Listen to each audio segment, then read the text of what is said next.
Ladies and gentlemen, committee members, I declare open this public hearing of the Joint Standing Committee on Treaties. I acknowledge that those of us here in the room are on the lands of the Ngunnawal and Ngambri people, and I pay our respect to their elders past, present and emerging. These are public proceedings, although the committee may agree to a request to have evidence heard in camera or may determine that certain evidence should be heard in camera. I remind all witnesses that in giving evidence to the committee, they are protected by parliamentary privilege. It's unlawful for anyone to threaten or disadvantage a witness on account of evidence given to a committee, and such action may be treated as a contempt of Parliament. It's also a contempt to give false or misleading evidence to a committee. I ask all those present to ensure that mobile phones are switched off or on silent. In accordance with the committee's resolution of 4 August 2022, this hearing will be recorded and broadcast on the Parliament's website, and the transcripts of proceedings will be published on the Parliament's website. Those here today are advised that filming and recording are permitted during the hearing. I also remind members of the media who may be present or listening on the web of the need to fairly and accurately report the proceedings of the committee. Transcripts of today's proceedings may not be available in time to meet the deadline for questions on notice. Therefore, could you please keep track of any questions on notice so that you're able to respond in the time required to ensure the committee can meet its reporting deadlines. The committee will now take evidence on the free trade agreement between Australia and the United Kingdom of Great Britain and Northern Ireland. I welcome representatives from the Department of Foreign Affairs and Trade, the Department of Agriculture, Forestry and Fisheries and the Department of Infrastructure, Transport, Regional Development, Communication and the Arts to give evidence today. For the Hansard record, would you please state your full names and the capacities in which you appear before the committee? Thank you very much, Mr. Chair. I'm Elizabeth Bowes and I'm the Chief Negotiator for the United Kingdom-Australia Free Trade Agreement. I am also the First Assistant Secretary for the Free Trade Agreements and Stakeholder Engagement Division. Thank you. My name is Brendan Peace. I'm a Director in the FTA Goods Branch of the Department of Foreign Affairs and Trade.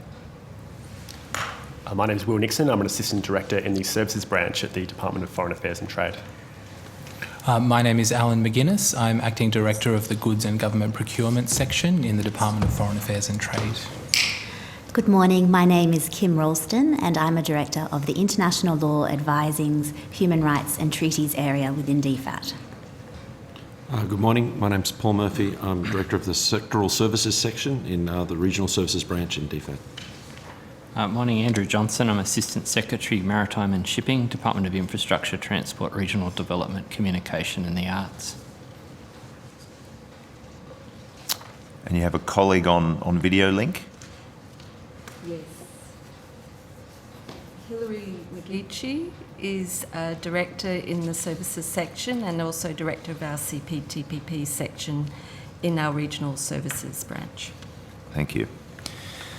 Although the committee does not require you to give evidence under oath, I should advise you that this hearing is a legal proceeding of the Parliament and therefore has the same standing as proceedings of the respective houses. The giving of false or misleading evidence is a serious matter and may be regarded as a contempt of Parliament.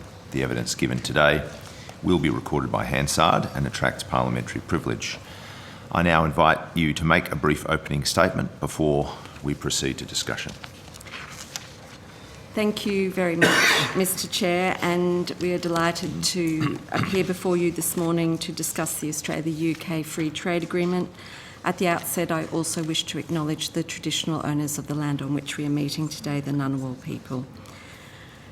The Australia-UK FTA represents one of the most comprehensive, innovative and ambitious free trade agreements concluded by Australia to date and furthers an already close relationship between Australia and the United Kingdom.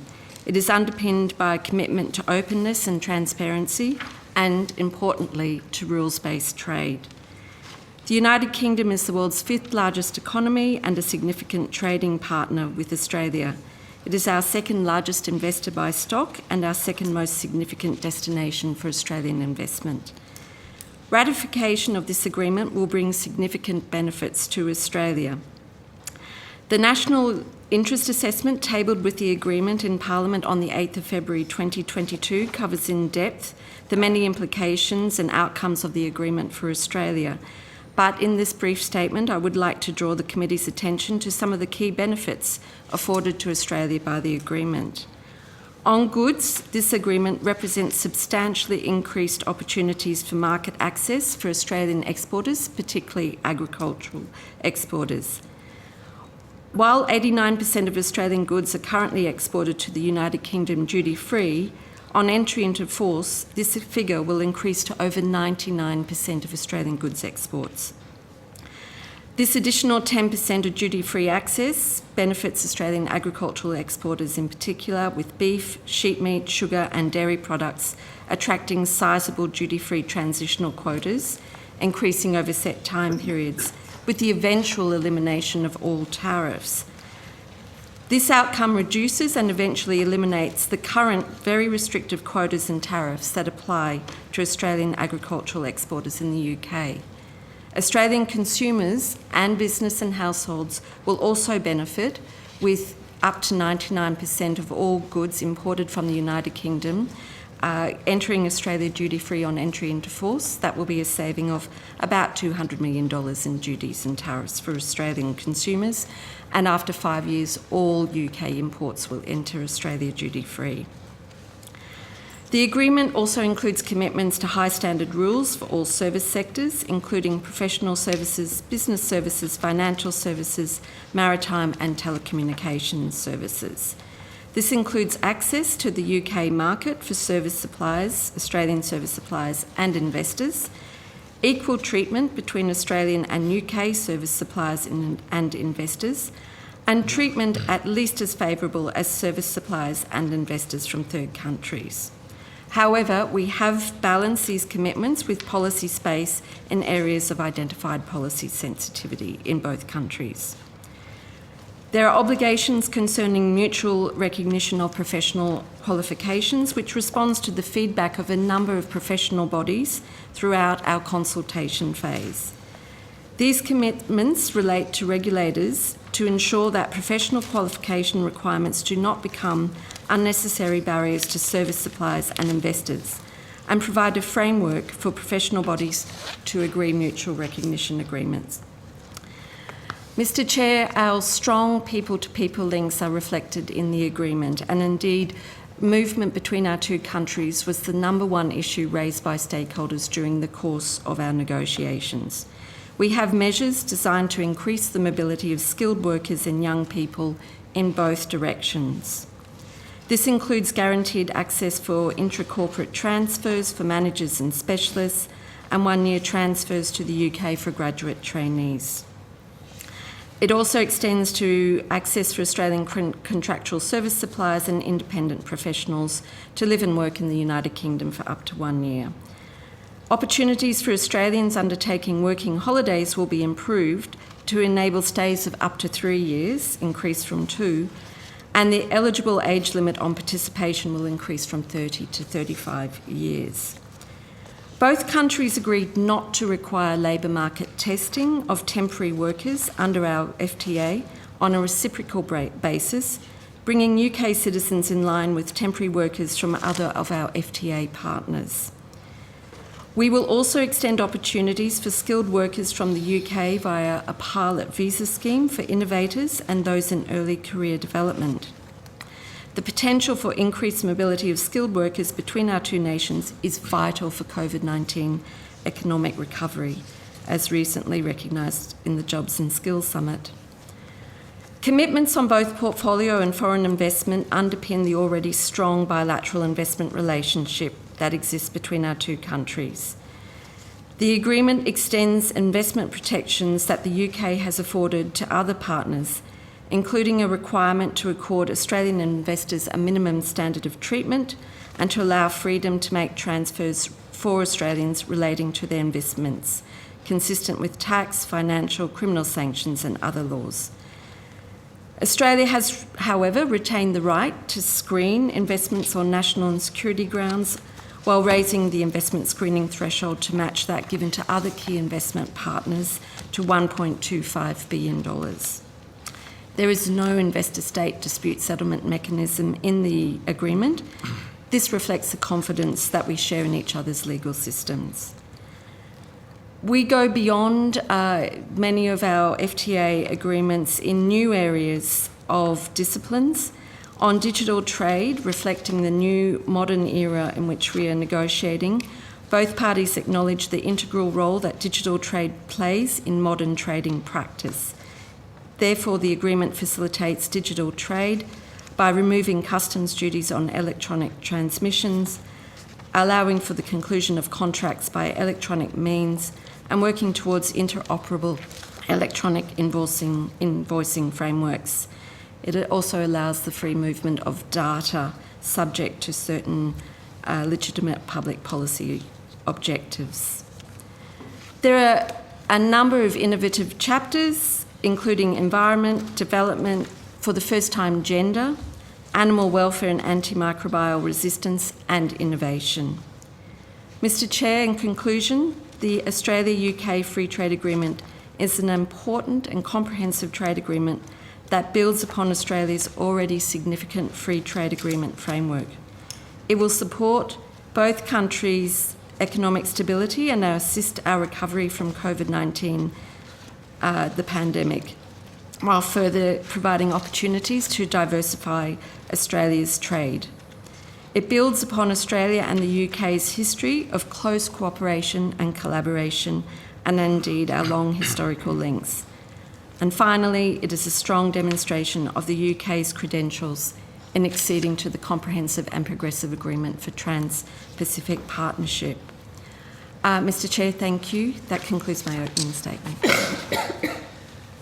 Thank you, Ms. Bowes, and for all the work that went in to settling this agreement in its present form. I'm sure that was extensive and happened in a timely way. I'm going to ask a few questions, then I'll hand to the Deputy Chair, and then other committee members will jump in, and we'll, being mindful we've got a big day of hearings, I'll just suggest to committee members that we keep our questions more than editorial statements, and we'll try and move through as much as we can. I just want to pick up a couple of process things, Ms. Bowes, if I could. On the Australian side of approaching this agreement, we've not commissioned independent economic analysis, and unless I'm mistaken, we haven't produced something that tries to assess the aggregate economic benefit. You mentioned that tariff-free access will move from 89% of goods and services covered to 99%, and that's considerable. But on the UK side, they have got some impact assessment that estimates the benefit to the UK in terms of GDP will be 0.08% or £2.3 billion sterling a year by 2035. And on their estimation, 20 economic sectors in the UK will see an increase in output, whereas they anticipate an adverse impact on 3 of their sectors: agriculture, forestry and fishing, and semi-processed foods. I'm just interested, is there anything else that you can offer by way of an assessment of the aggregate economic benefit to the Australian economy, and how the department is approaching that issue of economic analysis, which has been something of interest to this committee for a period of time? Thank you very much, Chair. And yes, we are aware of the UK's impact assessment and economic analysis. From the Australian perspective, speaking in general terms, first of all, economic modelling of trade agreements is just one tool that we use or can use to assess the benefits of an agreement, and including whether it's in the national interest. We do commission economic modelling on a case-by-case basis, although doing so in advance of conclusion of negotiations does pose some risks. It's difficult to model outcomes before they're settled. However, Australia has submitted a national interest assessment accompanied by a regulatory impact assessment statement that does illustrate the benefits to Australia from the FTA, particularly in certain sectors. It is not an overall economic model, so we have not used a a CGE model, computable general equilibrium model, as the UK has done. I think it's fair to say that often in the case of FTAs, the macro impact, as in the case of the UK assessment, might appear small, but what is important is the sectoral impact. So as I illustrated in my opening statement, what we have negotiated is very significant agricultural market access, which is extremely valuable for our agricultural market exporters who have essentially had very, very limited access to the United Kingdom since the UK joined the EU.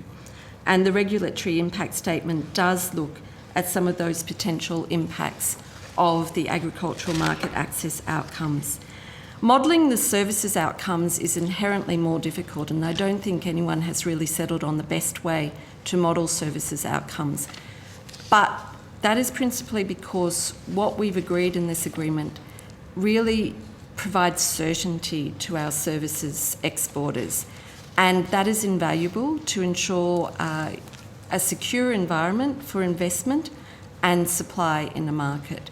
The UK and Australia are already very open and liberalised markets, but the agreement locks in certain settings to ensure certainty for investment and service suppliers. How that's assessed in an economic aspect or modelled is still something that's difficult to do. Okay, thank you. Yes. No. Sorry, I'll leave it there, but I'll just say one thing. The UK's methodology for constructing its model is robust, so it does go through all the sectors as you've noted. And we would also suggest that its findings on potential impacts for the Australian economy can be considered reliable as well. So there is some certainty provided in the UK assessment as well, read together with our regulatory impact statement. Thank you.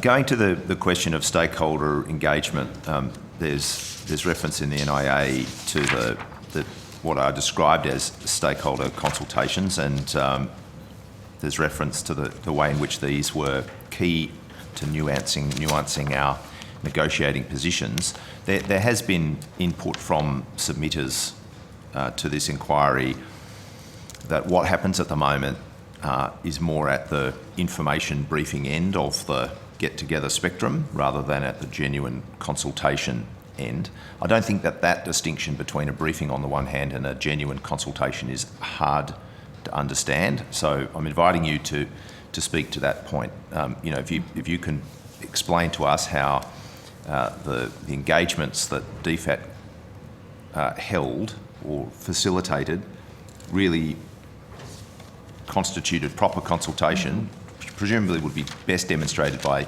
instances where someone has come along and had some input that has led to a change in our negotiating position and hopefully a change into the agreement outcome, as opposed to people being brought together and more or less told what's going on.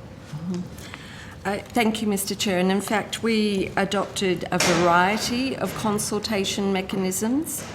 So certainly the public consultation process itself, an invitation for public submissions, was commenced prior to the launch of negotiations in mid-2020. And indeed, I would say there was quite an extensive period in the lead up to launch of negotiations, firstly with the Trade Working Group, which was established in September 2016, and in particular a inquiry of the then Joint Standing Committee on Foreign Affairs, Defence and Trade into Australia's trade and investment relationship with the United Kingdom, which was launched in 2016. 72 public submissions were submitted to that inquiry. We reviewed those submissions well in advance of launching the negotiations. But once we did launch the negotiations, not only did we have the public platform for public submissions that was kept open the entire period, we engaged intensively, sometimes one-on-one, with various stakeholders. And in fact, when I took over the role in January 2020, in the 6 months leading up to the launch of negotiations, I engaged in a very intensive series of one-on-one discussions with some of my colleagues were in those discussions as well, to really explore the interests of those stakeholders in the agreement itself. Now, those one-on-one negotiations were complemented by briefings that you referred to, both prior to and following each negotiating round, but also some more formal mechanisms that we had in place at the time, biannual briefings and engagement with peak bodies as a group, as well as the Ministerial Advisory Council on Negotiations. That was established in 2020 and discussed the negotiations. It was designed to provide input and stakeholder views on the negotiations and met and discussed the FTA on 5 occasions. The membership for all of these bodies is varied. It includes specific sectoral stakeholders, peak bodies, civil society and unions. So, for example, I had a number of discussions with AFTINET throughout the course of the negotiations, and we have quite a consultative approach with AFTINET and responsive.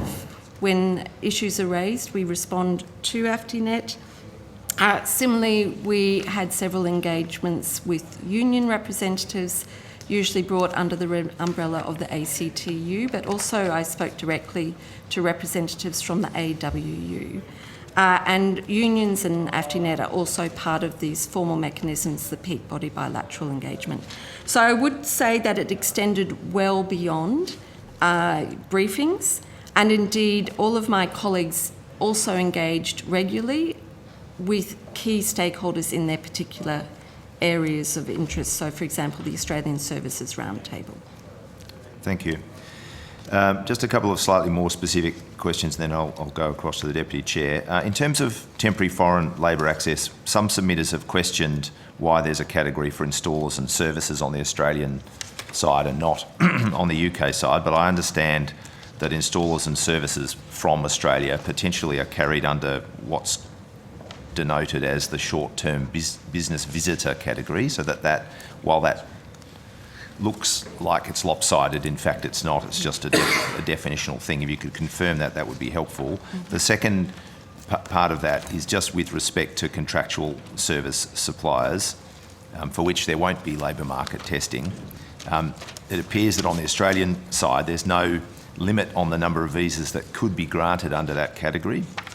Obviously no requirement now for labour market testing, and visas coming into Australia can be up to 4 years, whereas on the UK side it's 12 months with very limited opportunity for exemption. So perhaps if you can confirm the first part, the apparent imbalance in the description, particularly with respect to installers and services, and just on that second one, why is the contractual service category in that sense lopsided?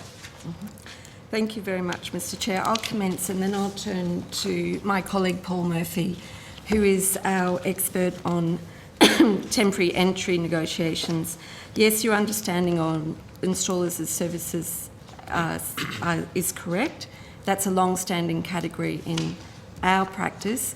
One of the key issues in negotiating with any negotiating partner is that their respective categories of service or temporary entry don't necessarily always line up, and that is one such instance. On contractual service suppliers, we provided the United Kingdom our best FTA treatment. That was the understanding with the United Kingdom. What you have to look at in terms of the temporary entry outcomes is the overall balance on both sides. As I said, because the categories don't necessarily always line up, we had to look in a holistic way at the overall package to see where the balance of the agreement is. But fundamentally underpinning our approach was to provide best FTA treatment, respecting the very close people-to-people links on either side. Paul, would you like to jump in? Yeah, I'm happy to supplement that answer. So yeah, installers and services, it is indeed covered by the short-term business visitor category in the UK's commitment as after sales or after lease service, installers, repair and maintenance personnel and supervisors. It's listed as Roman numeral 4 there, and it has stays of 90 days in any 12-month period. So quite similar to the 3 months that we've committed in our commitment. In terms of the contractual service supply commitment, you'll see in the Australian commitments there's sort of two categories there. There's the element around 4-year stays, which is much like our previous trade agreements, and includes some flexibility in terms of eligible occupations to which the commitment applies. In the UK's practice, their practice was to make commitments around access for certain sectors. So Australia has also made commitments around access for certain sectors for CSS, but those commitments are for stays up to 6 months, where we've provided certainty over access around certain sectors, and the sectors are balanced on each side largely. In some ways you could see the Australia's commitment for 6 months is balanced by the UK's commitment for stays of 1 year. And then we have, in addition, our commitment around contractual service supplies, as in other agreements, where we retain flexibility to adjust occupations that are eligible for the commitment. Thank you. I'll go to the Deputy Chair, Mr Thompson. Thank you, Chair. Thank you all for coming this morning, and sorry I was a couple of minutes late, I was getting a coffee. But I suppose, question, would you describe the consultation process as extensive and genuine? Extensive and general? Yeah. I would say it's extensive and both general and specific, Yep. as I set out. So certainly extensive. We provide the different mechanisms, as I described, for general briefings. Some of the briefings, we had a large number of participants. That was more for transparency purposes, although participants did ask questions on particular areas of interest. Due to the pandemic, necessarily they were all online, which actually did increase the level of participation rather than the usual model of in-person. But in terms of specific consultations, as I said, partly based on the public submissions that we receive, we would reach out to specific stakeholders to discuss the issues raised in the consultations and get very specific input into our negotiating positions. Or indeed, certain stakeholders are well known to us and they reached out to us directly to discuss the progress of the negotiations. Our approach was to respond to every stakeholder that reached out to us, both individually and then as a group. Fantastic. And I may have missed before, but just on that, did the input or some of the input from stakeholders, the stakeholder consultation, inform your negotiations? Yes, in some aspects it did. It was really important for us to understand how business operates, and particularly exporters, they know the processes intimately, sometimes better than negotiators. And so having their input as to how particular systems work was really important, but also their specific interests. So, for example, was certain market access outcomes of interest to stakeholders? To give an example, we collaborated closely with Sunrise and the rice industry and the sugar industry. They're two sectors that typically do miss out in FTAs. And they could tell us specifically what sorts of outcomes they were looking for that would ensure commercially meaningful access. Yep. And so that's an example of some of the input that we received.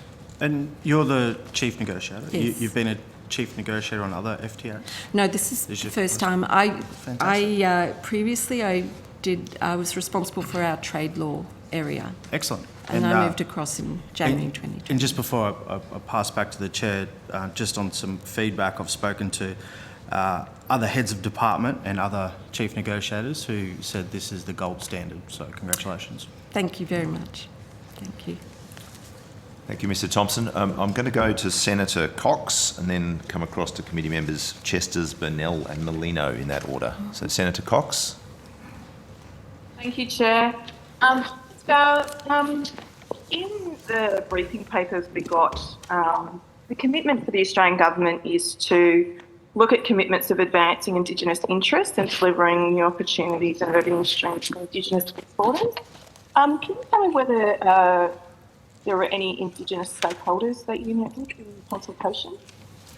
Yes, we consulted with a number of Indigenous business stakeholders, including Supply Nation. In fact, Supply Nation was a member of the Ministerial Advisory Council, as well as Ignite, which does have a very close relationship with DFAT. And so we did discuss specific interests from a business and trade perspective. I would say that a lot of interest was expressed in the investment outcomes in the agreement, particularly attracting investment into Indigenous businesses in Australia. And we believe that the agreement does provide a very good platform for that from the United Kingdom. There are, however, there are also some... Oh, sorry, Senator. No, you go. Oh, I was just going to highlight there are some other specific benefits in the agreement that benefit Indigenous business. So, for example, we've undertaken to make all reasonable efforts to join the Hague Agreement on Designs, which will ensure greater design protection, including for Indigenous designers, fashion, decorative and industrial designers. We've also agreed to implement reciprocal arrangements to provide for royalties to be paid for Australian artists on resale in each other's art market. That's particularly important for Indigenous artists whose work actually, Indigenous artists are one of the biggest uptake markets for artists' resale rights in Australia. So we believe that will be of benefit for Australian artists in the United Kingdom. We've also agreed to recognise the importance of genetic resources, traditional knowledge and traditional cultural expression. The cooperation provisions of the agreement also would allow us to cooperate with the United Kingdom to promote and facilitate trade and investment in areas that would result in promoting Indigenous trade and investment between the parties. At the same time, we do have specific exceptions to preserve Indigenous interests, including a broad carve-out in investment and cross-border trade and services disciplines, as well as under our procurement commitments. There is a broad carve-out for Indigenous business. So we've sought a balance of forward-leaning commitments while preserving our existing policy measures for Indigenous business. Okay, so pretty extensive in that way. Are you aware that the New Zealand UK Free Trade Agreement actually has an Indigenous chapter or Indigenous inclusions? Is there a reason why we haven't put those forward in negotiations for it to be included? If the UK already have one with New Zealand, and a very, very similar landscape in relation to protecting Indigenous knowledges and advancing Indigenous interests, particularly in trade. Is there a reason our negotiators haven't put that forward? Yes, I am aware of the outcomes in the UK-New Zealand agreement on Indigenous chapters, in particular reflecting the particular relationship between New Zealand and the United Kingdom. There are various aspects that also recognise the Treaty of Waitangi in the agreement. We have not to date sought an Indigenous chapter in our FTA practice, and nor was that requested by our stakeholders, to my knowledge. However, as I said, we did consult extensively with Indigenous business interests whose interests seem to be most firmly focused on investment. Yes. Sorry, you go. Oh no, I would say, however, that in my division we are continuing to engage to enhance the participation of Indigenous businesses in our trade and investment relationship with trading partners. So there are initiatives alongside our FTAs that we are pursuing to increase the participation of Indigenous business in trade and investment. Yeah.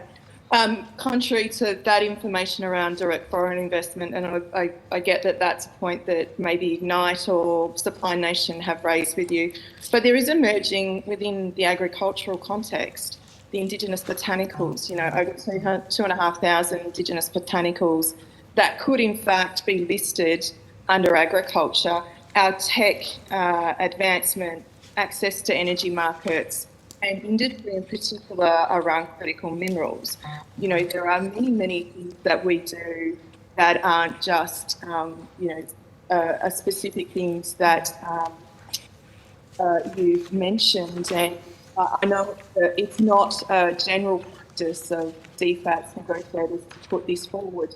But given that the UK have already an Indigenous chapter recognising Māori in New Zealand free trade agreement, I believe that there was also a written submission from Ignite actually fleshing this out. So I'd be interested in hearing more from them specifically, Chair, if we can maybe find time for another hearing to do that. Back to you. Yeah. Thank you, Senator. I would say that the provisions in the agreement under the cooperation chapter are broad enough for Australia and the UK to work on those issues that you've identified. Even if not specifically identified in the text, there is the flexibility moving forward to work on those issues together. Thanks, Ms Bowers. I think unfortunately we've seen that the 100 million that can be unlocked in the Indigenous economy for trade hasn't been done yet. So I think having an Indigenous inclusion chapter would actually be, much more beneficial for Indigenous people to break into those, the market access. So thank you for your comments. Chair, that's it from me. Thank you, Senator Cox. I'm going to go to Ms Chesters. Thank you, Chair. I note that your comment that we no longer require economic modelling for benefits and disadvantages. This agreement, your presentation, talks a lot about the advantages. Can you give us an outline of what the disadvantages are to Australian people, Australian industry, with this agreement? We would see this agreement as actually being a win-win for both countries. It depends how you categorise disadvantage. What the agreement does do is ensure increased access to goods and services from each other's country, so it opens up competition.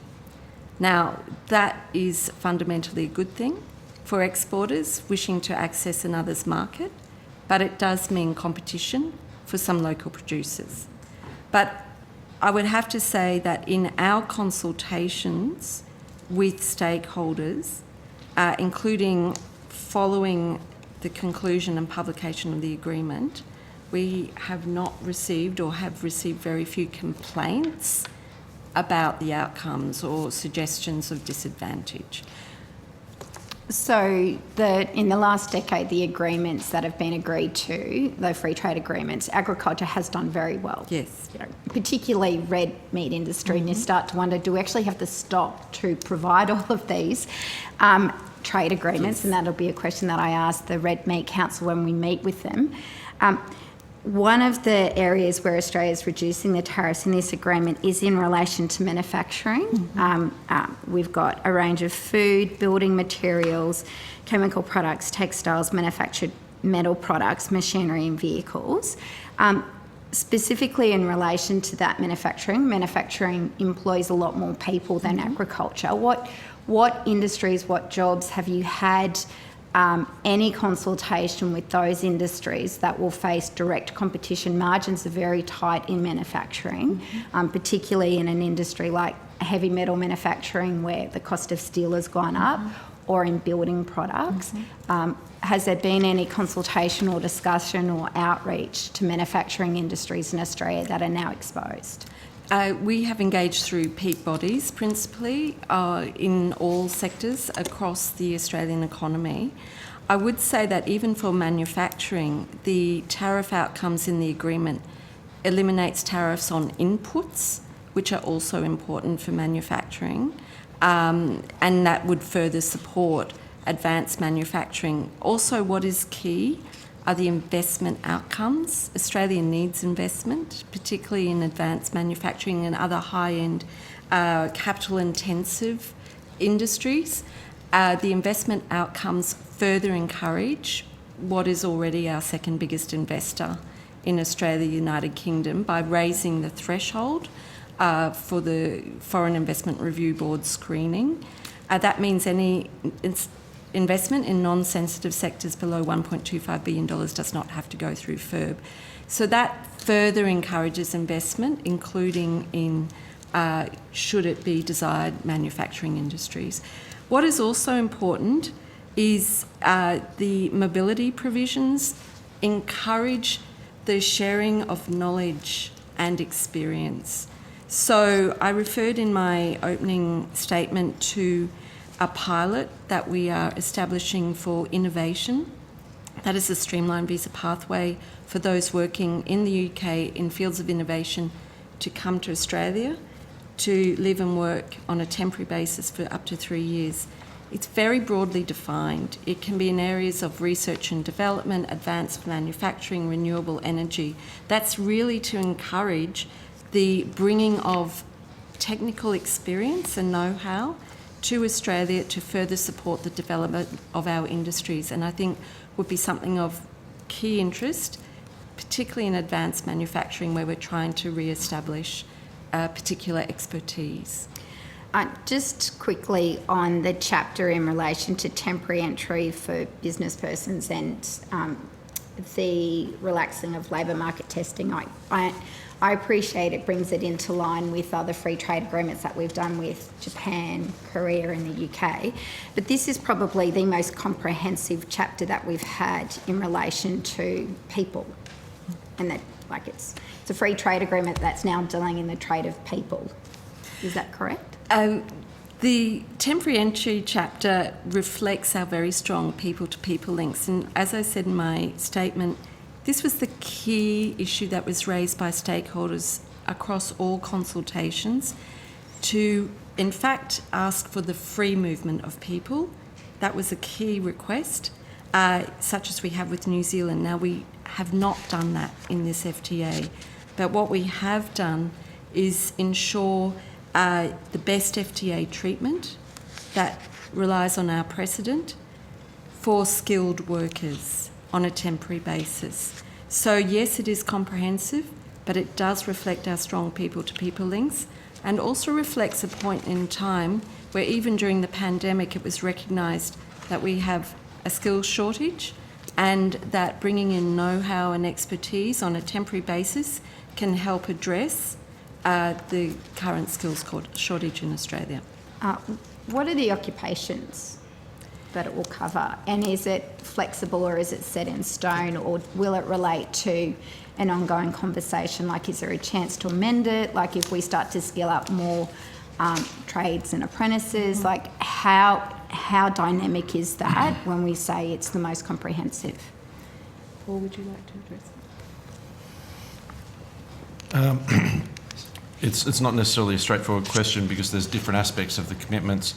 But as I mentioned before, within the CSS category, the contractual service supply category, which is the key element that goes beyond the commitments we've made that get the General Agreement on Trade and Services, the WTO, there is some language around eligible occupations.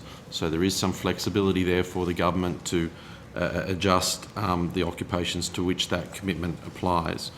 We've also made commitments on short-term CSS, which is against the it reflects access under the 400 visa as opposed to the TSS visa. Those commitments don't refer to occupation, but they refer to sectors, and there's a list of sectors which reflects the same sort of access on the UK side. But those commitments are caveated by skill level, effectively. They reflect education and other sort of experience requirements. So it's not sort of an open access against those sectors. It's restricted by the skills. And it's balanced on both sides between Australia and the UK. And part of the reason for that balance is that we, as Elizabeth mentioned, we saw from stakeholders that there was kind of equivalent interest from Australians going to the UK as there was from UK coming to Australia. So there was a great incentive to sort of provide commitments that balanced each other on each side. All right. Thank you. I'm going to go to Mr. Burnell, and then we have Dr. Molino and Mr. Pike. So hopefully about 5 minutes each. Thank you, Chair. My question's in relation to Annexure 8B and the Maritime Cabotage provisions. Can you please explain the requirement for this to be included into this free trade agreement, given that of the understanding we haven't included this in a previous FTA, and what the potential risk exposure is for us moving forward with future FTAs that we may negotiate?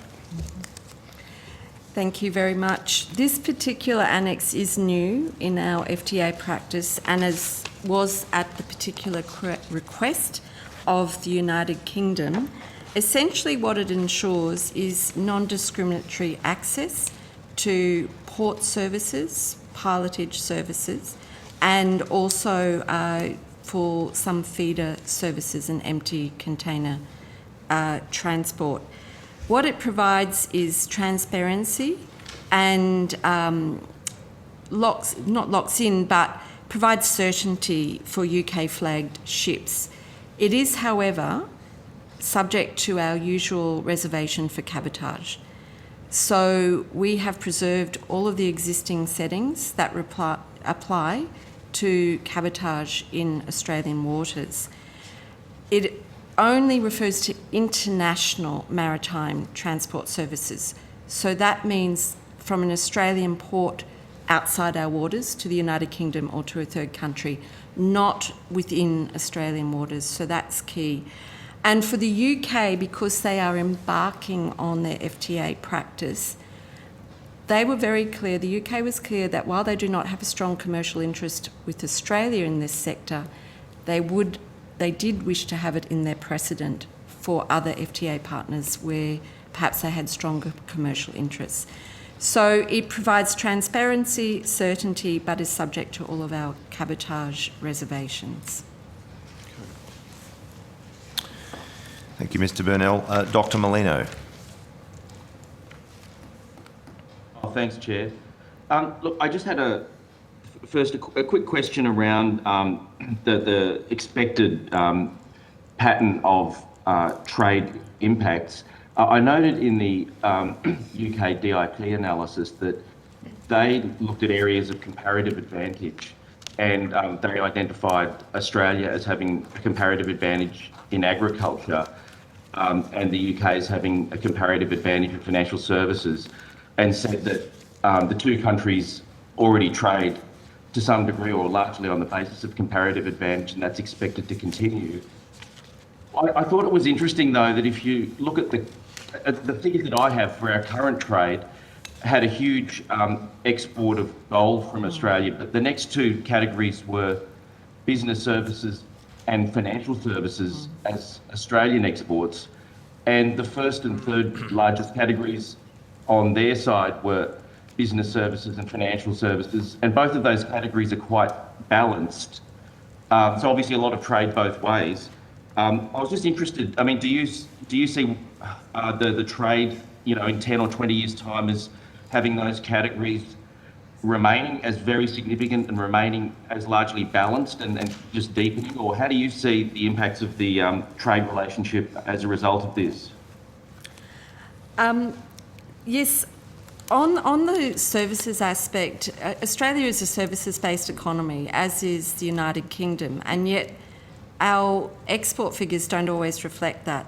So some of the commitments that we've negotiated, in particular the financial services chapter, as well as the services chapter more generally, increase the ability for Australian service suppliers to operate in the UK market on a non-discriminatory basis and without subject to certain requirements such as numerical limits, forms of investment such as joint venture, which can only further underpin the increase in services exports. Now, these are reciprocal commitments, so while I can't estimate, I would suggest that the increased opening of our respective services sectors will support an increase in trade and services between our two countries, reflecting the fact that we are both services-based economies. So, as I said... And you don't model... Sorry, yes. Sorry, but you don't model it specifically, and I can understand the difficulties of modelling specifically at the sectoral level, but is it even possible to say that you expect or wouldn't be surprised if it remained balanced, or do you have any kind of expectations around patterns of trade in that area? I think what we really have to look at is what is going on in our region. So I would suggest, for example, that UK businesses would see Australia as a very attractive headquartering opportunity for access into the Indo-Pacific region. We have stable rule of law, very common systems, similar systems. So in that respect, I would expect an increase in UK services, potentially, in Australia, in the trade and services from the United Kingdom. But at the same time, we have some very strong Australian service providers that already have a presence in the United Kingdom and those interested in accessing the market. Given the similarity of our systems and the access, I would suggest, and this is really an estimate, that it would continue to be balanced but increased. Thanks. Now, the only other question was, and you've identified that the proportion of goods that will be duty-free will increase from 89% roughly to over 99%, which is a good thing, but we've already got pretty good access. Are there material non-tariff barriers or technical barriers that are going to be addressed? It is something that we asked, and this is another area for consultation with stakeholders. We asked specifically, are there barriers to entry into the UK market that we should address in this agreement? And the common response is actually no, it's working quite well. So, in fact, it's working smoothly. So we didn't have any specific NTBs. I'll turn to Brendan in a minute. We had no specific non-tariff barriers that were identified, but there is a mechanism in the agreement that should any be brought to our attention, the two countries can work together to address them. But as I said in the opening statement, we are both very open, liberalised economies. And in that respect, there are very few behind the border barriers. No, that's useful, thank you, because, I mean, with some countries, it's the NTBs that are often more significant than the actual headline numbers, aren't they? Yes, that's right. We've had that experience. Yeah. Okay, thank you very much. Thank you, Mr. Molino. I'll go to Mr. Pike. Thank you, Chair, and thank you, Ms. Bowes. It's I'm sure it must have been very challenging to put this or negotiate this FTA given the COVID situation, and well done on your work there. A lot of commentary this morning has been around the impact on industries and different sectors. My question goes to consumers. Can you offer some commentary on what this FTA means for the average Australian consumer who's utilising the goods and services outlined in the agreement? Yeah. So certainly from a goods aspect, as I said, on entry into force, 99% of all UK imports will enter Australia duty-free. That means inputs for business will enter Australia duty-free, be it machinery, car parts, cars, electric vehicles, also alcohol in both directions. But also it means that Australian consumers will have greater choice. So, for example, if you go to a supermarket, there are British processed foods. Increasingly, that choice will increase with duty-free entry of those products. And that is because in those sectors, the margins are usually quite tight. So even a 5% reduction of tariff can be meaningful, commercially meaningful. And particularly with cars, for example, it's a very competitive market.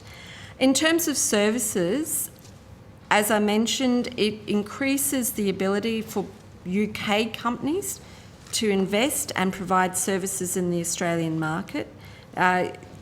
The UK does, as we've discussed previously, have particular strengths in financial services.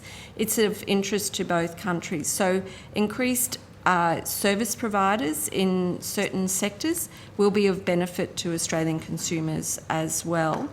And then we have mentioned mobility, but the ability for Australians and UK citizens to live and work temporarily in each other's country only enriches the knowledge and experience for citizens in both our countries that we can bring back to our home countries and share in our respective industries. So there are a number of benefits for consumers and citizens under the agreement.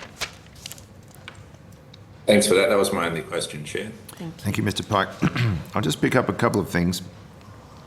Ms Bowes, you noted that this agreement doesn't include ISDS. That's right. But the CPTPP does, and the UK is in the process of seeking to accede to the CPTPP. Assuming that that will occur, is it our intention to ensure that there's a side letter between ourselves and the UK, the same as there is between ourselves and New Zealand, so that an ISDS mechanism will effectively not exist between ourselves and the UK? Chair, we're still working through the UK accession process to the CPTPP, and that's not a topic that we've addressed with the United Kingdom. We know that the United Kingdom has sensitivities in this area as well from other negotiations, so we expect our like-mindedness would continue in the CPTPP negotiations, but it's not something that we've discussed. That's, I like the phrase. You expect that the like-mindedness will continue. So you're suggesting that the fact that our countries are happy to not have an ISDS mechanism in this specific agreement between ourselves is quite possibly going to be reflected in whatever process is involved in the UK acceding to the CPTPP? As I said, I've not had the discussion, but we have the same legal systems, we have strong rule of law, the same arguments for not having ISDS in our bilateral agreement would also apply in the CPTPP. Just when you say you have not had the discussion, does that suggest that it's something that Australia wouldn't initiate, that we'd expect it to be initiated by the UK? It could be initiated by either side. The UK also has sensitivities in this area. But we haven't initiated it? No, not to date. Right. We haven't progressed to that stage of the discussions of the UK accession process. Okay, so it's just it hasn't come up on the agenda yet, but That's will. Right. It will. The final point I wanted to raise is around Chapter 16 and government procurement. I'm just interested, why is only New South Wales and South Australian TAFE listed as procuring entities? We've had some interesting submissions on that issue.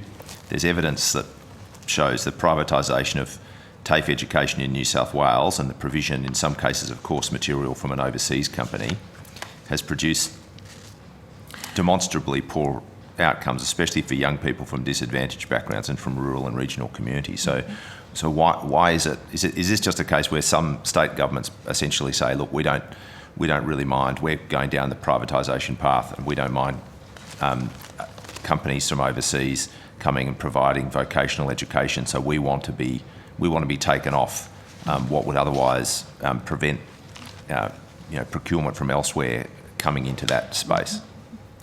I will turn to my government procurement expert, but I would say at the outset that all of the entities listed at state and territory level were put forward by states and territories. So it's those that the states and territories would like to see reflected in the agreement, not vice versa. In the case of New South Wales TAFE, it is for the commitment is for goods, services and construction services, but there is a carve-out for education services. So really what we're looking at New South Wales TAFE are back office type functions or goods and construction services needed for the infrastructure. Alan, would you like to add anything to that? Yeah, absolutely, and thank you for the question, Chair. So as Elizabeth noted, each state and territory government has their own sovereignty over their procurement frameworks, and therefore they have to agree to be part of our offer to the United Kingdom or any other trading partner we're negotiating with. So as you identified, Chair, that means that New South Wales and South Australia have agreed to put forward their respective TAFEs to be covered under the agreement. As Elizabeth or Ms Bowes noted, there's a carve-out for education services, which tends to include vocational training services as well. And that same carve-out is in the case of New South Wales and South Australia. They both maintain that carve-out, so they're not bound by the terms of the agreement for TAFE in those instances. And the agreement for any covered procuring entity, as we call them, in this case TAFE, it only applies above certain monetary thresholds in the agreement. So in this case, for goods and services, it's procurements above $700,000. Okay. Yeah, I mean, it strikes me as being interesting, you know, obviously these treaties are negotiated by the national government, and while of course we take input from states and territories, our vocational training system doesn't stay siloed from state to state and territory to territory. And so to have sort of state governments essentially putting their hand up and saying this is our philosophical approach and we expect that to be reflected in national agreement strikes me as interesting. Anyway, we're on time. Thank you all for being here today, although the committee does not require you to give evidence. No, I'm not going to say that again. Thank you for your attendance here today. If you've been asked to provide any additional information, would you please forward it to the Secretary within 7 working days?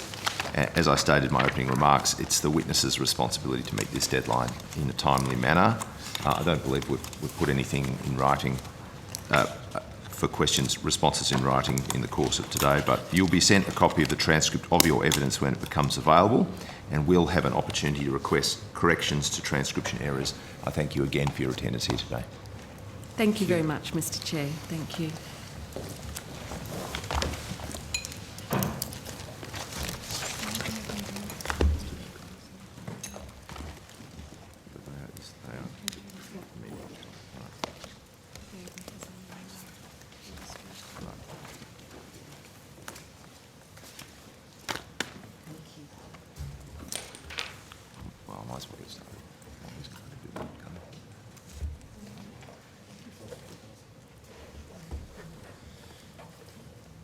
All right, I'm going to make a start because I have to read through this material. So I welcome Meat and Livestock Australia to give evidence today. For the Hansard record, would you please state your full name and the capacities in which you appear before the committee? Good morning, members. My name is Andrew McDonald and I appear as the Chair of the Australian Red Meat Industry Task Force for the UK FTA. And Andrew McCallum, Meat and Livestock Australia. Excellent. Although the committee does not require you to give evidence under oath, I should advise you this hearing is a legal proceeding of the Parliament and therefore has the same standing as proceedings of the respective houses. The giving of false or misleading evidence is a serious matter and may be regarded as a contempt of Parliament. The evidence given today will be recorded by Hansard and attracts parliamentary privilege. I now invite you to make a brief opening statement before we proceed to discussion. Thank you, Chair. I appear today as Chair of the Australian Red Meat Industries UK and EU Market Access Task Force. The task force comprises representatives from across the beef, sheep meat and goat meat supply chains, united in ambition to pursue trade reform for our sector. Accompanying me is Andrew McCallum from Meat and Livestock Australia, who acts as the Secretariat for the task force. As stated in our submission, the red meat industry is strongly supportive of the Australia-UK FTA outcome. Our objective of securing liberalised trade to the UK for red meat products, a position we have pursued in all the FTAs Australia has negotiated to date, will be ultimately delivered following the mutually agreed FTA implementation period. For Australian producers, processors and exporters, the FTA will enable industry to help supply some of the UK's imported requirements for beef, sheep meat and goat meat.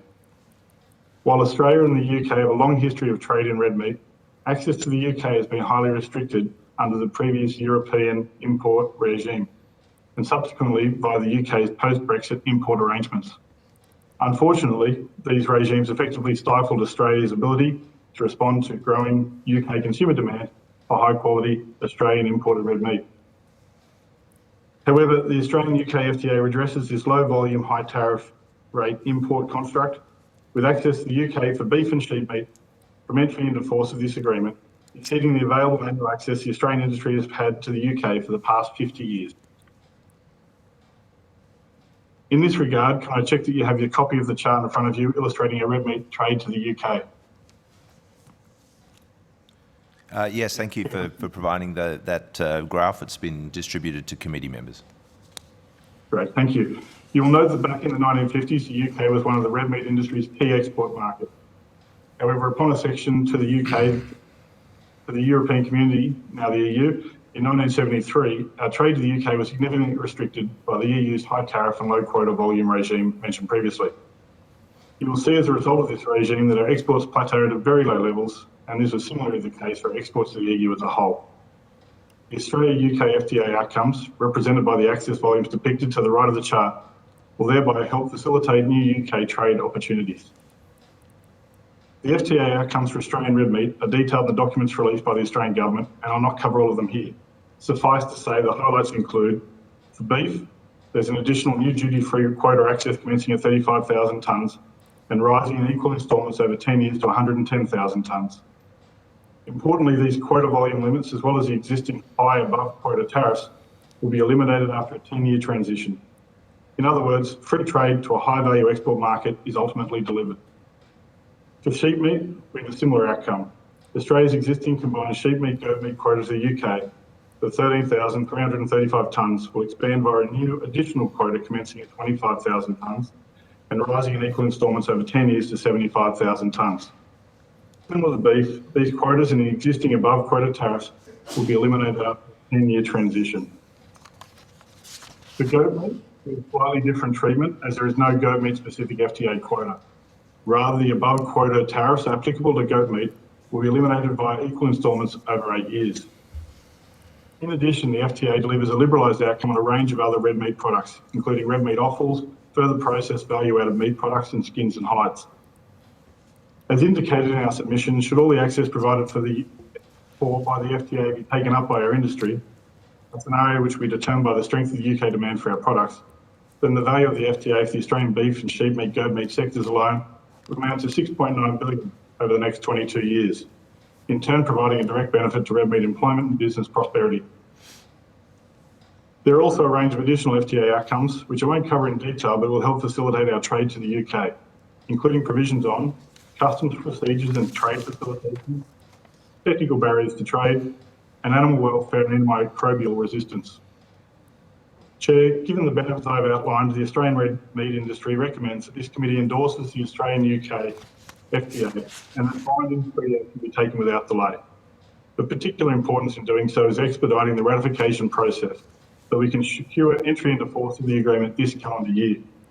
This will deliver the first tranche of new access for our sector, with the second tranche following shortly after on 1st of January 2023. This excessive improvement in access will enable Australian exporters to service the demand we are now seeing from the UK businesses, which are keen to secure Australian red meat products. Chair, I welcome discussion and any questions from the committee members. Thank you. I'll ask a couple of questions, then I'll go to the Deputy Chair as usual and around the room. Thank you for being here today. I guess I'd begin by noting that the National Farmers Federation in their submission acknowledged that there's going to be some significant agricultural primary production benefits for Australia, but they note that there are some areas which they, in their opinion, are unlikely to change significantly, and one of them is red meat. And what they say is that the Southeast Asian demand already far outstrips what we can supply, and will always be the dominant destination. Now, you've presented a graph here with a quite different, almost sort of aeroplane takeoff type of shift in our supply to the UK. I just invite you to explain that a bit further. I mean, is that going to be off the back of an increase in production overall, or do you believe it'll be a diversion of trade from Southeast Asia to the UK, and if so, why? Yeah, thank you, Chair. I'll probably just first address that the graph handed was what would be access provision by the trade agreement, not the expected export volumes. That's simply what we can mandate underneath the new arrangement. So this isn't guaranteeing that all of those will be filled. It's just simply showing what the opportunities could be under this construct. I think the second part is to look at red meat involves many different parts of the animals, and different markets around the world fill demand from different specifications. So yes, the Southeast Asian demand is rising as well as demand in many other parts of the world. I think what we look for within the FTA is future security of open trade to let markets and consumers drive outcomes. We don't want to be prejudicing what might happen in 30, 40 years. As you can look back, this is nearly 50 years since we've had the construct of the EU put across us, and it's very hard to say in 30, 40, 50 years' time what the market demands might be. Well, we're quite happy that was achieved. This is a liberalised outcome, so market forces will dictate what product goes to where, and it gives us the opportunity to be future-proof in that regard, and I hope that addresses your question.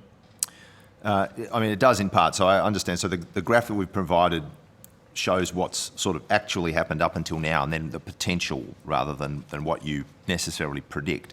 Are there some particular premium markets that exist in the UK or for certain meat products that where it is likely that we would see product going there just simply because it's at a sort of a high end or a high yield part of the world that perhaps isn't represented in some of the Southeast Asian destinations? Yes, certainly, and I think it does mean it's precluded from going to the Southeast Asian destinations, but I think the range of cuts and items that go to the UK would have two phases. One would be a high-end premium space, and one is a new area for us, which we talked on before, which we haven't had before, which is more commodity-based around cheaper ends of the market that may well have a destination there as well. But I think primarily the trade will dictate outcomes, and when we look at the narrow focus, yes, there's plenty of demand pent up now that we can look to supply UK consumers, but I think the important part around the FTA is the long-term view that we can continue to evolve and it becomes about us selling Australian beef or Australian sheep or Australian goat meat rather than having to work within a construct of 20% outside duty tariffs, etc., and very low levels, which means it's prohibitive to even start having that conversation with customers because we can't supply enough to be commercially interesting to any buyer at this point. Okay, thank you. I'm going to go to Mr. Thompson. Thank you. I've only got one question. In your opening remarks, you mentioned, and excuse me for paraphrasing, something on the lines of want to move quickly, want to have this in place and available for by the end of the year. If it was, so two-part, if it was up and running and you could move freely by the end of the year, how much would that have a savings for you or for the sector? And if not, what would that cost the consumer, roughly? I think the easiest comment off is yes, the red meat industry as a whole is enthusiastic to get it concluded this year, as it means 1st of January next year becomes year 2. So you have the incremental increase in access that becomes apparent under that. It brings forward the conclusion of the entry into a full free trade further forward 1 year. So it may not seem like much to move from December to January, but realistically it means the whole process is 1 year longer if we were to do that. So we would be keen advocates in that space. There is also product that would be arriving this year potentially that can get in for the Christmas demand period that would be keen to start moving those business opportunities and rather than delaying. Yeah, so you couldn't put a dollar figure on it or anything like that? I wouldn't have commercial numbers that everyone be prepared to put on the water at short notice to be able to answer that correctly. Okay, thanks. Thanks, Deputy Chair. Yes, look, I noticed there was, I think we all take the same view about the value of getting this agreement through the requisite processes in a timely way. You'd be aware this committee's agreed to expedite its ordinary process in order to do that. There was some funny commentary last week from the former Trade Minister seeming to whip up completely unnecessary apprehension about whether or not that would happen. I don't know what that was for other than for his own political purposes. But I'll go to Ms. Chesters and then I'll go to Senator Cox. Thank you, Chair. Just picking up on some of your comments to a previous answer, that the chart that you sent round was the projected, what you could achieve if you had the stocks available. I guess the question is the industry planning to expand? How long do you think it would take the industry to be at a place to satisfy that? Noting, of course, that your industry has done very well under previous trade agreements. Congratulations, here's another one where you're doing very well. But, do you have a plan as a sector to actually reach the volumes that have been negotiated in this agreement and that you predict? That's my first question. Sure. I might start off with a first answer and then defer to Andrew for some further comment. I think the easy way to look at that is to understand that, as we talked on before, there's a range of items across the body, and different markets will have different demand bases for each of those. I think it's clear to say at the moment the Australian red meat industry is not able to fill all of these volumes there, but what we are saying is that we don't know what a long-term horizon might look like in terms of consumer demand. I think at this point, under free trade agreements, we're looking at providing a platform for business to use for confidence to expand into the future. As I said, at the moment, we've been on the back of 30, 40, 50 years of very controlled environment, which hasn't provided the opportunities or interest for people to invest money, look to expand into these markets. It's been a sideshow of some sort, to put it nicely.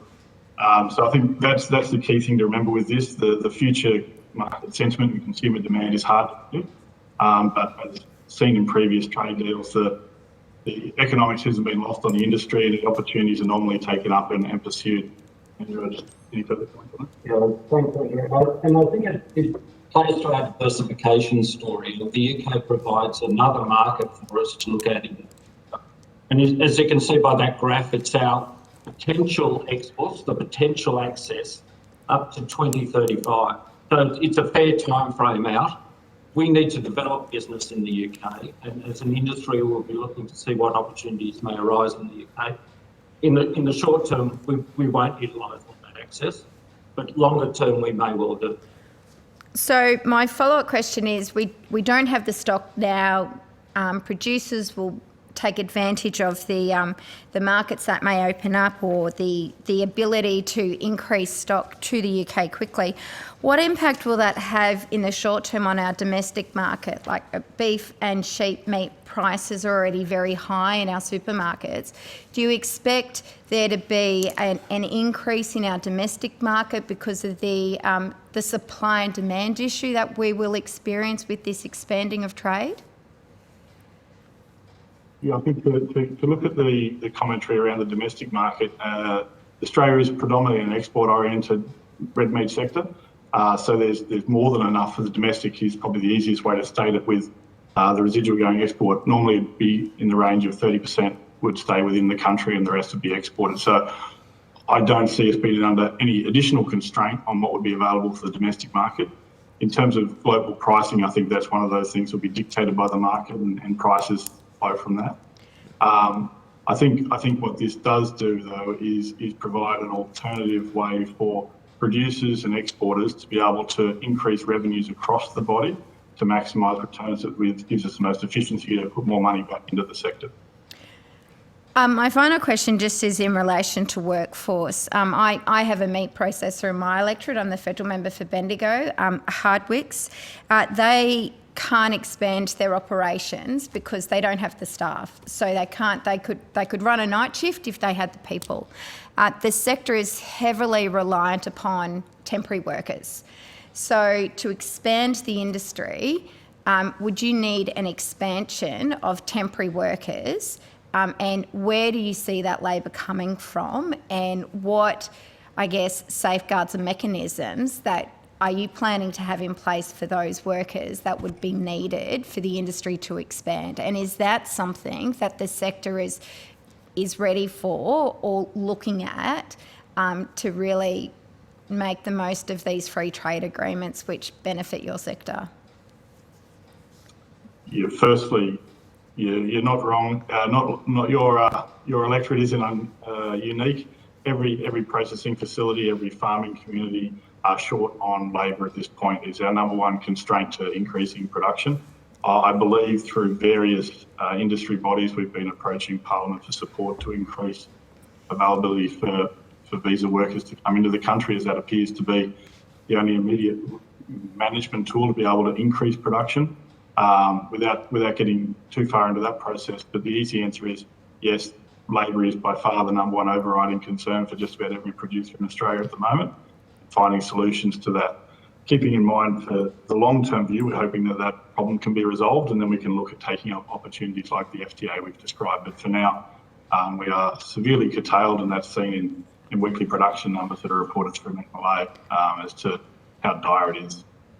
So is there like, what is the plan then to solve that workforce issue? Is there one, or are you sort of still hoping? As addressed, that has been addressed to Parliament through AMIC, through the industry body there, in terms of the requirements needed. I'm quite happy to get that submission and documentation and send that through to you offline.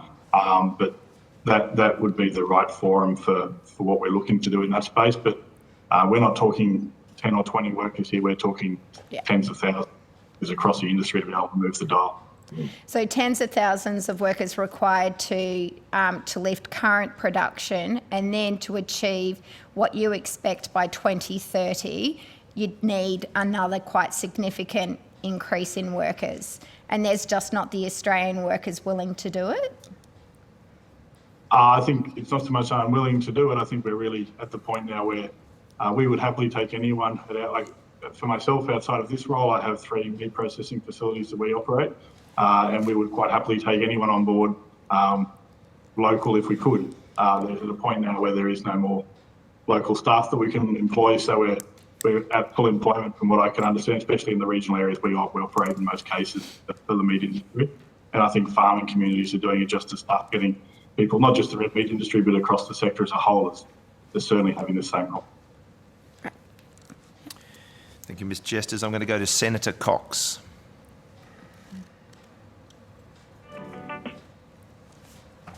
I hope I'm going to go to... Yes, where I am. Yes, you are. Thanks, Chair. Thank you both for appearing this morning. About getting some information from the International Trade Committee of the UK House of Commons in relation to animal welfare standards, particularly that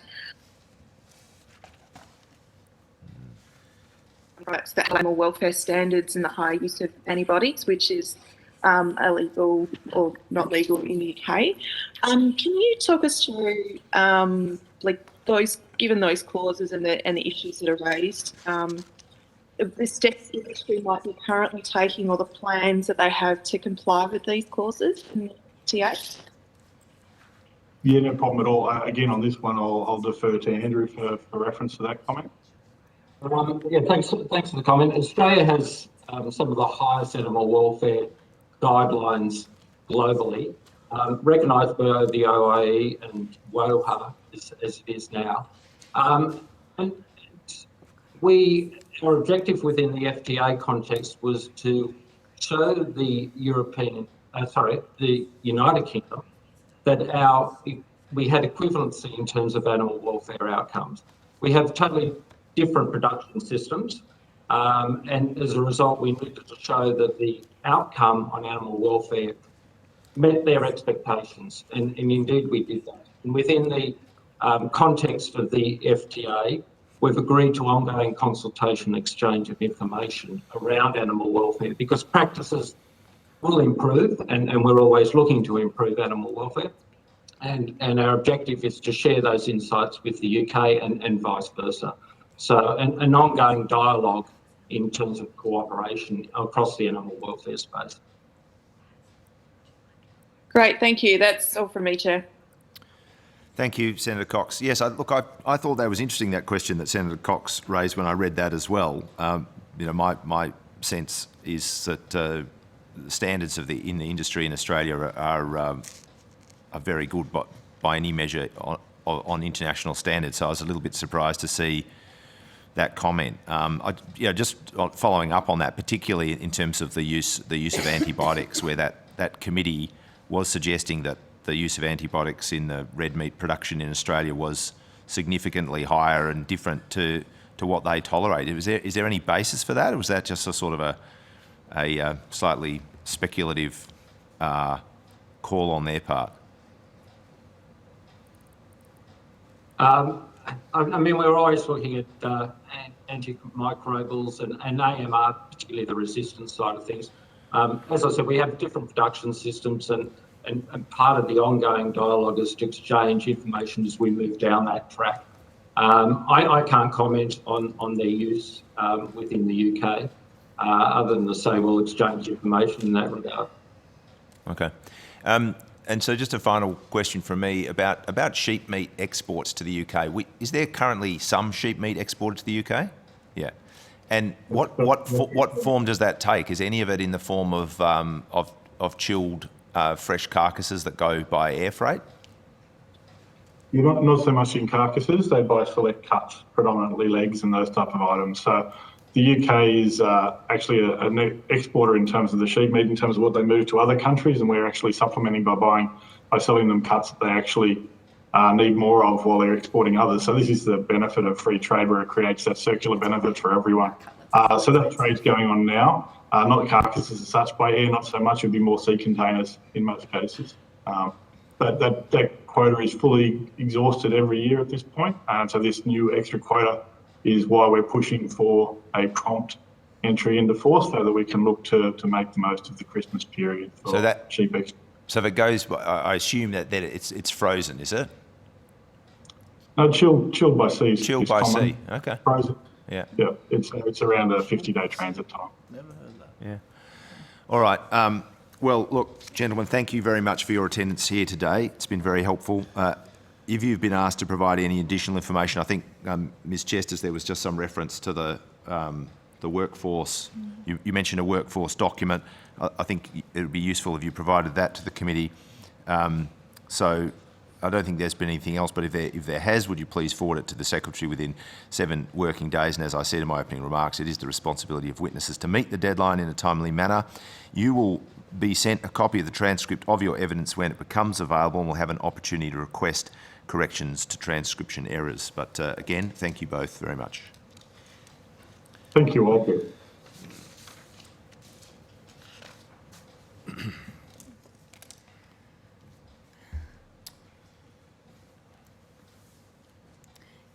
I'm just going to duck out for half an hour, but you're right for quorum, aren't you? Mm-hmm. Is that okay, great? I have no questions for the Minerals Council. I'm just glad they like our gold. Yeah. Good morning. I welcome representatives from the Minerals Council of Australia to give evidence today. For the Hansard record, would you please state your full name and the capacity in which you appear before the committee? Good morning, Chairman. Good morning, everybody. My name is Tanya Constable. I'm the Chief Executive Officer of the Minerals Council of Australia. Good morning, Chair, and good morning, members. I am the General Manager, Trade and Investment for the Minerals Council of Australia. Thank you, Mrs. Constable. Mr. King, although the committee does not require you to give evidence under oath, I should advise you that this hearing is a legal proceeding of the Parliament and therefore has the same standing as proceedings of the respective houses. The giving of false or misleading evidence is a serious matter and may be regarded as a contempt of Parliament. The evidence given today will be recorded by Hansard and attracts parliamentary privilege. I now invite you to make a brief opening statement before we proceed to discussion. Thank you, Chair. I begin by acknowledging the traditional custodians of the land on which we're meeting, the Ngunnawal Ngambri peoples. I pay my respects and those of the Minerals Council of Australia to their elders past, present and emerging. The mining industry is Australia's largest exporter and industry, the biggest company taxpayer and investor in infrastructure and equipment, and the world's largest exporter of minerals and metals. In the 2022 financial year, resources exports accounted for 69% of Australia's total export revenue. That's $413 billion for minerals, metals and energy exports, making mining the major driver of our highest ever trade surplus of $136.4 billion. In the 2021 financial year, the mining industry paid $43.2 billion in company taxes and royalties. Mining will continue to play a crucial role in Australia's and the world's future. The materials the industry provides are essential to modern economies, underpinning energy security, manufacturing and the transformation towards net zero by 2050. We recommend Parliament ratify the Australia-UK Free Trade Agreement to support trade and investment diversification, grow downstream processing and manufacturing, and further support our world-leading mining industry. The agreement reinforces the already comprehensive investment, innovation, technology and people-to-people relationships between Australia and the United Kingdom. It is an agreement that the UK, our close ally, has seen as essential as it seeks to redefine and reshape its trade relationships after Brexit. The agreement is significant to our industry in four main ways. First and foremost, the investment chapter provides a layer of confidence to investors making long-term, large-scale investments characteristic of the mining industry. It does this by enshrining obligations of non-discrimination and equal treatment and increasing foreign investment screening thresholds in line with Australia's other free trade agreement partners. Second, the agreement breaks new ground with the inclusion of a dedicated innovations chapter. The mining industry is an increasingly critical driver of broader technology development and innovation. Since 2005, Australia's mining industry has invested more than $30 billion in research and development, sitting in the top 4, occasionally top 2, of all industries. Third, the agreement supports the development of a highly skilled workforce essential to a technologically advanced economy, which supports a vibrant and advanced mining, processing and manufacturing industry. In the mining industry, skilled migrants make up 0.6% of the resources workforce, but they play a critically important role in undertaking hard-to-fill, experienced professional roles. This includes mining engineers, metallurgists, geologists, electricians, mine surveys, auto electrician, diesel fitters and drillers. Finally, the Australia-UK FTA allows the United Kingdom to better align its economy and regulatory systems, support the UK's accession to the Comprehensive and Progressive Agreement for a Trans-Pacific Partnership. This partnership is the standard-setting agreement for multilateral trade and investment agreements, and Australian businesses will benefit through the expansion of the agreement. The UK's inclusion in the CPTPP and further integration in the Indo-Pacific trade should be supported. Thank you very much. Thank you for that statement. I'll kick things off and then go to the Deputy Chair and others as usual. I was interested in the material in your submission about new energy metals, and there's just no doubt that that's going to be of incredible importance as we make this energy transition that is underway. Your submission states, however, that Australia has lagged behind with respect to exploration and development of major deposits, newly discovered major deposits. So I just invite you to explain that a bit further. Have we lagged behind other jurisdictions in particular? And what's your view about how this agreement will change that position? I think we're doing quite well on exploration if you look at some sectors, particularly the gold sector over the last few years. But where we have lagged behind is in areas like copper. So if I look forward to what is going to be needed to meet a net zero emissions future, by 2030 the world will need to increase lithium production fourfold, double rare earth element output, deliver a 67% increase in nickel and produce 32% more copper. So recent estimates, Chair, from the Bank of America indicate global mining investment, it's going to need to grow by about 160 billion per year, and that's US dollars, needed to meet that net zero emissions future. If you look at the mineral that is most needed, that you need in everything, and that is copper. And we are really lagging behind at a global level in copper.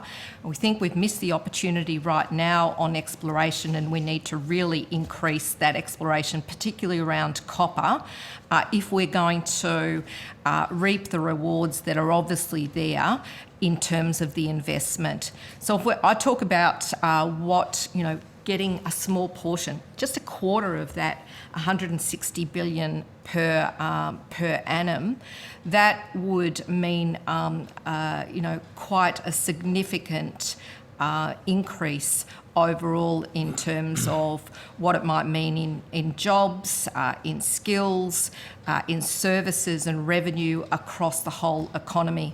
So where we need to really increase our effort is around exploration on those newer minerals, and specifically copper.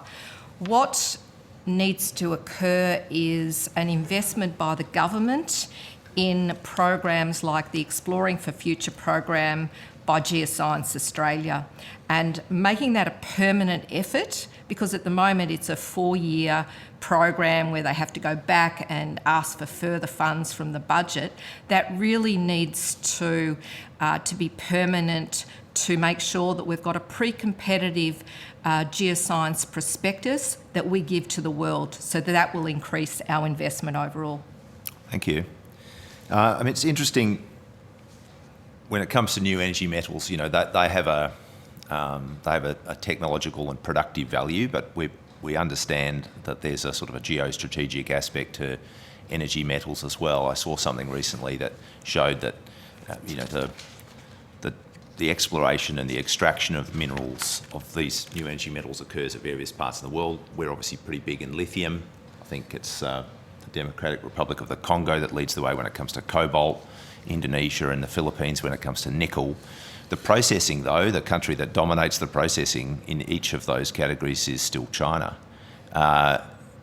What do you think this agreement might do to improve the capacity of a country like Australia to make sure that we're not just digging minerals up and seeing them go somewhere else for processing? Do you think that there's the prospect that we will actually do some of that higher value part of the minerals development process chain?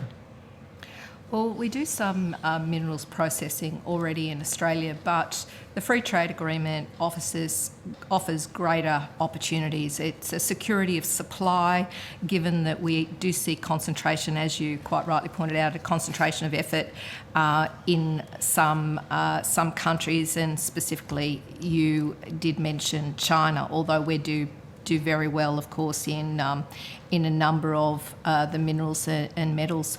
We are a secure supplier and a reliable supplier of minerals and metals to the world. We're already seeing an effort at a Commonwealth and at a state level on minerals processing. In Western Australia, there's opportunities in the Northern Territory, in Queensland and in New South Wales and Western Australia, of course. So that effort, by working with a number of countries where there is a like-mindedness, like the UK, and importantly also in our own Asian region with countries like Korea and Japan, in particular, that offers us a great opportunity to be adding value to the raw materials and then increasing that value as it's sold onto the market. We sell largely between Australia and a lot of the manufacturing of parts for important electronic components, as an example, is done in the Asian region, and then we see a lot of that assembly occurring in the United Kingdom and elsewhere in that European region. But it does offer us a great opportunity by working more closely together. Okay.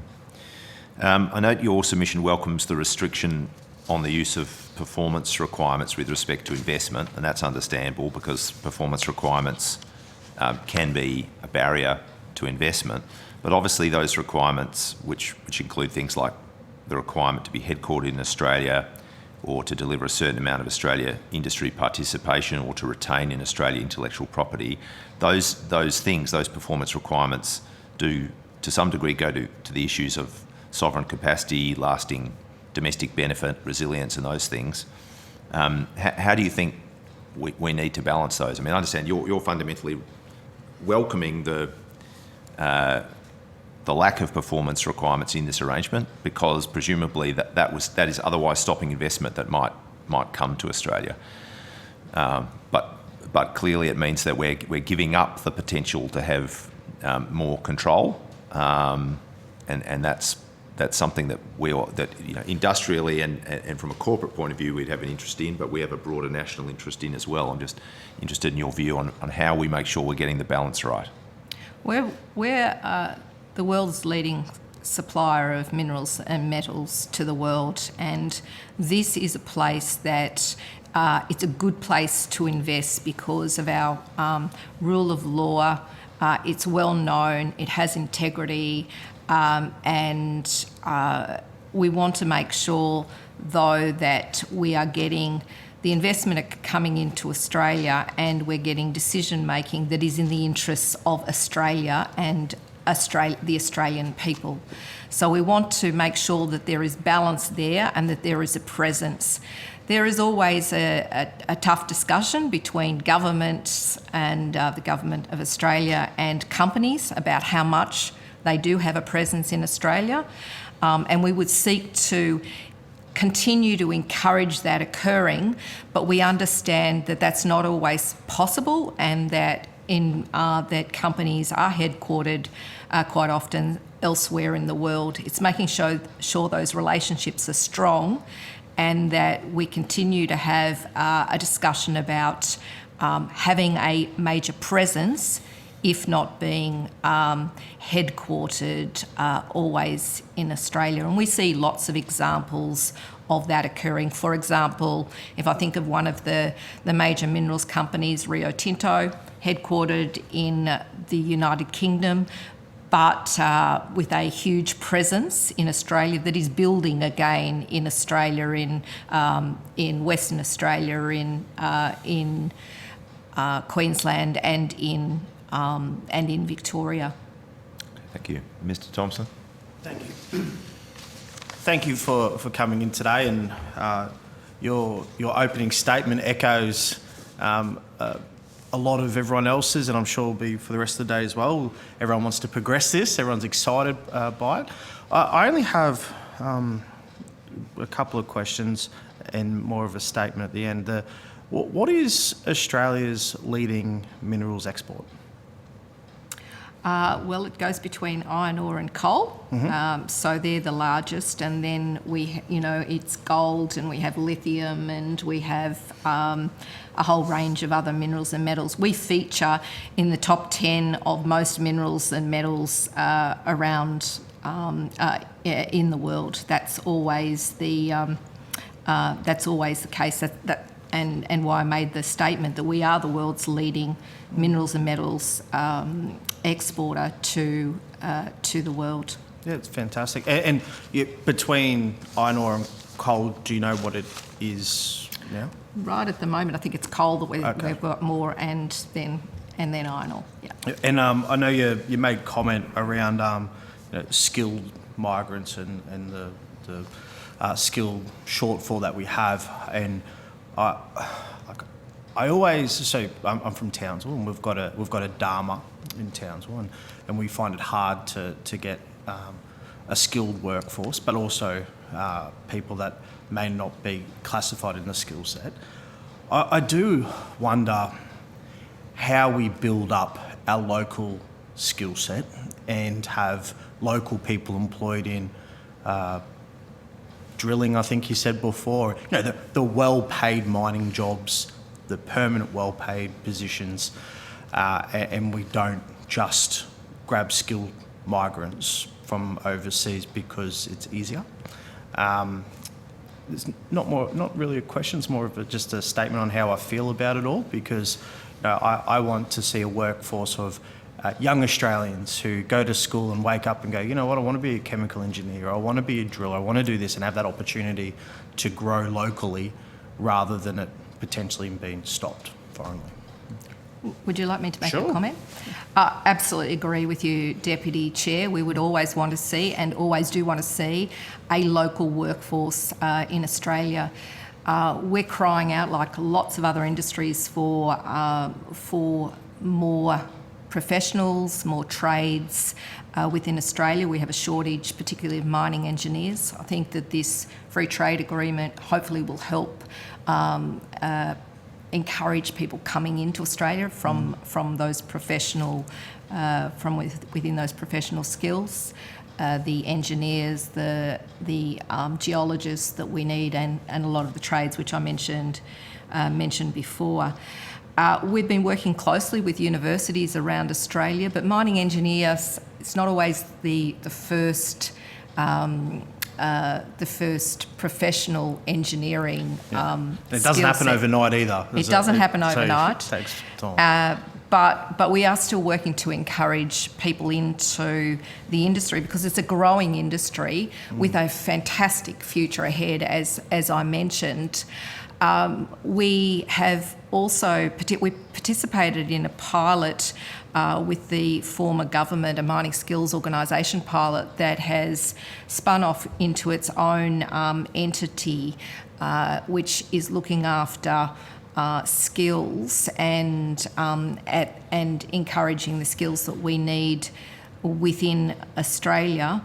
One of the areas that we worked on was apprenticeships, and between September 2020 and March 2022, I'm pleased to say that we now have encouraged 6,700 new apprentices into our industry, which is phenomenal.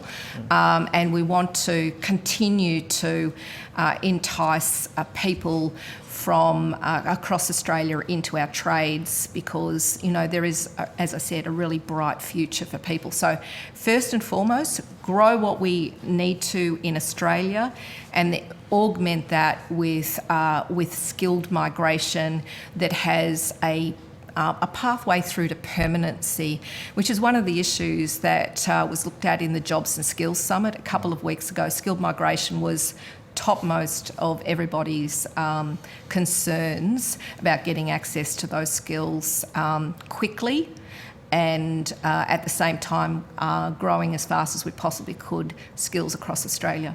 Thank you. Just a couple of things like that. When you talk about pathway to permanency, you mean both from an employment point of view, or pathway to permanency with a greater emphasis on permanent migration as part of the skills picture? Both. Both, yeah. I know that the submission actually talks about the sector's investment. I think it's $65 million through the MCA's, or Minerals Tertiary Education Council. I was just interested in that. Like, what form is the investment taking, and over what time frame?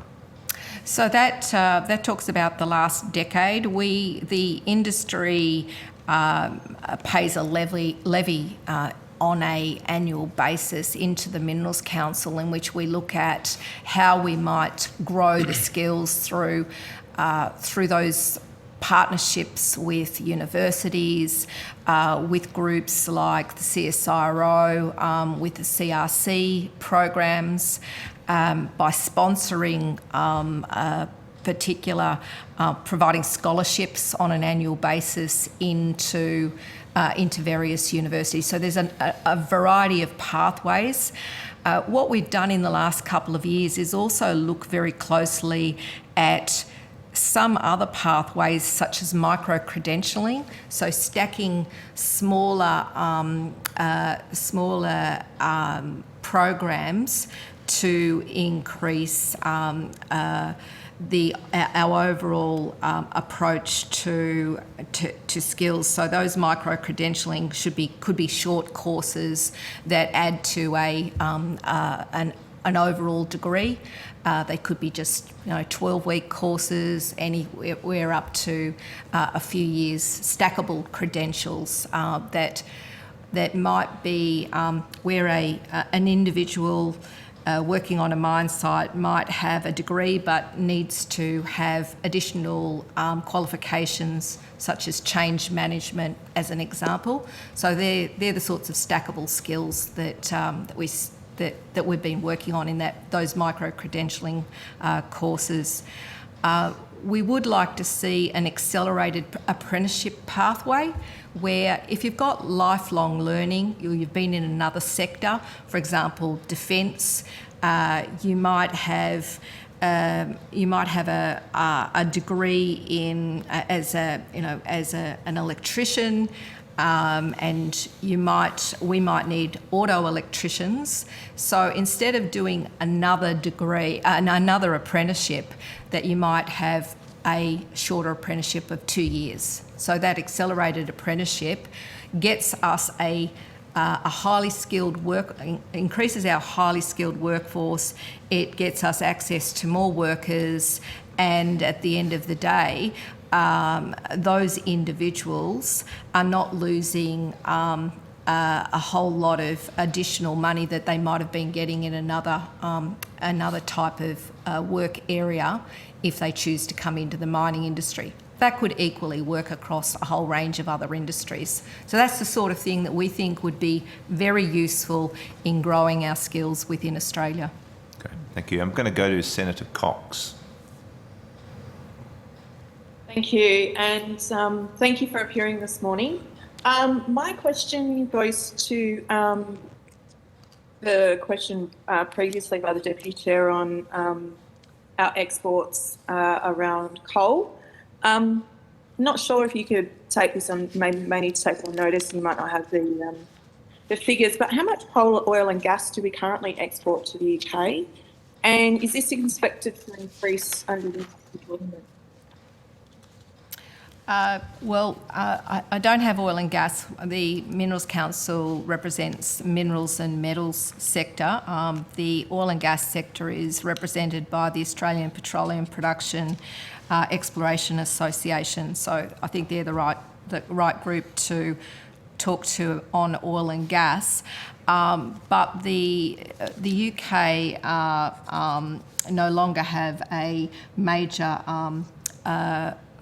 coal industry, so we are exporting to the UK 122 million tonnes of $122 million worth of coal exports. That was in 2021. Per year, that's right, yeah? Yes, that's correct. Okay, and is that likely to increase under this agreement, do you think? I'm sorry, I couldn't hear you, Senator. I think she said, is that likely to increase? Is it likely to increase under this agreement? Potentially, because there is an agreement in place that offers efficiency and an improved trade relationship. It could potentially increase, but that purely relies on the demand that is there coming from the United Kingdom. Is it a mix of thermal and metallurgical coal, or is it? It will be mostly metallurgical coal that is being provided. The energy supply issues, the crisis that we're seeing between Russia and the Ukraine at the moment, has meant that we've seen a security of supply issues across Europe, across the world, and Europe and the UK are looking for more reliable suppliers, and Australia has offered that reliability and security of supply during this period. Okay, how does this agreement then support or promote sustainable development to encourage and support those affected industries, particularly coal, to reduce emissions and protect the biodiversity in line with both countries' commitment to both the Paris Agreement but also net zero by 2050? So I've participated personally in the former Ministerial Advisory Council. There's been a strong discussion, and I noted from the evidence provided by the Department of Foreign Affairs and Trade this morning that there has been a strong emphasis placed on sustainability, climate change, and making sure that both Australia and the United Kingdom were committed to that. And I believe that both countries, as signatories to the Paris Agreement, signed up to net zero by 2050, and importantly, actioning the sustainability of our industries, and the mining industry is also very forward-leaning in this area around the commitments to climate change. When the government reaffirmed its commitment to the Paris Agreement just recently, and also announced a 43% reduction in emissions by 2030, that very firmly consolidated our approach as a country and sent a signal to the United Kingdom that Australia, again, was very forward-leaning. And I do want to emphasise that I believe that Australia is doing absolutely its fair share as the country doing more on renewable energy than anywhere else in the world, particularly around solar energy and wind. So I think that we are, as a country, I don't think given enough credit in the work that we're doing on renewable energy. And the mining industry, as you know, provide all the raw materials that you need for renewable energy at a global level. Well, being a West Australian senator, I certainly do, Ms Constable. Indeed. It's in my backyard, and as spokesperson for the Australian Greens in resources, I think we'll agree to disagree on that one. The one last question that I've got is, given that the Indigenous communities across Australia provide both access and tenure through their Indigenous land use agreements for mining, particularly of minerals and resources. And the Minerals Council of Australia, I had the pleasure of attending your parliamentary dinner, so well done on that event.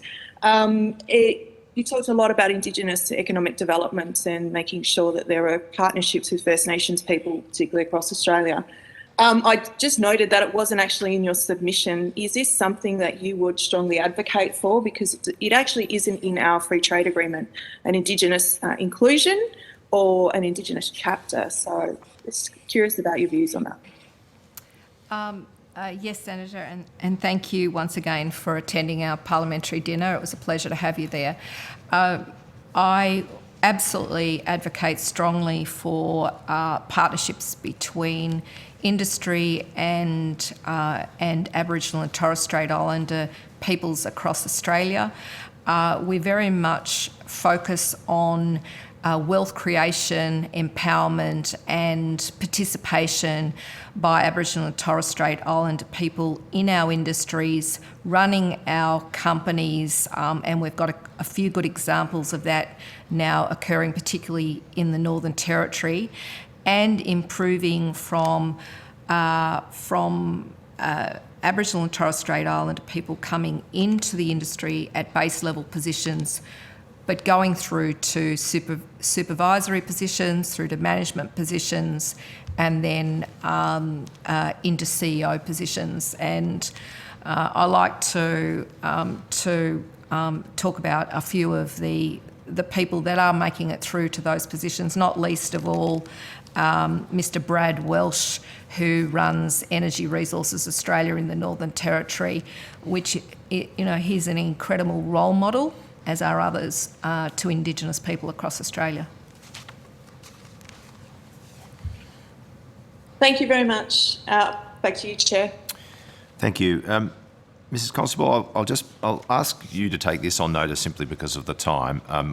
This committee was fortunate to meet with members of the European Parliament's International Trade Committee yesterday. One of the topics that came up was the circular economy and the recognition that as we move into this sort of energy transition and there's greater use of new energy metals, well, in new ways, that you know, there's enthusiasm for ensuring that happens in a way that is as circular as possible. And it goes, I guess, not least because these resources are finite in themselves. The demand for them is going to be enormous. So finding ways to make sure that we kind of use them and reuse them will be really important from a resource management point of view as much as from an environmental point of view. So if there's just anything that you could provide to the committee from the MCA's point of view on the circular economy and how the sector is approaching it, I think that'd be just useful for interesting for our absorption reflection in time to come, particularly as we go and look at the EU agreement, hopefully down the track.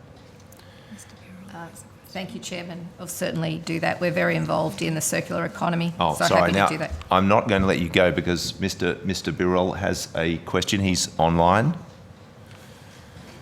Thank you. Yeah, thanks very much. Thanks, Chair. Thanks for appearing. Just a quick question in relation to gold. Significant, obviously, the most significant export from Australia to the UK is gold, as in the briefing notes. And I just wonder where that ranks in Australia's gold exports and whether this FTA could see changes in that in the scenario where the gold price stays the same or where the gold price significantly changes. So gold is Australia's third biggest minerals export to the world. In 2021, it accounted for 1.5 billion to the United Kingdom, and that is always given that we have the London Metals Exchange in London.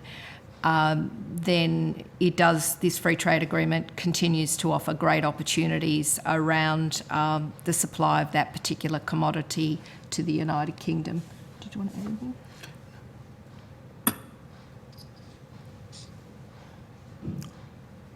Anything further from you, Mr. Birrell? Do you see this free trade changing that agreement? Or, in particular, if the gold price changes significantly, does that offer new opportunities for exploration? Given the fact that it may be viable to dig up gold, but it wasn't previously viable to, given the change in the price. Any increase in price of gold is going to support further exploration and development of resources that might have a higher cost base. Certainly, the free trade agreement provides for investment, as Ms. Constable mentioned earlier, investment into exploration, and exploration is key to the discovery of the range of minerals, including gold, and the opportunities for further investment in the development of new mines, including gold. So we see the free trade agreement as an essential pathway for investment into various parts of the mining supply chain across the spectrum of minerals. The fact that the London Metals Exchange is in the UK, we believe, is both going to support investment into Australian mining, but also form a platform for the export of minerals like gold directly into the UK and via Asia, other minerals that we produce and energy we produce into the UK as well. What we'd like to see is a pathway for technology to come on the back of that investment into Australian mining and processing, and also the potential for our minerals to form part of secure supply chains, both directly into the UK, but through Asia and other parts of the world into the UK, as well as final products that can be assembled into vehicles and other technologies that might be important for the transition to a global future economy. Okay, thank you very much. Thank you, Mrs. Constable and Mr. King. Thank you for your attendance here today. If you've been asked to provide any additional information, would you please forward it to the Secretary within 7 working days? As I said at the beginning, it's the responsibility of witnesses to meet this deadline in a timely manner. You'll be sent a copy of the transcript of your evidence when it becomes available and have an opportunity to request corrections to transcription errors. But again, thank you. Thank you for having us, Chair and members. Committee, this hearing will now adjourn until 11:15.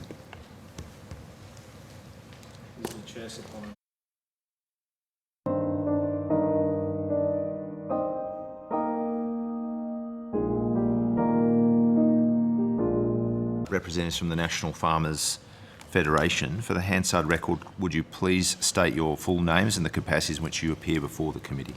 Tony Marr, Chief Executive, National Farmers Federation. And Charlotte Wondersits, Policy Officer, Trade and Economics.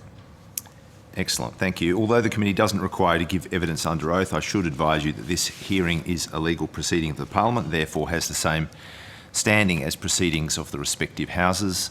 The giving of false or misleading evidence is a serious matter and may be regarded as a contempt of Parliament. The evidence given today will be recorded by Hansard and attracts parliamentary privilege. I invite you to make a brief opening statement before we proceed to a general committee discussion. Excellent. Thank you, Chair. I'll make an opening statement. Free trade agreements are vitally important to Australian farmers and Australian agriculture. More than 70% of farm production in this country is exported, and more than 80% of Australian farm exports go to countries which have signed FTAs with Australia. The UK, along with the EU and India, are the last significant international markets for Australian agriculture with no free trade agreements in place. The NFF is strongly supportive of the Australia-UK Free Trade Agreement, which will enable Australian producers to diversify their markets by removing tariffs and reducing red tape on Australian agricultural exports as we work towards growing our industry to a $100 billion farm gate by 2030. The agreement is timely and pertinent to give the current climate of disruptions to key markets in Asia and increased supply chain disruptions due to the pandemic, geopolitical dynamics and conflict. The ability to source from alternative supply chains will build the resilience of both the UK and the Australian economies. Presently, the UK isn't a large market for Australian agricultural exports, and this is unlikely to change given the considerable market distance from Australia and their capabilities on the European continent. However, our trade relationship will be important and largely complementary in that imports from Australia will only help fill gaps evident between UK domestic production and overall consumption. We would like to see the UK consumers benefit from increased availability of high quality Australian produce on their supermarket shelves alongside their own homegrown options. The NFF was supportive of proposed changes to the rules in place around British backpackers visiting Australia on the proviso of we have an introduction of an agricultural visa. We don't have the agricultural visa in place that we were promised, and the changes will reduce the availability of farm labour at a time when Australian agriculture is facing an estimated 170,000 odd workforce vacancies, manifesting in supply chain disruptions and higher prices on supermarket shelves. This remains an issue for the government to address. Finally, the importance of finalising a deal this year cannot be overstated. Off the back of frankly disappointing workforce outcomes, our industry should not also lose a year's worth of tariff reductions and tariff-free quota increases. Delaying ratification would mean farmers not being able to sell their produce in lucrative international markets and potentially losing market share to our fierce competitors like New Zealand, Canada, Brazil and the USA. Therefore, we welcome the committee's expedited consideration of the Australia-UK Free Trade Agreement. Happy to take any questions. Thank you, Mr. Marr. I'll kick things off and then we'll move around. You welcome the agreement, and there's no doubt, I mean, even on the UK's analysis, when they look at the things where it's going to help them but perhaps impact on their sectors, they see it as being helpful to us with respect to primary production agriculture. You note, I think, that you don't expect to see significant change at the very outset. And I assume that to the extent that there is a shift, it's in that sort of diversification space, that you'll have producers here not necessarily expanding their overall production, but perhaps shifting markets depending on prices and other circumstances. Is that a fair assumption, a fair sort of summary of your view? I think that captures it. A couple of points.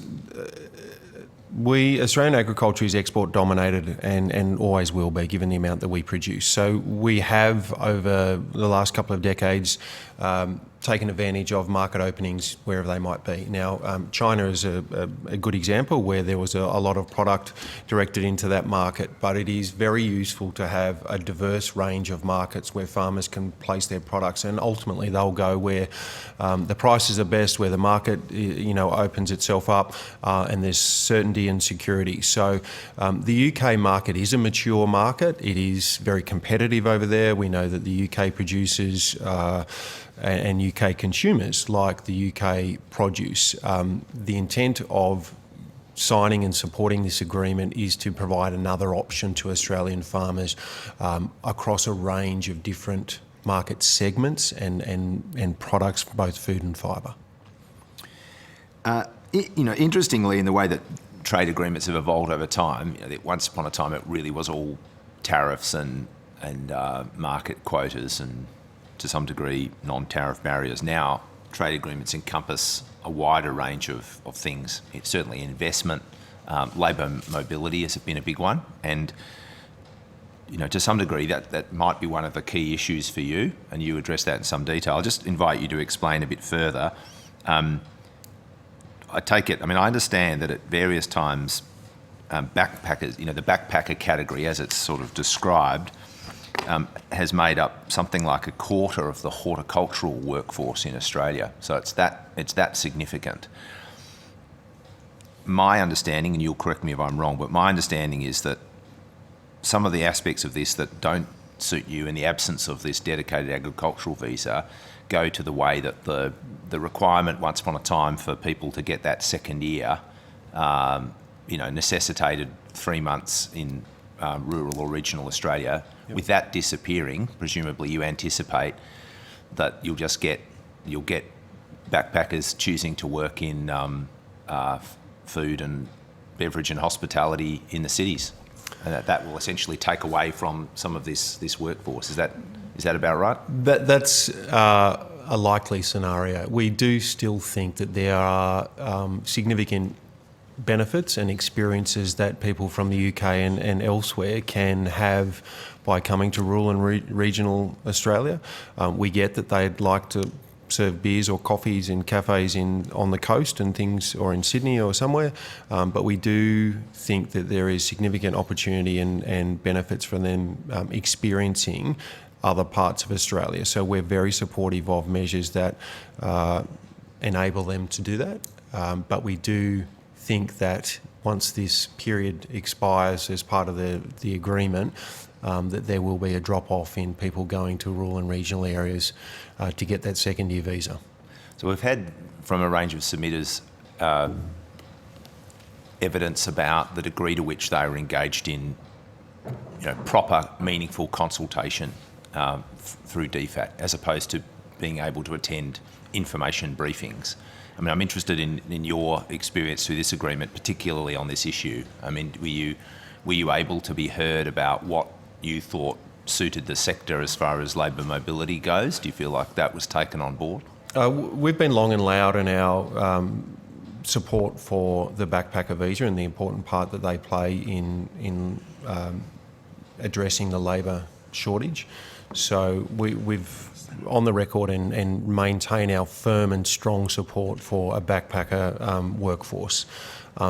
So it's certainly around addressing the labour shortage, but again, we have a genuine view that there are cultural, experiences and benefits that people can get from going and working on farms, but in rural and regional Australia. So we'd like to think that that's still there, but we are very clear around our views on supporting the backpacker system and the backpacker visa arrangements. As it was. Okay, I'm going to go to the Deputy Chair, and then we've got Ms Chesters, Senator Cox and Mr Birrell. Thank you. Thanks, Chair. Thanks for coming, and I'm very envious. I want to take my tie off as well. Out of the people you represent through the NFF, what group would benefit the most, do you think, from this FTA? Across the board, I think the agriculture sector will benefit.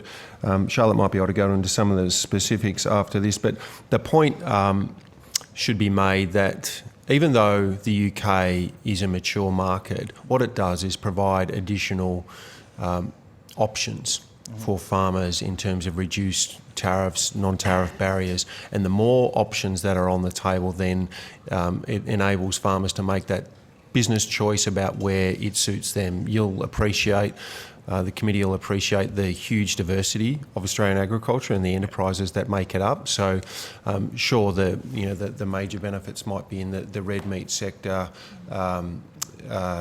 dairy, perhaps some grains in terms of biofuels and things like that. But the principle itself of having more markets more open is something that the industry long supports.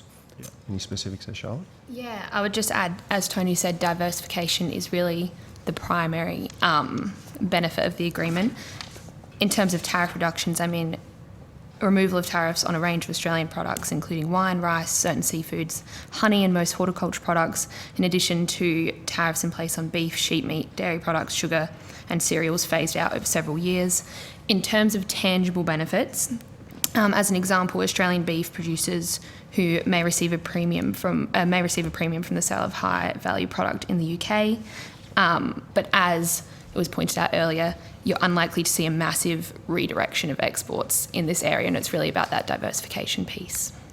Well, thank you. And I echo what you said around workforce. I'm from Townsville, constantly getting people that contact farmers that can't get people to work anymore, and finding it very difficult. And I think it's something that needs to be addressed. We're now a DAMA, so a designated area of migration agreement, but that still won't pick up the shortfall. So I fully understand what you meant when you went through it. That's okay. I'm going to go to Ms Chesters and then go to Senator Cox after that. I've just got a few questions in relation to the backpacker issue that you've raised and previous others have raised. Why do you believe that the UK government requested this change in relation to the backpacker working holiday visa be included in this agreement? I'm not sure, to be honest with you. Do you think it's got anything to do with the experience and high-profile experiences of some British backpackers have had in this country and the media attention that that's got? Possibly. There's no doubt that there have been a series of unfortunate experiences across the backpacker visa arrangement. We have always and will always make sure that we're very firm that those instances should be reduced, and those people that are perpetrating, that exploitation, if that's what it is, then they need to be weeded out of the industry. We've got no tolerance whatsoever for people to be not treated appropriately on farms. So we don't think that there is a place for those businesses in our industry. So, and it's not just the exploitation and underpayment of British backpackers that made the media. There was also some horrific incidences of, workplace death, of rape, of sexual assault that occurred as well. Do you feel that in some way that just meant for the UK they had to act, because it just, not just here in Australia, but over in the UK, there was quite a bit of commentary on people's experiences here? Well, yes. I mean, you have to understand the basis of what was specifically their decision. But the point that you raise may well have been part of that. The statistics of number of people on work placements here in Australia against the number of instances that have been reported, I don't have the data on that. If they had the data on that, that was a catalyst for their decision, then I'm not aware of it. But to make the point and to reiterate the point, backpackers are an important labour source. We are very supportive of any measures that make sure people working on farms are safe, they're treated appropriately, they're paid accordingly, and they have a good experience. One of the real challenges, with the backpacker visa is we don't keep data in this country about where people work. So they enter Australia because they satisfy the age criteria. Once they've done 12 months, what used to be the rule, well, currently the rule with the UK, which will change under this agreement, they went and did 88 days, they got a second year. Mm-hmm. So what we've met and know is that nurses enter the country as backpackers and then work in nursing. Social workers enter the country as backpackers and work in social work. So we have quite highly skilled people working in these professions. And is it really fair that we then force them to go do 88 days in agriculture to get the extension visa when they're a qualified nurse or a qualified social worker where we have those skills shortages? Well, I suppose it depends on your definition of being forced. I mean, if they don't want the extra visa, then they're not forced to go and do that work. There's an opportunity for them to experience rural and regional Australia and some of the jobs. Of course, that's an option for them to take up, but it's not necessarily forcing them. I disagree that it's forcing them to go and do that work. It's an option for them to extend their visa. Do you feel that there's any sort of knowing that people, if they want the second year, have to go do 88 days, does that relationship that, well, you have to do the 88 days to get the second year, does that impact people's kind of working conditions or ability to negotiate a fair experience? Yeah, so the point you're going to is a good one. Backpackers are and will be a very important labour source. The fact that at the risk of putting all backpackers into one category, it's a cultural exchange visa. They come here to experience Australian culture and tourism and scenery and all of the great things that we know are in this country. They haven't come specifically to do work on farm or as a nurse or as a barista or anything like that. And that's the key distinction that we were pursuing in an ag visa, is that the ag visa was designed to cater for a workforce need. It wasn't retrofitted like the backpacker visa is around enabling people to do work. That was solely focused initially on a cultural exchange program. So it's been retrofitted, and there are some unintended consequences around that. I know and have had experience with people that are working on farms that they don't necessarily love the job, and I think that would be fair to say for any job. If you're in a country, it's not going to say that it's your chosen profession, but you're doing it to make some money so you can travel around. Now that's probably the experience for farms, and farmers have said while they're a really important workforce component, some people that turn up to farms, they're there to do the job, get some money, they're not committed to doing that job for the rest of their life. Would you say then, because the fact that we have people with skills entering as a backpacker visa to work, is that also something that you think more broadly needs to be assessed? Like, is it the same rule that, should that nurse really be here on a backpacker visa? Like, if they're here using their skill, if we're saying that for agriculture, do you think that also is true of other professions? Like, if we're to restore the backpacker visa to its genuine cultural exchange purpose, do you think we need to look across the board at changes? So two things. I would say that we definitely need to look at ways to recognise skills that are achieved and expertise that are achieved outside this country that can be applied in here. I think everyone would acknowledge there is skills gaps across the board in all parts of the economy. But I do think that we would have to be careful not to rule out any other positive experiences. To use your scenario of a nurse coming here and working and travelling around doing some jobs, some shifts here or there, picking some fruit, doing some farm work, I mean, that in itself could and should be a good practical experience. So you wouldn't want to rule that experience out necessarily just because of, an agenda, because I do think that is a valid opportunity. Under the proposals, though, that nurse could still work, do 12 months, take a break, go work in agriculture and then come back. Like under this agreement, they can still do that. They're just not required to do it. Yes, but so that's the case. So the downside of that arrangement is that the agriculture sector potentially misses out on workers that, might be encouraged to go and do that work that is desperately needed. Now, make the point again, agriculture's been facing workforce challenges for a long time, very much prior to COVID. It's been exacerbated, but it is still a major issue in rural and regional Australia, as you would know. My final question just on workforce. Agriculture's done quite well under the free trade agreements for the previous decade. UK, this is the latest. There's the China free trade, Korean, Japan and others. If workforce has always been a challenge, how are you going to get the workforce required to really maximise the opportunity in these trade agreements?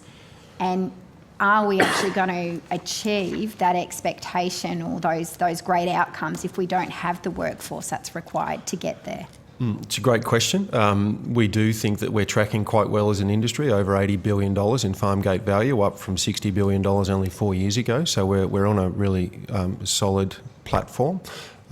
It has always been a challenge. My response, I would say, would be that the workforce challenges are going to be addressed most comprehensively through a suite of measures. So we're absolutely supportive of the PALM scheme. We're absolutely supportive of a backpacker visa system. It's our view that we need a dedicated workforce solution for the agriculture sector from immigration. So that is visas for agriculture workers. So we do think that there is going to be a shortfall. And to your question, we do think our vision for a $100 billion industry will be compromised if we don't get a suite of measures that specifically target agricultural workforce in rural and regional Australia. Okay, just being mindful of the time, I'm going to go to Mr. Birrell and then finish with Senator Cox. Thanks very much, and Chair, thanks for appearing today. Just two questions. One, the first is as a comment, and I just reiterate the absolute necessity for an ag visa and the threat that it puts on agricultural production, particularly in the seasons and the commodity prices that we have now, is a real challenge. That's more of a comment. The other thing I'd just like to say is you say that perhaps. It's probably fills a few, if I can paraphrase, fills a few small gaps for the Australian agricultural industry, the Australia-UK Free Trade Agreement. But I'm just wondering, as technology improves in terms of logistics and automation and Australia's competitiveness with labour, as labour perhaps isn't required as much, but we get more automated, and the technology in terms of getting, and we heard from the Meat and Livestock Council about, chilled lamb going by sea to the UK, but also in my experience here, getting dairy products overseas, even around to Europe, but also fresh horticultural products in controlled atmosphere. Do you think that that might mean that there are future opportunities to have a more significant impact in exporting agricultural produce to countries that are further away, such as the United Kingdom? Definitely. We see on two fronts, not only the technology that can be utilised on farms, so much more skilled operators and workforce on farm that can make the production, packaging, processing much more efficient and much more cost competitive. But also definitely the streamlining of export certification processes, and increasingly what we're seeing is requirements for accessing international markets, so demonstrating, the sustainable practices that Australian farmers have in place to the globe. We've been saying for a long time now that, Australia is clean and green. Well, our view is that everyone else is saying that now, and we've actually got to demonstrate that, and we think that the industry in Australia is extremely well placed to demonstrate that to markets in the EU or elsewhere. So technology will play an increasingly important part in that, in actually telling the great story of Australian agriculture to maintain and improve market access. So definitely technology is going to be a key on a number of fronts. Okay, thank you. Very good. Thanks, Mr. Burrell. Over to you, Senator Cox. Thank you, and thank you for appearing this morning. Just one question. Given that 95% of our exports and our imports come by shipping, and the latest draft report from the Productivity Commission talks about warehouse to wharf to water, I've done some engagement with the grain industry here in Western Australia, and obviously we're having a remarkable surplus. We're expecting that, particularly in canola. So I'm really great to hear that. But one of the issues that they did raise with me was about infrastructure. So I don't know if you can expand on that, particularly when we talk about capability for us to be able to both import, also export, because they outlined both storage, rail, transport, all of those other things. So I don't know if you can expand on that for us. Yes, so we're increasingly aware as states like WA continue to produce bumper crops, and good on them, long may it continue. The infrastructure constraints, so in the last, what we call, last mile or last kilometre of production, so it's beyond the farm gate to the storage facilities and then to export facilities. We do think that there is more investment that is required to make it much more efficient and also line up with international standards. So it's great to produce huge crops, but if they're having challenges being stored, being processed, being exported, then that compromises that efficiency and that huge value that's achieved on farm. So, excuse me, across the country, and there's various private organisations that are investing in that regime. But over the last couple of years, it has demonstrated the need for increased investment from industry, but also I would say from state governments to commit to roads and rail and storage facilities that will help us get to that $100 billion target. So totally support the need for further infrastructure investment. That's great. Thank you very much for that. Thanks, Senator Cox. Yes, as a fellow West Australian, I'm very conscious of that. I think privatisation and closure of the Tier 3 rail network has introduced some problems. And when I last met with CBH, I think it's literally train drivers that is the pinch point. Had a conversation with CBH last week on this exact issue. Yeah, I mean, it's amazing in the case of the Western Australian grain export. It's about maximising the throughput in the most high value window early in the year, coming out of the European winter, getting grain into Europe when the price is at its highest. So anyway, interesting challenges. Good challenges to have when the crop is going to top 20 million tonnes for the second year in a row. But Mr. Ma and Ms. Wundersitz, thank you for your attendance here today. If you've been asked to provide any additional information, would you please forward it to the Secretary within 7 working days. As I said at the beginning, it's the responsibility of witnesses to meet this deadline. I don't believe you've been asked to provide anything. But if there was anything, it needs to be provided in a timely manner. You will be sent a copy of the transcript of your evidence when it becomes available, and will have an opportunity to request corrections to transcription errors. But otherwise, thank you for your attendance here today. Thank you for the opportunity. Thank you.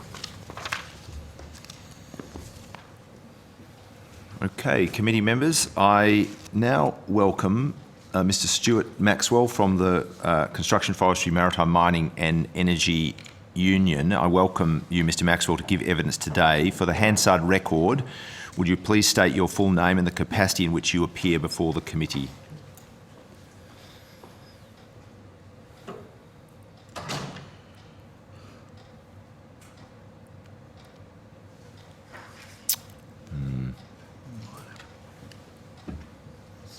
We may just have a small IT problem there. So. Sorry, Mr. Maxwell, we lost you at the beginning, so if you wouldn't mind just trying that again.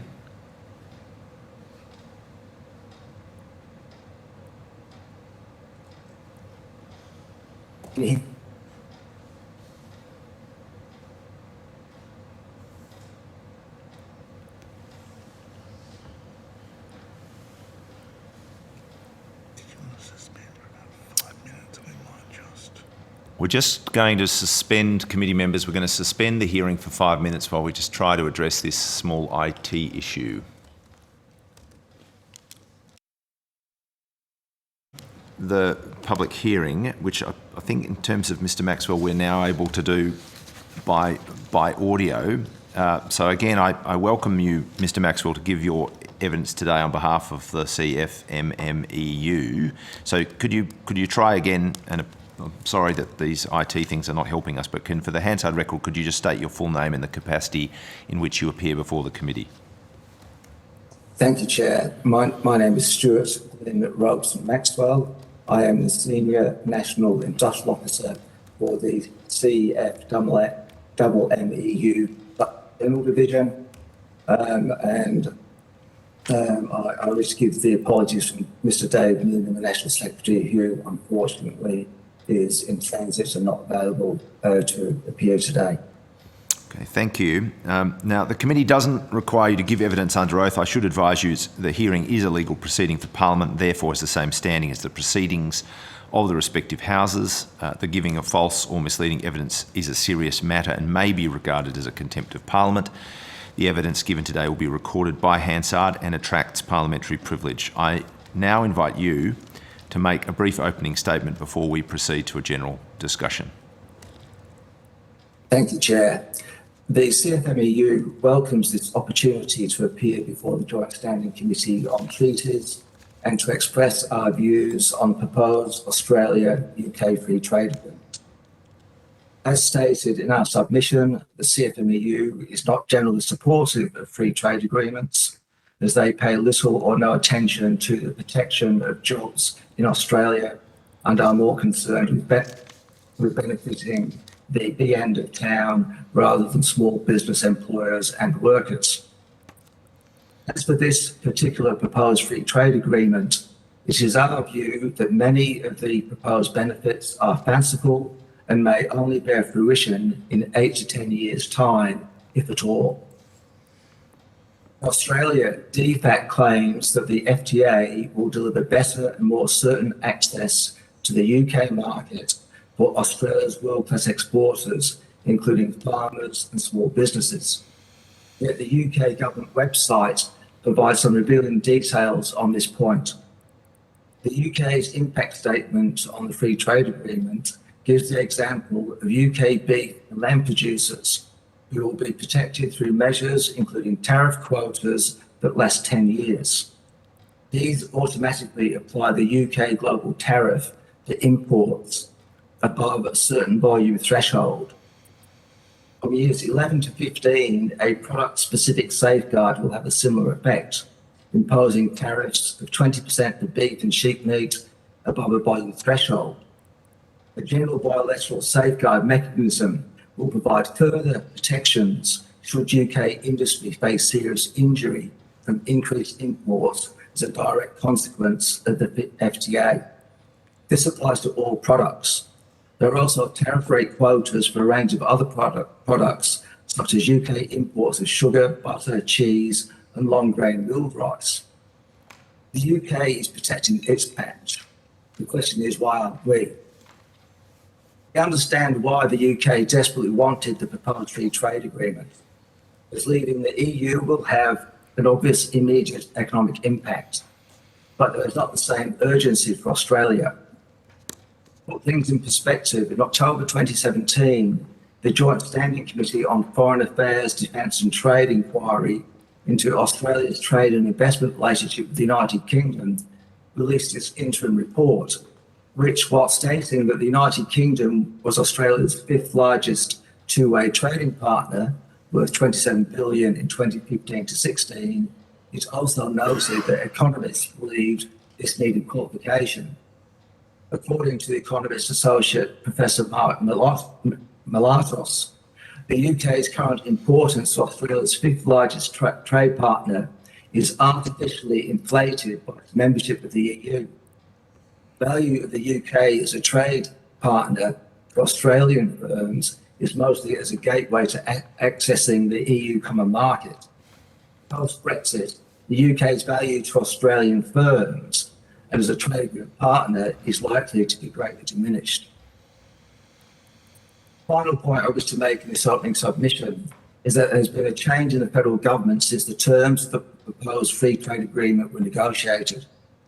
The policies of the new federal Labor government are different to those of the previous Liberal/National government, particularly the ALP's Buy Australia plan. The proposal in the FTA to open up government procurement to UK businesses is clearly incompatible with a Buy Australia plan and the establishment of a Future Made in Australia office. Our view is the proposed FTA should be scrapped, but if not, it must be renegotiated to make it consistent with the policies of the new federal government. And that closes up my opening remarks. Thank you, Mr. Maxwell. I'll start off with a few questions and then go to the Deputy Chair. The submission, which is a detailed submission, identifies a number of concerns. Some of them are about the process of the agreement making and some of them about the outcomes. I guess I'd start by inviting you to make some commentary about the degree of engagement with stakeholders, particularly the labour movement and civil society as opposed to industry stakeholders. We've had submissions that suggest that the engagement is more at the come along and be told what's happening, sort of information briefing style, rather than meaningful consultation that actually influence negotiation outcomes. And that's part of your submission. So I just invite you to make some commentary about that. To what extent was the CFMMEU involved in consultations, and to what extent were the concerns that you raised heard and reflected in the final outcome? Thank you, Chair. First of all, the CFMMEU was not consulted over the free trade agreement. We understand that the ACTU were invited to occasional stakeholder briefings following the negotiation rounds, but they had no input into the content of the free trade agreement. And in the table of 140 organisations that were consulted, there are no trade unions listed. Okay. Moving on to a couple of the matters of substance. I mean, obviously, trade agreements have evolved to encompass labour mobility, which has not always been the case. The United States doesn't make any agreements with respect to labour mobility, but we do. We heard earlier that with respect to the category of contractual service providers, the arrangements are a bit lopsided. In the case of Australia, contractual service providers, there's no cap on the number of visas. There won't be labour market testing, and those visas run for 4 years in Australia, whereas it's 12 months for the equivalent in the UK. What concerns does the CFMMEU have with respect to things like not using labour market testing or other aspects of these arrangements? Chair, we're extremely concerned about this. One of the categories of business persons that may come in under the proposed free trade agreement are installers and services. And our concern there is that whilst the length of their stay is limited to 3 months,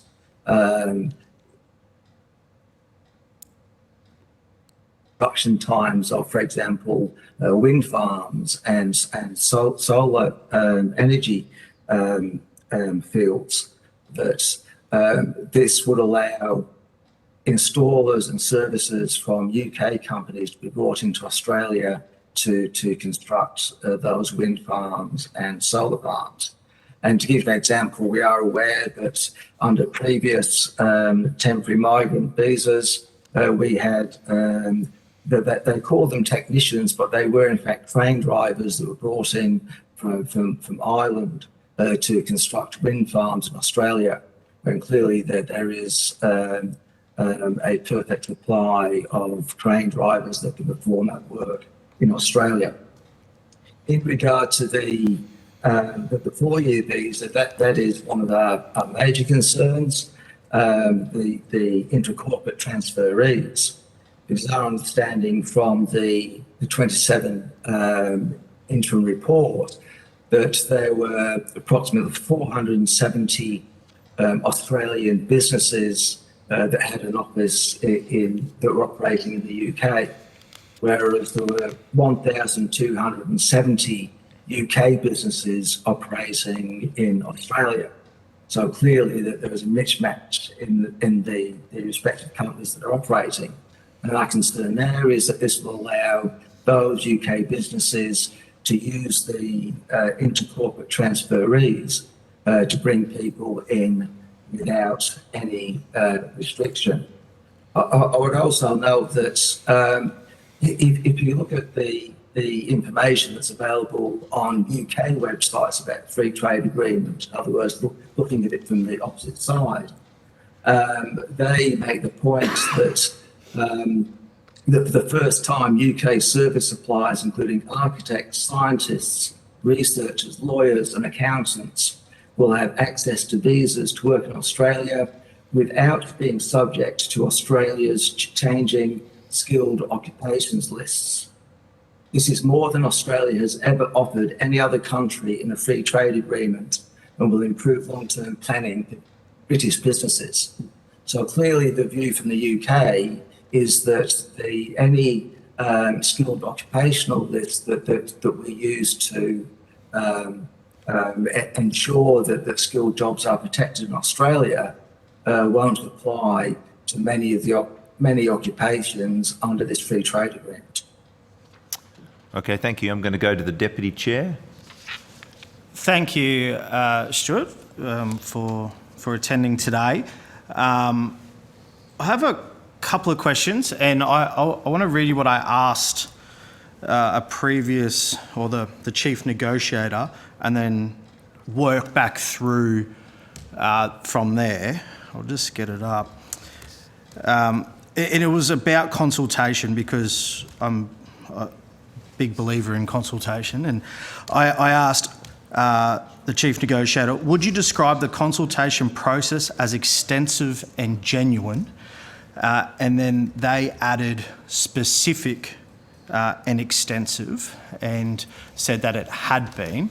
I then asked, did the input you got from stakeholder consultation inform the negotiation, which they responded with yes, and it was made note about consultation from the ACTU to them. Is it your belief that the consultation happened post-negotiation, or did it happen during, or what's your view on this? Thanks, Deputy Chair. My information, and I did specifically ask the ACTU about this, is that they were to briefing sessions after the rounds of the negotiations. So in other words, they weren't provided the opportunity to provide input into the issues that were being raised, but they were told after the fact of what had occurred. Okay, thank you. And I do respect your position with the CFM-MEU on not supporting, or generally speaking, not supporting some FTAs.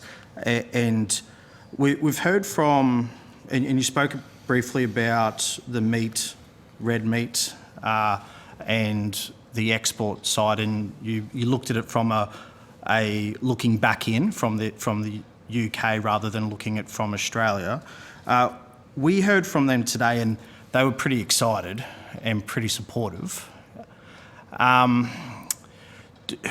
Can you expand a bit more on your view of, say, not being as they would have described it as, a really good opportunity for them?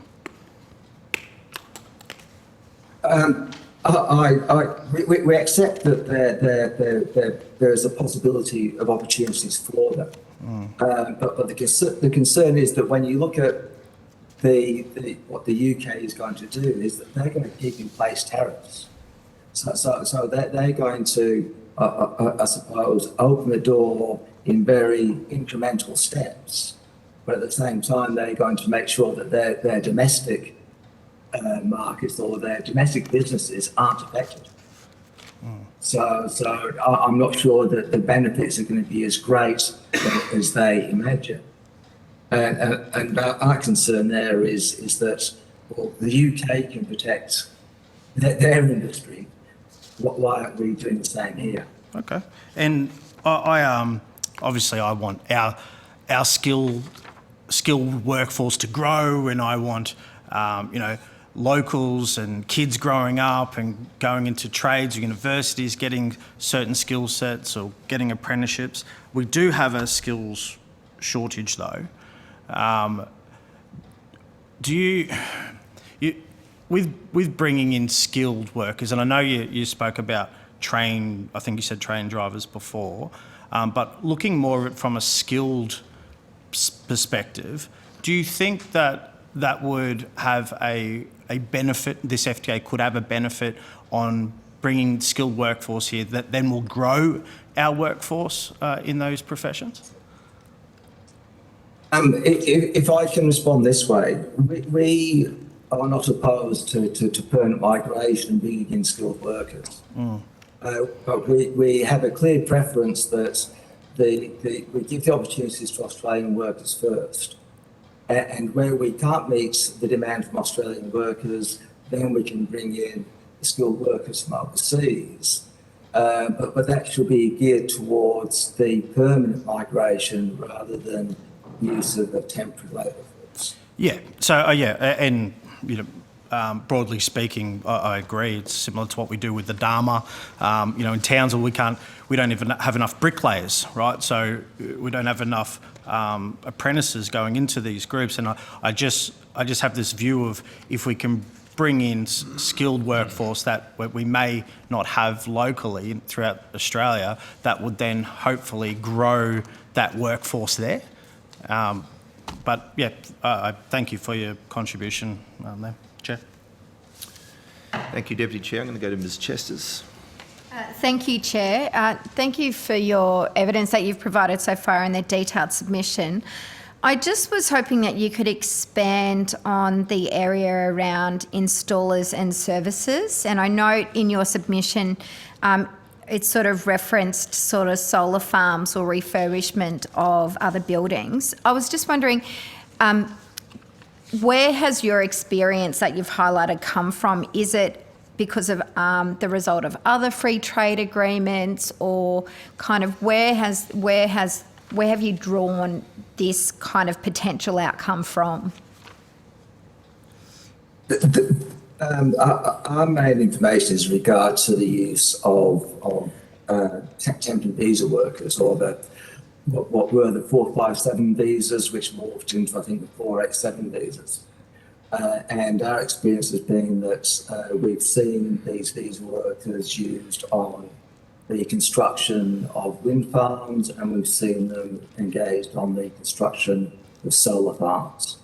So that has been our experience. At the same time, we've also seen the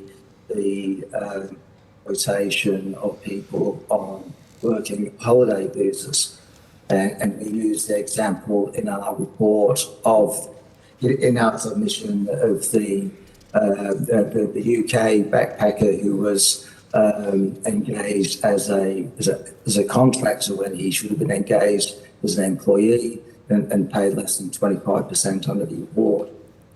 So there's an area of exploitation where people are being used on temporary visas, and the provisions of this proposed free trade agreement seek to expand on the opportunity for people to come in and work on those temporary visas, both for the working holidaymakers and through the intercorporate transferees and the use of installers and services.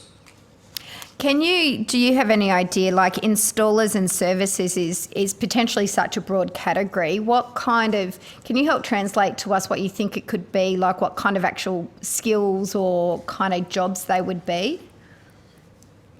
Well, perhaps I could put it in this perspective. If you look at the imports from the UK, machinery is the second biggest of those imports.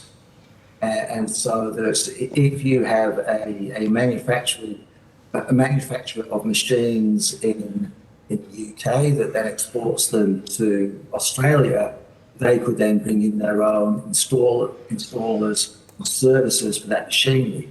So that could be from occupations such as electrical fitters, it could include riggers, it could include dogmen, it could include crane drivers. And so therefore is the concern about there being no labour market testing that a local person could miss out on that job opportunity if the company was to bring their own people in to do that work? That's correct. I have some background noise here. If you just bear with me, I may be able to get rid of it. I just had one more question. Yeah. Sorry. Yes, sorry. It was just in relation to building products. We heard earlier that building products would be one area where Australia reduced tariffs to zero, which could potentially mean more building products coming in from the UK. Do you have any concerns about the impact that may have on the building and construction industry in Australia? We have had concerns with building products that come in from overseas that haven't met the Australian standards. Whilst I'm not aware of any from the UK that haven't met those standards, we are aware, obviously, of the cladding that was used on buildings that's coming from other countries that we've had concerns with. So if there aren't the checks and balances in ensuring the products meet the Australian standards, well, then obviously that is an area of concern. That's all. Committee members, I haven't had any indications of other questions. All right, on that basis, I thank you, Mr. Maxwell, for your attendance here today. I don't think you've been asked to provide any additional information, but if you have, please forward it to the Secretary within 7 working days. It is the responsibility of witnesses to meet this deadline in a timely manner. You'll be sent a copy of the transcript of your evidence given today when it becomes available and have an opportunity then to request corrections to any transcription errors. But otherwise, we thank you for the time you've made to appear before us today. Thank you, Chair. All right, committee members, I now welcome a representative from cane growers, Mr. Warren, I'm going to say Males? Males, Mr. Warren Males. Excellent, there you go. I shouldn't have, no, good tip. I welcome Warren Males to give evidence today. For the Hansard record, will you please state your full name and the capacity in which you appear before the committee? Good afternoon, Chair and committee members. My name's Warren Males.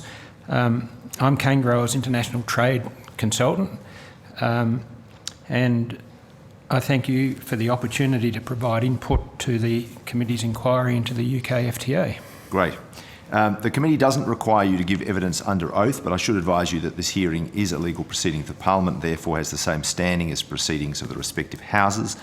The giving of false or misleading evidence is a serious matter and may be regarded as a contempt of Parliament. The evidence you give today will be recorded by Hansard and it detracts parliamentary privilege. I now invite you to make a brief opening statement before we proceed to general committee discussion. Yeah, thank you for the opportunity, Chairman. Cane Growers is the sugarcane industry's peak body. It represents 70% of Australia's sugarcane growers. Cane Growers strongly supports trade agreements that improve the sugar industry's trade environment. We welcome the Australia-UK FTA, because it opens the possibility of renewing an historical commercial relationship that ended in 1973 when the UK joined the then European Common Market. Working closely with our colleagues at Tate & Lyle Sugars, we see real opportunity to diversify the markets for Australian sugar exports. Increasing the range of potential destinations for Australian sugar reduces counterparty and other risks that might be associated with over-reliance on any one market. The increased international competition amongst refiners also increases the value of Australian sugar. Sugar's inclusion in this FTA sets an important precedent for sugar to be included in a future deal with the EU, the deal that's presently under negotiation, and at an appropriate time for Australia's constructive re-engagement with the USA on sugar. So with that statement, Chairman, I'd be pleased to answer any questions that you or the committee members may have. Thank you. Well, I'll start and then we'll move around. Look, I'd love it if you just give us a bit of a snapshot, I guess, of the sugar industry in Australia. You know, how big is it currently? Is it growing? Is it in decline? Where are our existing principal export markets? And then, you know, to what extent do you think this? I mean, it obviously gives further options, but is it likely to lead to an expansion of production and export as a whole, or will it more be a case of diversification? Yeah, Chairman, let me start at the top, if you like, in terms of responding to your question. The Australian sugar industry is located on the eastern seaboard from Mossman in north of Queensland, and it goes down the seaboard to Grafton in northern New South Wales. The majority of the industry is located in Queensland. There's 95% of production there, the remaining 5% in the northern rivers of New South Wales. Production in our industry is in the order of 30 to 35 million tonnes of sugar cane to produce about 4.5 million tonnes of raw sugar. The export task of that, after our domestic market has been supplied, is about 3.6 million tonnes each year, and that there's a bit of variability, as the committee would appreciate, as reflecting climatic variability, good seasons, poor seasons, those sorts of things. Our exports are primarily in the Asia-Pacific market. If we go back to when I say 1973, when we supplied the UK, we had 30% of our exports went to Europe, 30% into the Asia-Pacific, and 30% of our exports to North America. When the UK joined the common market, we had a very significant structural adjustment in our export pattern, and the majority of our exports went from 30% to 60% went to the Asia-Pacific, which is our backyard, and you would expect that to be the case. Now, with the development of trade agreements with Japan, with Korea, with Indonesia, with CPTPP, our access opportunities to markets in Asia have improved. We've now got, I think, something in the order of 75% of our exports go to 3 markets: Japan, Korea, and Indonesia, and they're 3 of them are good markets. In the case of Japan, Japanese consumption is declining, but as a result of the free trade agreement there, we've got a larger share of a smaller market, if I can put it in those terms. What the FTA with the UK does provides us with an opportunity to diversify when it makes commercial sense for that trade to happen. When we're talking with our... Would that be, I mean, just, you know, on a price basis at the moment, would that make sense? At the minute, my understanding is yes, it would make sense. And the terms of the agreement are that we would have 80,000 tonnes access on a pro rata basis in year 1, depending on when entry into force occurs. If entry into force occurs on the 1st of January, or preferably on the 31st of December, that would be the first year would be 10/12 of 80,000 tonnes would be Australia's access to the UK, which would basically be a couple of cargoes of sugar in the first year, increasing by 20,000 tonnes a year until year 8. By year 8, open access is the outcome, unconstrained by quota and unconstrained by tariffs.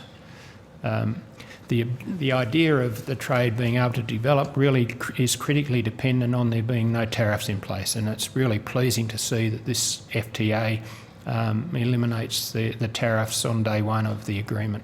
For that, so it starts off, you said 10/12 of 80,000 tonnes, which in the great scheme of a 3.6 million tonne export market is pretty small. It is pretty small, yeah. But it'll grow at 20,000 tonnes per year over 8 years, and then after 8 years becomes no quota tariff-free access. Open access, that's right. Right. Yeah. But will you expect we'll take up that 70,000 odd tonnes straight away on a price basis, even though it's small? It's a small quantity. It's relatively small in terms of 3.5 million tonnes. You're right, but it's an opportunity to develop a relationship to diversify some of those markets and see the art of the possible. I mean, the Tate and Lyle refiners in the UK are saying that they're keen to be sourcing sustainably and ethically produced raw sugar. They're having trouble in sourcing sugar from their traditional suppliers, and they are looking to Australia to meet some of their supply needs. So we're quite excited by that. Perhaps you could just explain for the committee the distinction between cane and beet sugar and how that sort of played into the market access question over time. Yeah, look, beet sugar it comes from sugar beets, and sugar beet is an agricultural root crop, much like in Australia we're more familiar with, I guess, red beets than anything else. Sugar beet is a crop that's similar to that. It's probably a football-sized plant. When it's harvested, it's lifted out of the ground, and in Europe, it's turned from the beet product straight into white sugar. It does not go through the raw sugar process, and the factory processes there use energy, largely fossil fuels and other sources of energy, to process the beet. In Australia, sugar cane is grown as a giant tropical grass. It doesn't need to be lifted out of the ground each year, so the soil is not disturbed, and it's harvested on an annual basis, and then what we call the crop returns from the roots in the subsequent year. So it's ploughed out and replanted maybe every 5 or 6 years, depending on the quality of the crop and circumstances at the time.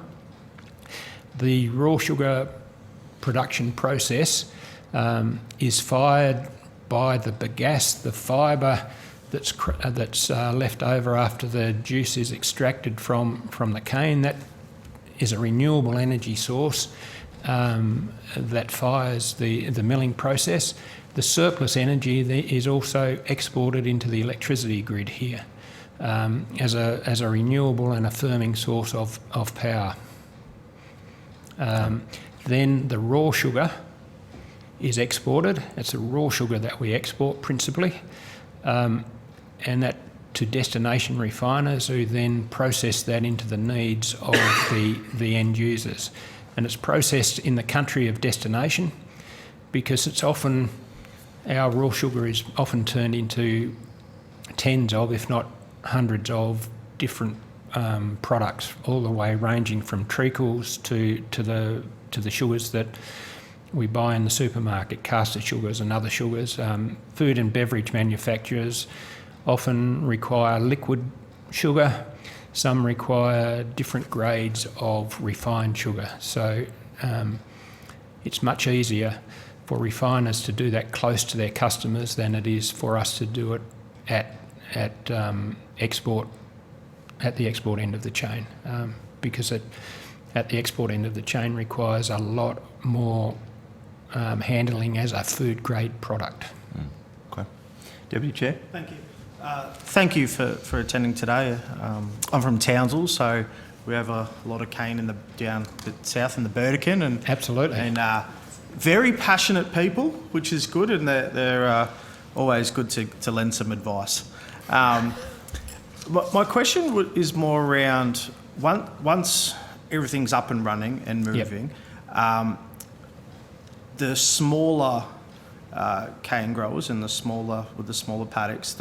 Do you envision you need to offer support around them to be able to grow, to get involved, like to grow and get bigger, because this is obviously expand our market, because it's not going to be stopped anywhere else. So obviously the industry is going to grow. How are you supporting, or will you be supporting the smaller cane growers? Yeah, look, that's a really important question. I mean, Australia is the least protected, or has the least protected sugar industry of all sugar industries on the planet. And we live and die by, in terms of our industry's competitiveness, by the world market circumstance in which we find ourselves. At the minute, those growers, we're seeing the world prices are at a level that it hasn't been for several years. I mean, we've had 2 or 3 years now where world sugar prices have been over 500 Australian dollars per tonne, which is offering quite a remunerative return to the growers. We've also had the advantage of growers now being able to manage their own price risk through the grower choice in marketing arrangements that were introduced into the Queensland Parliament several years ago, and supported by the Code of Conduct in this Parliament not so long ago.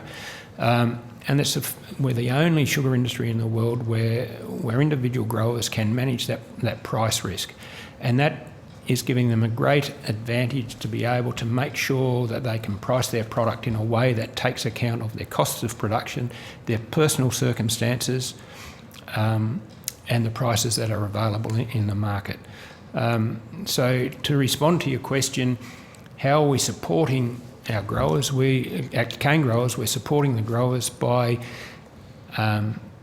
in a couple of ways, by supporting the regulatory structures that enable them to get on and manage their own businesses as businessmen and women, rather than relying on government supports. And we're also getting on with the business of supporting trade agreements so that we're getting a better market return for the Australian industry. And we've got that, as I mentioned, some of the trade agreements, a trade agreement with Korea, with Japan, CPTPP, Indonesia and Peru, and the list goes on. We're hoping to add the UK FTA to that, and we'd certainly encourage this committee to recommend its expeditious entry into force to the Australian Parliament. Fantastic, thank you. Thank you, Deputy Chair. I'm going to go to Ms Chesters. Thank you. I just wanted to explore, when you talked about the UK looking for more ethical imports in relation to sugar. I know the effort the industry has made to go greener, to really kind of look at sustainability. You know, decades ago the crop used to be burnt. These, communities covered in, cane sorts. These days it's green harvested. When you talked about more ethically imports, are you talking about the sustainability side, or does it also go to labour market, deforestation, kind of what is the UK market really looking to when it looks at our industry? It's my understanding is it's looking at all of the things that you've just mentioned, and certainly on the sustainable supply chain basis, they're looking at fertiliser use, at water use, energy use, labour market concerns, they're looking at things Sorry, like... just on that labour market concerns, that's where we're talking about the global agreement on modern slavery. Is that the reference? That's part of where they're at, and quite clearly, from our industry's perspective, we're confident that we meet all of those concerns, or more than meet those concerns. From an industry perspective, one of the interesting challenges that we face is to be able to demonstrate to third parties that we do meet those concerns, and we point to the fact that our industry complies with all of Australian laws, which outlaws the things that they're talking about. But of course, then people say, well, how do you demonstrate that you do that? And we say that we demonstrate that we do that by complying with Australia's laws. And they say, well, how do you demonstrate that you do that? So there's a challenge for us there, and I think there's a challenge for the Australian government to, in this space, to show that Australia is an economy, is a jurisdiction that takes issues like modern slavery very seriously, and certainly does not condone any of that in any of our industries, and supports the industries in their efforts to demonstrate to third parties that we comply. Are there measures, sectoral measures, either here or internationally, that go to those things where you end up with a metric around a kilo of raw sugar produced, where a particular industry like our industry would say, for a kilo of raw sugar, it's this many litres of water, it's this many, it's this much carbon dioxide or carbon dioxide equivalent, it's this much energy. Are there those kinds of measures at the moment that are under consideration internationally that are part of that, how we, Australia, would generally market our products as being sustainable? Yeah, we haven't got in our industry to that level of detail yet, although we understand that in the Northern Hemisphere, in Europe in particular, there are some drives towards the so-called eco-labelling, which goes to the heart of some of those things. But in our industry, we're looking at the sustainability of our sugarcane production. We have, in the cane industry, we have best management practices, what we call BMP Smart Cane, which is the best management practice for smart cane at the farmer level, and we've got significant uptake of that program. That program started as an industry response to some of the domestic regulations and environmental concerns associated with water quality and those sorts of things, given the areas that we farm. But it's moving beyond that now, and we're able to demonstrate through alignment of that program with some of the international sustainability processes for sugar. One is Bon Sucro, another is called VIVE, V-I-V-E, and a third is called ProTerra, and there are other sustainability frameworks that we're looking to align those systems with, so that we are meeting those requirements.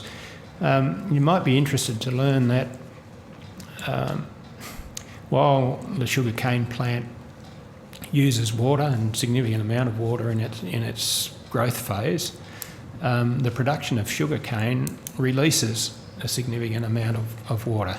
In very layman's terms, if you like, and to oversimplify it, a sugarcane plant consists of about 15% sugar, about 15% of fibre, the biomass, and the remainder is water.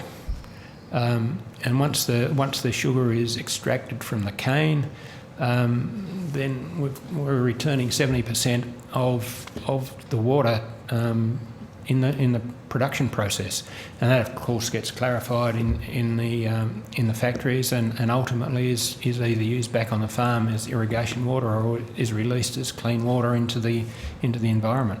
It is an irrigation crop, and it's a pretty thirsty crop, kind of. Yep. By comparison, thirstier than rice. It's not my. I don't know the answer to that, Chairman. Yeah. Just one last question out of curiosity, really.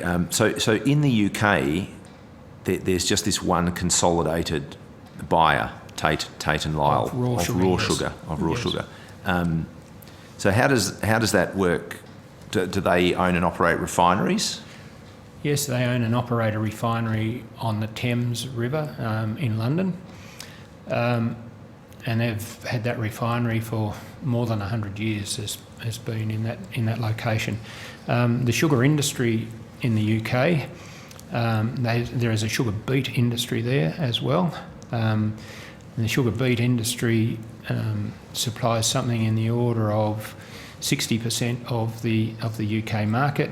Tate and Lyle supplies something less than 40%. The balance is supplied by imported beet sugar from the European continent. Which is already refined, as you said before, because that's what happens with beet sugar. And Tate and Lyle's point of difference is that it takes the raw sugar and puts it through its refinery processes so it can produce a whole range of grades of final product which are fit for its markets, which cannot be produced from beet sugar. And so for them, they are importing raw sugar that's derived from cane. Yes. And at the moment, very little of it from us.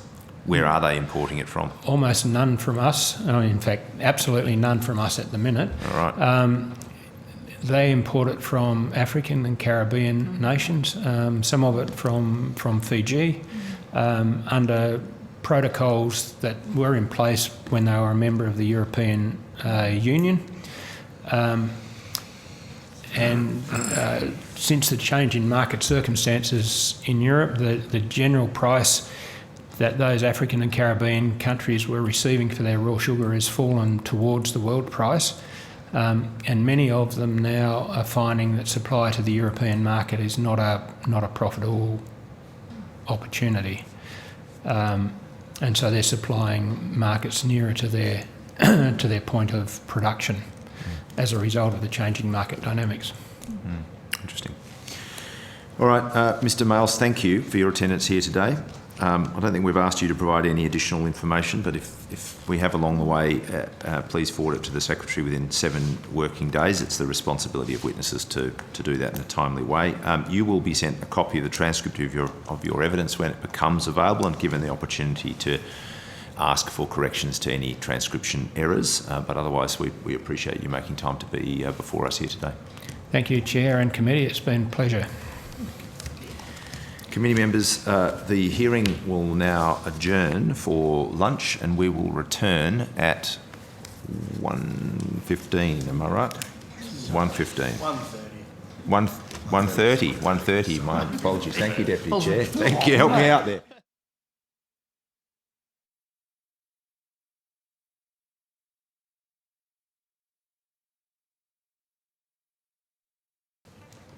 Yes, we are go, and I welcome representatives from Australian Grape and Wine to give evidence today. For the Hansard record, can I just ask you to please state your full name and the capacity in which you appear before the committee?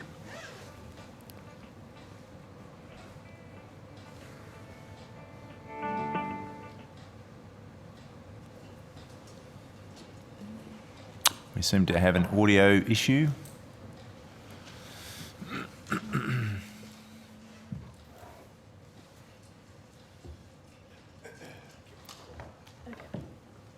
Can they hear us?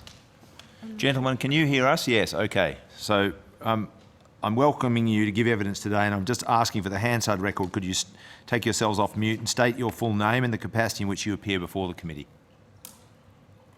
Tony Battleline, Chief Executive of Australian Grape and Wine. Thank you, Tony. Damien Graffanti, Director of Strategy and International Affairs for Australian Grape and Wine. Thank you, Mr. Graffanti. Although the committee does not require you to give evidence under oath, I should advise you that this hearing is a legal proceeding of the Parliament, therefore has the same standing as proceedings of the respective houses. The giving of false or misleading evidence is a serious matter and may be regarded as a contempt of Parliament. The evidence given today will be recorded by Hansard and attracts parliamentary privilege. I now invite you to make a brief opening statement before we proceed to committee discussion. Thank you very much, Mr. Chair, and my apologies for not being in the building. It's something I would like to be face to face, but unfortunately circumstances dictate. Australian Grape and Wine is very supportive of this free trade agreement with the United Kingdom. The United Kingdom has been either our major market or our second largest market for many, many years. It is critical to the success of the industry that this market grows and prospers. It's around at $500 million mark, around $450 million worth of exports a year. In an environment where our exports have been reduced from $3 billion a year to $2 billion a year because of the closure of the China market, it's become only more important that we get further liberalisation in our key markets. So this market is critical. The main benefit for us from the free trade with the United Kingdom is obviously the tariff reduction, where we believe the liberalisation of trade will be something like $40 or $50 million a year benefit to our industry. But also what probably is not as obvious is the fact that it has enabled a dialogue between our government officials to work on some of the not tariff technical issues that will enhance trade. So there have been some very substantive discussions already under our wine agreement negotiations, where we're looking at some of those technical issues that when we can overcome, it'll increase the benefits to Australia significantly. And we're looking to pursue those negotiations later this year in November. So very important market for us. It's absolutely critical to access, and what's a very, very difficult time for the sector. It's a time when we're in an oversupply situation forced upon us by the China situation. It's hit the industry differentially, so different regions with different types of product are impacted differently, but the thing we are all suffering will be pain. And next year, 2023, will be a lot of pain. So we need to get this agreement ratified very, very quickly so we can take the benefits. Thank you, Mr. Chair. All right, has Mr. Graffanti got anything to offer? You're happy to take our questions? Nothing further. Good, okay. Well, I'll start off. The UK is presently our number one wine export market, but you've described the impact of the geo-economic coercion of China. But for the decision that China has made with that respect, would China otherwise be our number one export market for wine?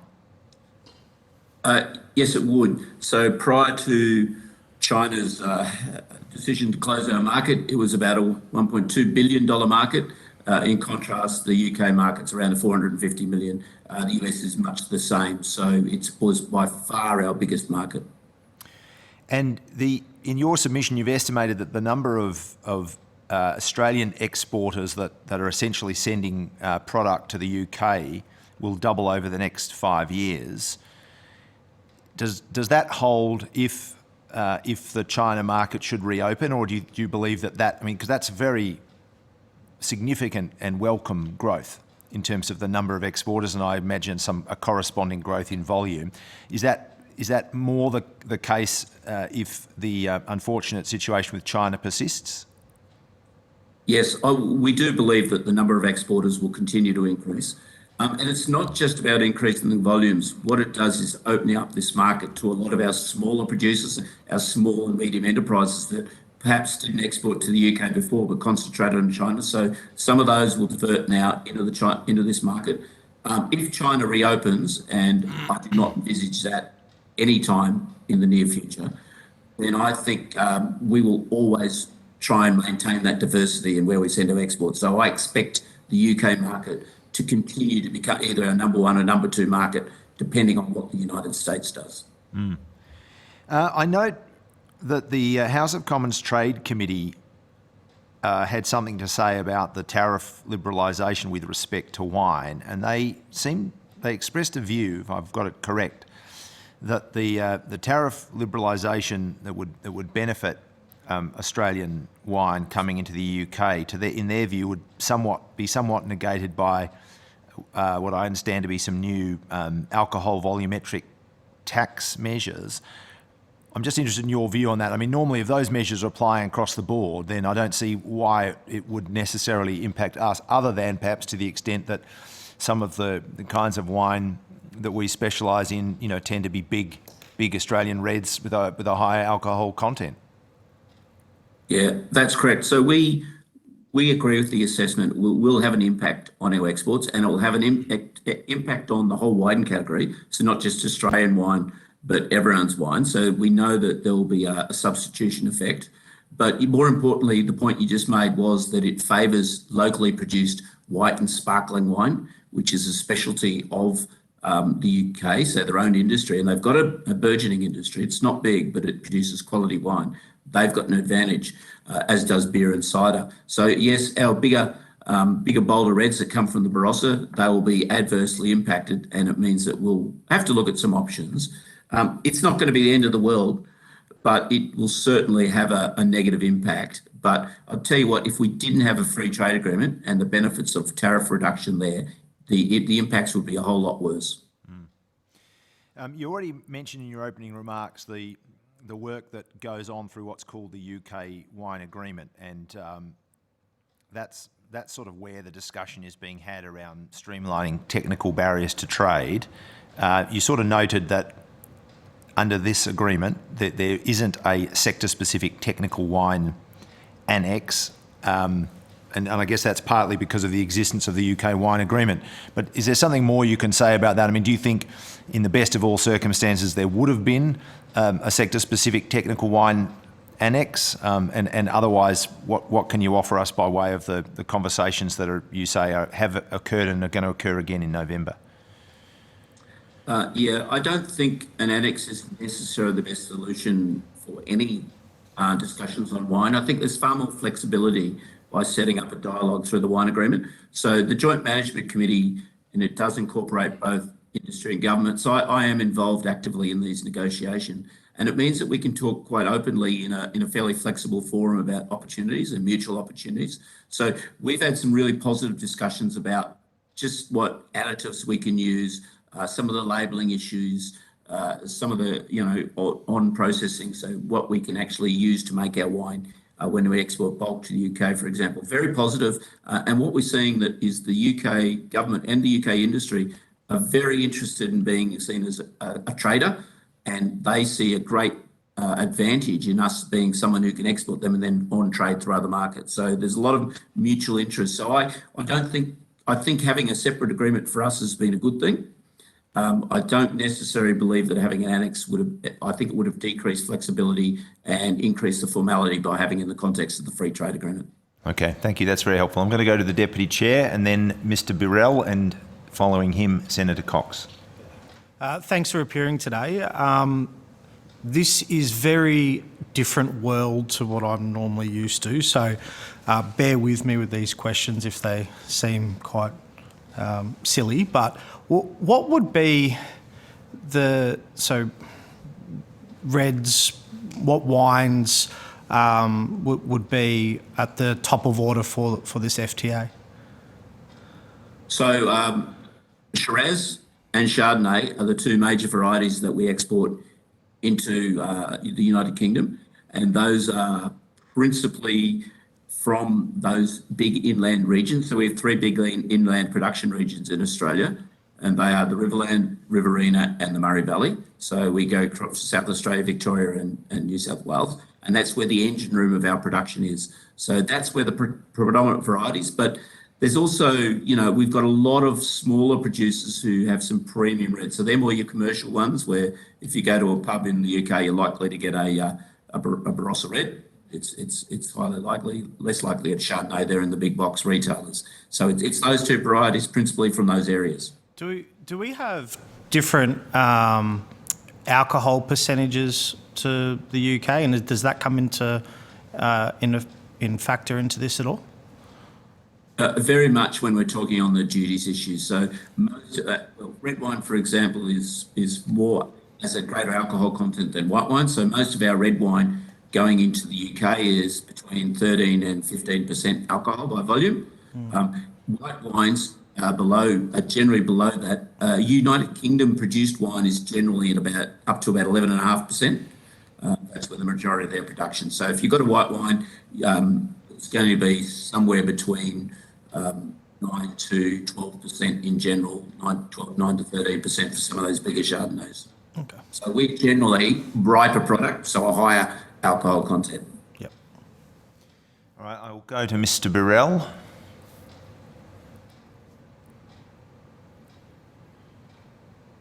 Sam, are you with us? Thank you. Yeah, I'm with you. Fire away.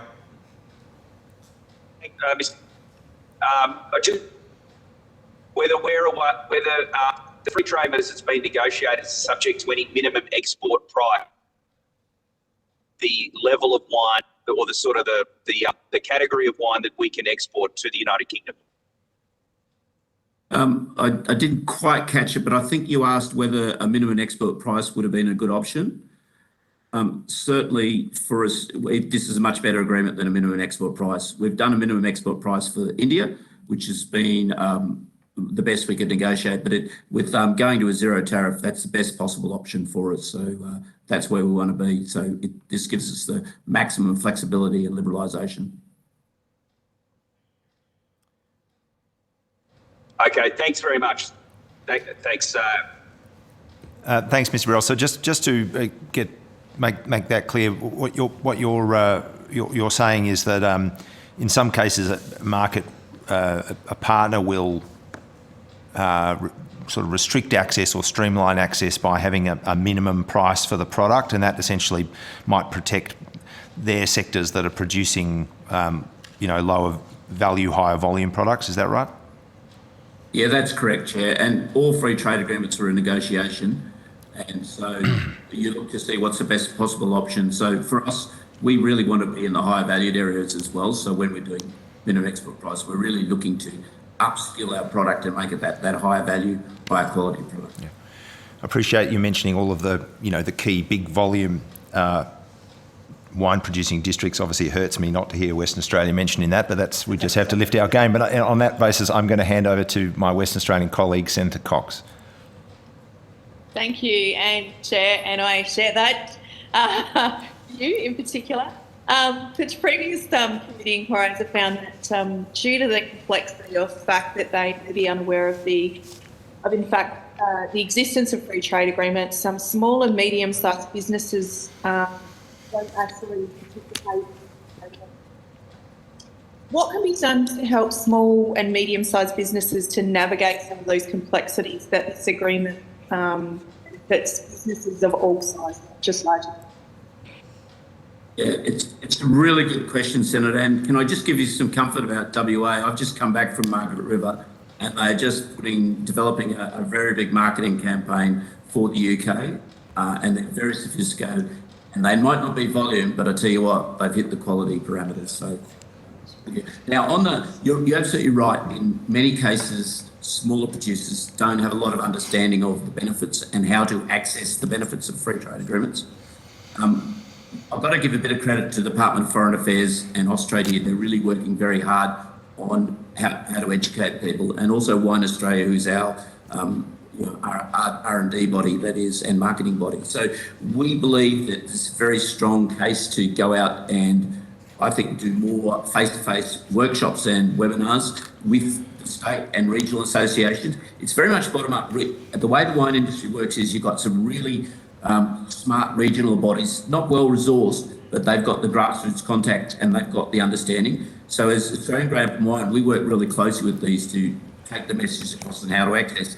But it's not easy to understand what tariff lines, in most cases. UK one's easy because everything's going to benefit. But in most cases, it becomes varying degrees of phase-outs and quite complex. So I think we're doing it okay, but I just think we need to get the direct face-to-face contact stronger. One of the things we're doing in other markets, not this, is using, there was a grant under the previous government called the Agribusiness Expansion Initiatives, and we're actually putting people on the ground in some of our key markets so that they can then bring the messages directly back to the regions and those regional producers. So we're working very closely with Austrade and Wine Australia on that, and it's been a really, really useful task. In Japan, Korea, we'll probably do another one in Southeast Asia in the near future. Great to hear, and it would be remiss of me not to ask this, but I know that in the Swan Valley here in Western Australia, there is the first and only spontaneous Indigenous wine grape variety, and I'm not going to pronounce this right, but it's a, is that right? Sorry, I couldn't hear that one. Damien? Signet Blanc, is that right? The white Cabernet? Oh, yeah, the white, yeah. So, we've had lots of conversation about geographical indicators and the importance of those, particularly in free trade agreements. So I didn't want to let this opportunity pass, particularly given that it is in the Swan Valley and in Western Australia, and the importance of having geographical indicators in free trade agreements. Do you have a view on that? Oh, absolutely. Can I just point, though, there is risks and opportunities with geographical indications and grape varieties. So the UK has been very good and very powerful. Where we're running in will maybe more interesting is with the European Union, where they're trying to stop varieties like Prosecco, which are being used, a grape variety. So when you get the intermix between protectionist mentalities, GIs and grape varieties, it can be a risk. But certainly for Australia and the ability to use that the white Cabernet, which is a really interesting story, and I think a real point of difference is important. But I think we've got to be very careful. And when we come back in front of Jay Scott to talk about the EU agreement, I'm hoping that it'll be to say that we've maintained our use of Prosecco. Yeah. Thank you for trying to protect our variety, particularly for the Man Winery in Western Australia. So thank you, and I'll hand it back to the Chair. Thank you, Senator Cox. Yes, we had an interesting but mostly careful, I should say perhaps delicate conversation with representatives from the European Parliament's Trade Committee yesterday, and we didn't talk about geographical indicators too much, although I do think Prosecco was mentioned. Over to you, Ms Chesters. Thank you, and probably a very good point for me to come in on. Just on geographical indicators, I do want to get your feedback on where Prosecco sits with the UK, because my understanding is that it is still like Prosecco as a term. Would our wine, Prosecco wine, be able to go to the UK currently, given the geographical indicator that the UK already acknowledges for that variety? And are there any others that exist or future that the EU are trying to get onto that list in relation to grape varieties? A really good question, which is what I'd expect from someone who comes from such a fine wine region. The answer is no, we cannot use Prosecco in the United Kingdom. It is a hangover from when they were part of the European Union, where they just basically adopted all those geographical indications. I don't think the story's over yet with Prosecco in the UK, and we'll certainly be looking at what options we have. There are certainly many other varieties that the European Union has, or largely Italy, I must say, generating, and they include things like Montepulciano. We've recently had a discussion about Nero d'Avola. So there's a number of Italian varieties. There's also very recently, in fact, as recently as 2 days ago, a discussion where the Italians have stopped the French using a grape variety called Vermentino, which is planted in Australia. So I think it's a very open debate about where the European Union go next on this and where their protection. I think the UK, they are far more liberal and open to discussion about whether we can protect a GI and use a grape variety as well. And I think those discussions, as our relationship develops after the free trade agreement, are things that we'll pursue. And we're doing this around the world as well. Is that one of the examples of the non-tariff technical issues that you're working through? And can you just expand on what they are at the moment in relation to your industry? Okay, it is not one we're actively working on yet. It will be one once we've got the agreement ratified. So the technical issues we're looking at are things about use of trim wide, so either advantageous or to incorporate processing aids and additives. So when you use something in a wine to fine it, to make it clear, you sometimes need water. There are things like labelling issues around how you declare alcohol content and volume statements and things like that.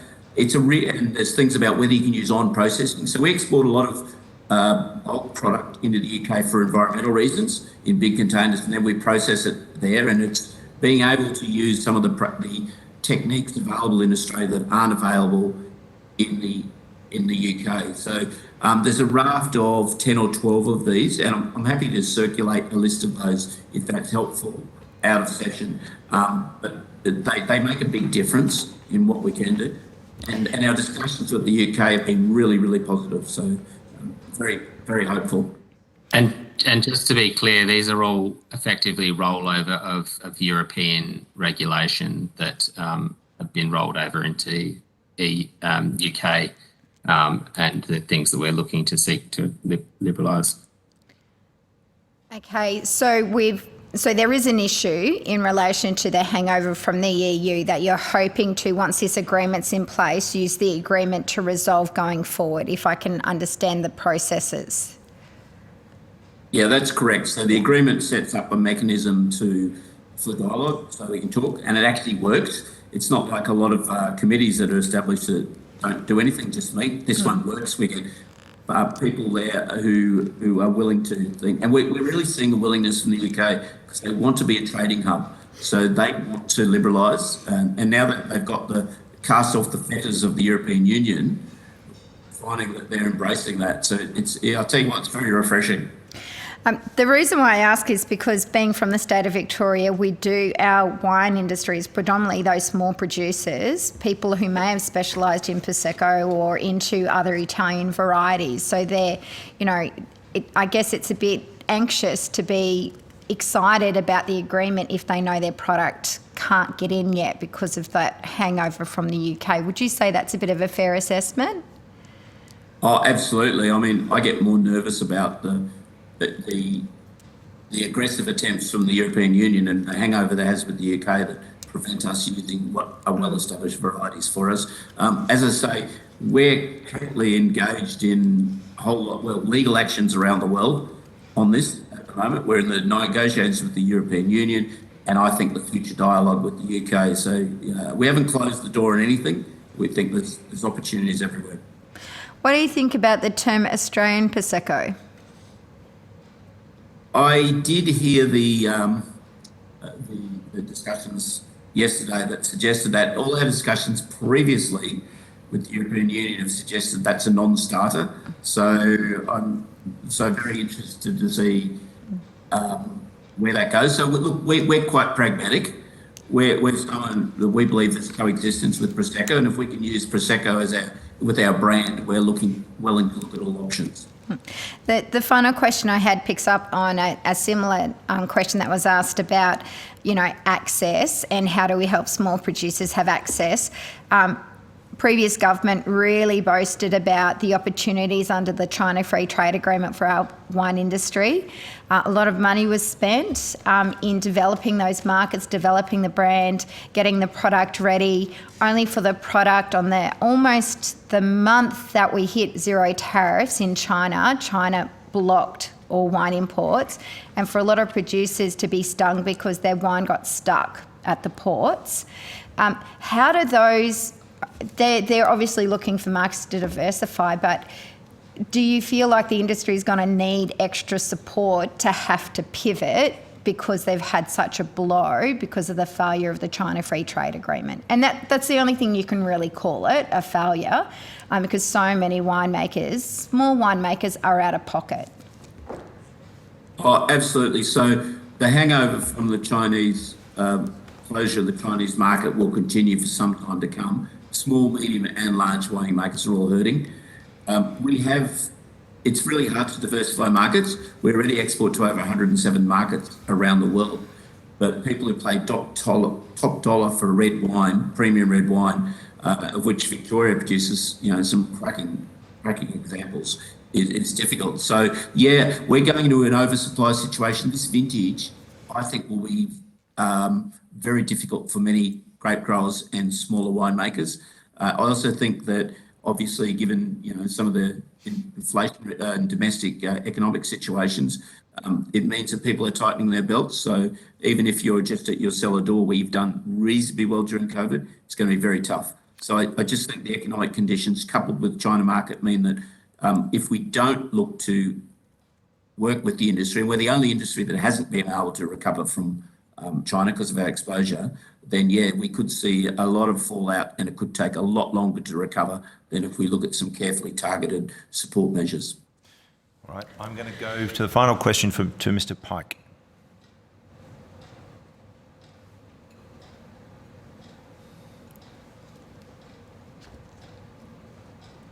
Mr. Pike, are you with us?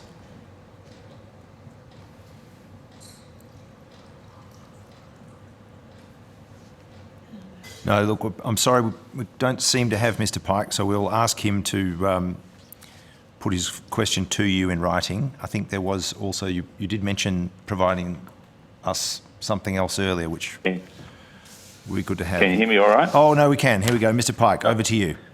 Yeah, sorry, I was talking there, but no one seemed to hear me. My question was in relation to the actual consultation in the lead up to this FTA being agreed. We've had some conflicting evidence today in relation to the quality of the consultation. From your perspective, from the perspective of your members, do you think that you were genuinely engaged by the department in relation to genuinely consulted, and did you think, were you satisfied with the level of involvement that you were given in relation to this FTA? Yeah, thank you for the question, and I can unequivocally say that we had fantastic consultation from the department. They were very, very good. They were talked to us. Obviously, there's regular formal consultation processes, but they are very open to informal discussions, and they spent a lot of time talking to me during the process. And I don't think they could have done a better job. And to say that's with every FTA. We've got a really good, strong relationship with DFAT, and sometimes it's up to industries to actually go out and talk to them because they're really willing to talk. And I think don't take it for granted my message to people who are disappointed, but actively go there and approach them. They're very approachable. So yeah, we're absolutely delighted with the consultation. I think it was wonderful. All right. Thank you, Mr. Pike, and thank you, gentlemen, for being here today. It's very heartening at a difficult time for the wine industry, and I think in addition to looking forward to what this offers, we hope that for the benefit of people in China and obviously for the benefit of our industries here, that the current circumstances can come to an end in everyone's best interests. But I thank you for your attendance here today. If you've been asked to provide any additional information, or if you've offered to provide any additional information, would you please forward it to the Secretary within 7 working days. It is the responsibility of witnesses to meet this deadline in a timely manner. You will be sent a copy of the transcript of your evidence when it becomes available, and obviously we'll have an opportunity to request corrections to transcription errors. But again, thank you both for making the time to appear before us today. Thank you very much to all of you. All right, committee members, I now welcome from the Australian Education Union, Mr. Kevin Bates, the Federal Secretary, to give evidence today. For the Hansard record, would you please state your full name and the capacity in which you appear before the committee? My name is Kevin Bates, and I'm the Federal Secretary of the Australian Education Union. Thank you, Mr. Bates. The committee doesn't require you to give evidence under oath. I should advise you that this hearing is a legal proceeding of the Parliament, therefore has the same standing as proceedings of the respective houses. The giving of false or misleading evidence is a serious matter and may be regarded as a contempt of Parliament. The evidence you give today will be recorded by Hansard and attracts parliamentary privilege. I invite you to make a brief opening statement before we proceed to committee discussion. Thank you, Chair. The Australian Education Union represents over 198,000 members employed in the public primary, secondary, early childhood and TAFE sectors throughout Australia. There are 2 key concerns we have with the Fair Trade Agreement that are addressed in our submission. The first of those relates to Chapter 10 in relation to professional services and recognition of professional qualifications, and the second to Chapter 16, government procurement, which could potentially allow for the New South Wales government to contract out more vocational education and training courses and make it more difficult for future South Australian governments to attract, to contract, reverse contracting allowed under comprehensive and progressive agreement for trans-Pacific partnerships. But today I wanted to just quickly address in my opening 2 other matters. These go to the issue of safety and safeguarding and to the issue of protecting public services. At the heart of the AU's concerns in relation to Chapter 10 of the Free Trade Agreement, the maintenance of high professional standards in teaching, and the quality of education that students receive, and the safety and protection of children. The AU supports state and territory-based teacher registration as currently practiced in Australia, and jurisdiction-specific registration aligns well with and complements the primary responsibility of states and territories for the provision of school education, the employment of teachers, the regulation of entry into the teaching profession, the complex and specific legislation operating in each jurisdiction, and respects the importance of the close relationships between the teaching profession and the registration process. It is through the state and territory-based legislation and teacher registration authorities that any developments in this field must continue to occur. The importance of maintaining autonomy for states and territories with regard to teacher registration was recognised and reinforced by the Australian Government through exemptions available to state and territory ministers in the Mutual Recognition Amendment Bill 2021. The relevant sections there were 42S and 42T, and this made specific exemptions, including specific exemptions for occupational and professional registration, particularly teacher registration, and exempting them from automatic mutual recognition for a period of up to 5 years. At the core of our concerns are matters that we wish to raise in relation to the significant stake for teachers in the matter of child protection. The potential for unsuitable individuals to more easily cross borders poses an unacceptable risk to children. This risk to child safety and protection is the most significant concern in relation to any system of mutual recognition as it applies to teaching. A single child being harmed as a result of a provision in this treaty is not something that the teaching profession or either party to the FTA could ever accept. The processes for child protection checks are different across jurisdictions, including in terms of rigour. For example, the Working with Children check is mandatory across all states and territories in Australia. However, in some jurisdictions, there are additional suitability assessments. In other jurisdictions, that's not a part of teacher registration processes. Given the differing requirements across jurisdictions around police and criminal checks and suitability assessments, creating such a list of persons not to be employed on a national scale, let alone between two national jurisdictions, in a way that is safe and protects our children and also ensures procedural fairness for individual teachers, would present an insurmountable difficulty and poses unacceptable risk. These concerns underline the need for relevant bodies and jurisdictions in both the UK and Australia to retain their independent capacities to ensure robust child protection standards are applied for entry into teaching and the filling of teaching positions.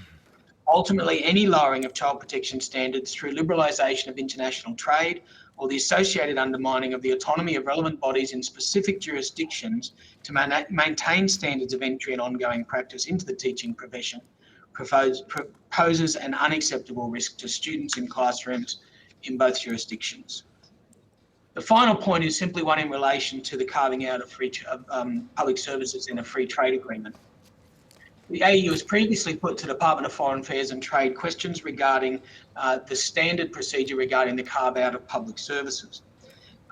We have not, up until this point in time, received any further correspondence from the Department of Foreign Affairs and Trade, and we simply, for the record, indicate that our concern regarding whether or not the carve-out provisions will be utilised to protect public services such as public education is a matter of an open question. I'll end there on my opening statement, and I'm happy to answer any questions that you may have. Thank you. Thank you, Mr. Bates, and for the submission. So, look, for the sake of this being as clear as possible, I'm interested in if you could describe a situation in which, an untrained or a lightly trained teacher, as far as our system is concerned from the UK, could be regarded as being qualified to teach in Australia. Now, from my reading of it, this comes from the system in the UK where you have qualified teacher status, so a person who hasn't, like here, the expectation would be you've done 4 years of tertiary training, either 4 years dedicated teacher training, or you've done a degree and then a postgraduate qualification on top of that. That's what would be required here. In the UK, they have this qualified teacher status where you can essentially qualify as a teacher through a combination of some past experience and or education, and then effectively kind of on the job training or participation. So could you describe, if you if you want to put the concerns of the AEU in the clearest, most digestible form, the kind of situation that would concern you about a person who you might say is not sufficiently trained from the UK, in the view of the AEU, effectively coming and teaching in Australia? The issue that you describe, in terms of very specific, there are a range of and a significant number of individuals who work in the UK who have this qualified teacher status. And that assessment does not necessarily relate to having a particular qualification that relates to education. So the sort of example that we would be concerned about is, and we also, I guess, would flag that this is a significant issue in the current context of teacher shortages, where in fact the nation as a whole and many nations around the world are looking internationally to recruit additional teachers. We would not want a circumstance where a significant number of people are being brought into the country or have the option of coming into the country to work here as teachers without meeting the sorts of very rigorous standards that are set for teachers in Australia. The fundamental here is that there is a purpose for which this qualified teacher status was created, and that was to allow for unqualified teachers to be employed in education and to allow for organisations to employ them at salaries that don't represent the sorts of value that we get from qualified teachers in our public education system in particular, but across the education system more broadly. So in a scenario where someone was to arrive in Australia and come with their qualified teacher status, it's our view that the fair trade agreement that is proposed would have the capacity to deliver a circumstance where that person could be deemed to be a fully registered teacher within our system and not required to undergo any further qualifications or training to meet the sort of exacting standards that the Australian system expects. That's a concern in regards to what has been a focus of significant attention across the public for a significant period of time now, and that is the importance of the standards of teaching that are practiced in our classroom when it comes to achieving better outcomes for students. So from all of our concerns, it goes to that issue about qualifications are fundamental to being effective as a teacher, and while other jurisdictions might deem it appropriate to have this qualified status, it's not something that we should be contemplating here in Australia.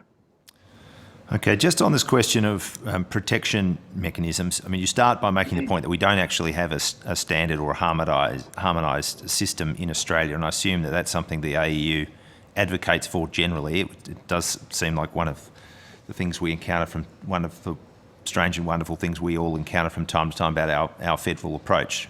Working with children, that checking process applies across the board, but then state and territory jurisdictions have other measures. Your submission notes that New South Wales maintains what we presume is a properly structured, rigorous and oversighted sort of not to be employed list. Other jurisdictions don't. But what happens presently for a person coming from overseas where they are properly qualified to be a teacher? Do they simply go through the working with children's check, and how does that work? Where I assume the working with children's check depends on access to information that Australia doesn't control. That's a fundamental issue for us. The process currently undertaken is that anyone arriving from overseas and wishing to register as a teacher has to comply with the registration requirements of the jurisdiction to which they apply. And you rightly acknowledge that, as we've said in our submission, there are different standards that apply across different jurisdictions. But at their core, one of the principles that must be observed is that those people have to satisfactorily provide information in relation to criminal history and to the ways in which that reflects on their character as a teacher and their suitability to be employed in such a responsible position within our community. One of the challenges here, and this was a matter that was given some media attention just in the last couple of weeks, is that even those checks have different legislative bases in each jurisdiction. And so while my most familiar jurisdiction is Queensland, having most recently moved from there, I'm still subject to a 5-yearly criminal history check, which requires the Queensland Police Service to provide an update to the College of Teachers every 5 years about my record. That goes back significantly. So, we as a union have dealt with individuals who've had significant historical issues in run-ins with the law, and those have been brought up as part of criminal history checks that they then have to answer to. So it's a rigorous and thorough process that goes back right throughout a person's history and looks at all of the circumstances.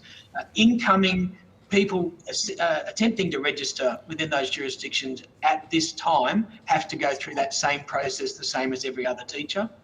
The concern here would be that one of the challenges always is getting reports from overseas police services in relation to the sorts of criminal history that has to be provided. And it's not necessarily the case that those registration authorities get access to the information that's needed in a timely manner. That causes all sorts of delays to registration processes for individuals attempting to get that recognition.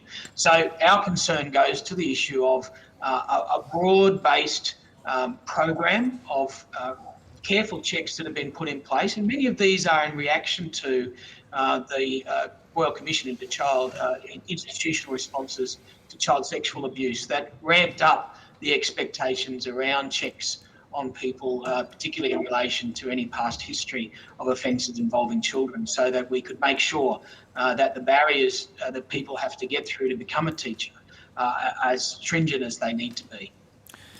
So just my last question on this, and then I'll go to the Deputy Chair. I mean, I think all those concerns and points you make are serious ones, or they're valid ones, I should say.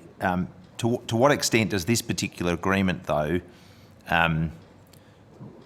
provide something different to the arrangements that are already in place that do allow teachers to come from the UK and other places and end up teaching in Australia?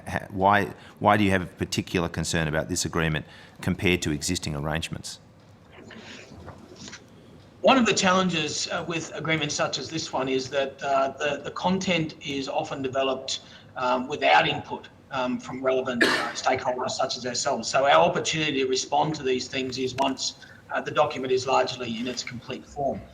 Our concern goes to the issue around, for example, a right to practice, one of the provisions. And that goes to this issue about the potential for automatic recognition that would potentially circumvent some of the efforts of Australian jurisdictions to limit access to professions such as the teaching service on the basis that there are very valid reasons why we would be careful about who gets to become a teacher and who doesn't.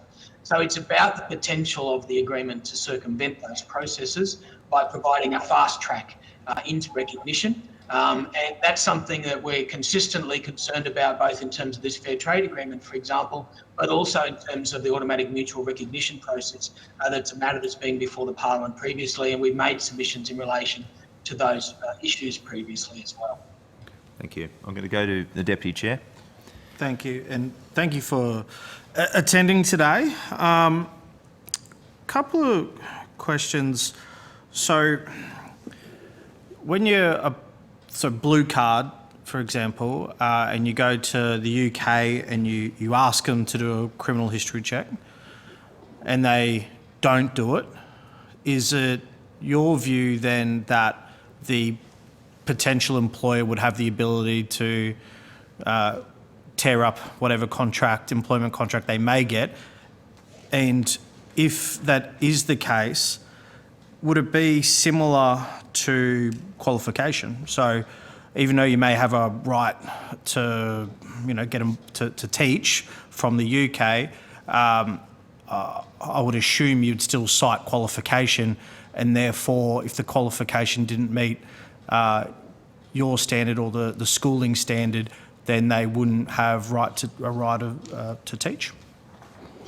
I think importantly, when you say your standard, this is the legislative standard that's applied by governments across Australia in terms of very deliberate decisions made by Houses of Parliament to regulate the teaching workforce for a range of very valid reasons. Our concern is any process that would circumvent the decisions, the very deliberate decisions that have been taken by governments across state and territory jurisdictions to regulate the teaching service in that particular way. So the answer, I guess, is in two parts. That's one part of it. That is that the standards that are applied are those that are enshrined in law because of decisions of parliaments across the nation. But the other part of it, I guess, goes to that point about someone coming to Australia seeking recognition and then having difficulties in terms of being able to produce a criminal history check from the UK or whatever the case might be. Those circumstances exist now, and they are very frustrating for individuals who attempt to get recognition because it's not the case that anyone assumes that because they're seeking to become a teacher, they have something that they're trying to hide or to shield themselves from, but rather the bureaucracy that goes with that process. But the bureaucracy is necessary to ensure the safety of children. So our concern goes to the fact that in producing the evidence that's necessary, there's at least a channel by which authorities within this country have the capacity to carefully check the suitability of individuals. If this agreement was to deliver a system that allowed for fast tracking through that process by some sort of automatic recognition process, which on our reading there's potential for that to occur, that creates the wrong intent completely and has the potential to create risk for the young people in Australia. And vice versa in terms of people travelling from this country to the UK, where any attempt to circumvent processes are in place, that has the potential to create risk. And I don't think you'd have anyone disagree with the number one concern would be the protection of children, and I think everyone would be in agreement of that. Just so I'm aware, if it streamlines it or speeds it up or pushes it through, is it still the responsibility of the employer or the school to check through all the qualification checklist, or is it just accepted that there's now a green tick next to their name and they can just start work? So the registration system that's in place in Australia in every jurisdiction means that when a person is registered as a teacher, that the authority, the independent statutory authority, has done those checks, and as long as the person's name appears on the register, as you know, mine is on the public register in Queensland, and anyone can see that my name is there, and that's part of the public accountability that's built into this system. So the school is not required to then go through and double check all of those pieces of information, qualifications or criminal history. That's all dealt with by the registration authorities who are independent statutory authorities in each jurisdiction. Okay, that makes sense. And just for my knowledge, is there a qualification associated with a teacher's aide around the country? Yep. So part of the Australian Qualifications Framework provides for a Cert 3 and Cert 4 in education support.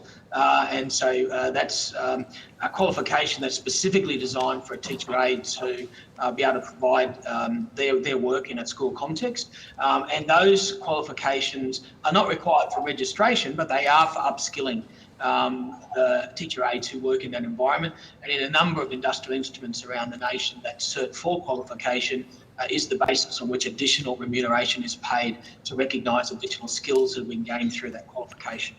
Just on that, to my reading is you from the australianteachersaid.com.au, you can become a teacher's aide before and be gainfully employed before you start. Is that correct? Yes. Okay, that's all. You Thanks. can. Yeah. Thanks, Deputy Chair. I'll go to Ms Chesters. Thank you. I just wanted some clarification just on the issue that we've sort of been spending a bit of time on and exploring around the police check. It seems to me like a pretty major issue. Like almost everybody needs a police check to get on site to a school these days. We're even asked to get them ourselves. Have you had a chance to raise this with the chief negotiators, from the government? And, how was that, have you had a chance to raise it? Did they require extra information? Do you know if it's properly been discussed or explored with our UK counterparts to see if resolution can be found on this issue? To date, no. And I think, the critical issue here is that up until the point of the original submission that we've made to this inquiry, essentially we've been operating on a brief look at the broad documents and an ability to try and hone in on the couple of key issues that were of particular concern to us as an education union, representing the teaching profession across the country. So we've not had engagement with the chief negotiators around that issue.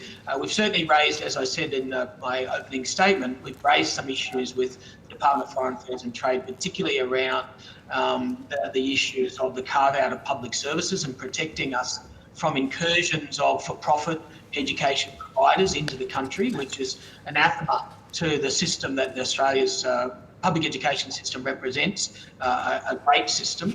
And we'd be very concerned about any opportunity for for-profit providers to make their way into our system and potentially create a significant and quite concerning competition circumstance in relation to that. On the issue of the qualifications and criminal history checks, not an issue that we've had any direct engagement with, I'm aware of. And just a second part to that clarifying question. So when did you first realise it was an issue? Was it after the document was tabled in our parliament? Just helping us understand the timeline, was it at that point that you realised we might have a problem here? So as we've been going through this process, we were largely locked out of any of the discussions or any of the revelations that occurred around the actual documentation itself. In my circumstance, while I've only recently come to this position, I've had significant experience in another jurisdiction in the same vein, and it was only at the point that the document was tabled and we were able to analyse its contents that we realised that there was significant potential for these two chapters in particular to present real concerns to the education sector. Thank you. Thank you. Do we have any other committee members online? I'll just finish then, Mr. Bates, with just picking up this issue about government procurement and the material that's been submitted in relation to TAFE systems in New South Wales and South Australia. We had some evidence this morning from DFAT that what that kind of procurement could encompass was limited, and the suggestion was that it was, the kinds of things that it could encompass would be, building contracts and things like that. I wasn't entirely clear whether it meant that you couldn't essentially contract out privatised, course material and direct education delivery to companies in the UK or not. But I understand the concern around that, particularly based on some of the evidence that you've put forward and that is otherwise available about what's happened through privatisation and the involvement of some of those arrangements in New South Wales. I just invite you to say a bit more about that. What are the kinds of things that could happen both for teaching professionals in Australia and also for students and for educational outcomes? One of the most fundamental parts of the education process is the engagement by the teaching professional with the preparation and delivery of the materials. For many years now, our TAFEs have been under huge pressure, and that is around the issue of being asked to present pre-prepared packages developed by others that don't necessarily meet the individual learning needs of the young people that are in front of the teacher on that particular day. So it's the disconnect between the notion of developing a generic set of teaching materials and the necessity for each individual teacher to tailor those materials to the needs of the students that are in front of them on any given day. So the sorts of things that we've placed in our submission and the evidence that we've provided there goes to one of those really fundamental issues. And when the materials that are being produced with, I'm sure, the best intentions are completely unfit for purpose in terms of not being able to deliver in a way which is necessary for the young people enrolled in courses in Australian TAFE institutes, for example, then that's a major concern. And that's happening under the current system, and it is our understanding that the provisions that exist within the carve-out, particularly around New South Wales and South Australia, and there's obviously a particular reason why the negotiators only singled out 2 of the 8 jurisdictions in relation to the delivery of technical and further education. that's got to be an issue for us in the broader sense, because there will be a capacity based on the current lived experience for that process to continue and potentially to ramp up or change in a way that could continue to have negative effects on the learning outcomes of students. And I come back to basically where we started. For teachers, for people in the education profession, those outcomes and the students that are in front of them are their primary concern at all times. And it is absolutely essential that we step up and raise with you any of those concerns that we see as having a potential negative impact on the young people that are our responsibility. Yeah, thank you. Well, thank you, Mr. Bates, for your attendance here today. If you've been asked to provide any additional information, would you please forward it to the Secretary within 7 working days? It is the responsibility of witnesses to meet this deadline in a timely manner. You will be sent a copy of the transcript of the evidence you've given today when it becomes available, and at that point have an opportunity to request corrections to transcription errors. But otherwise, we thank you for your time before the committee today. Thank you very much.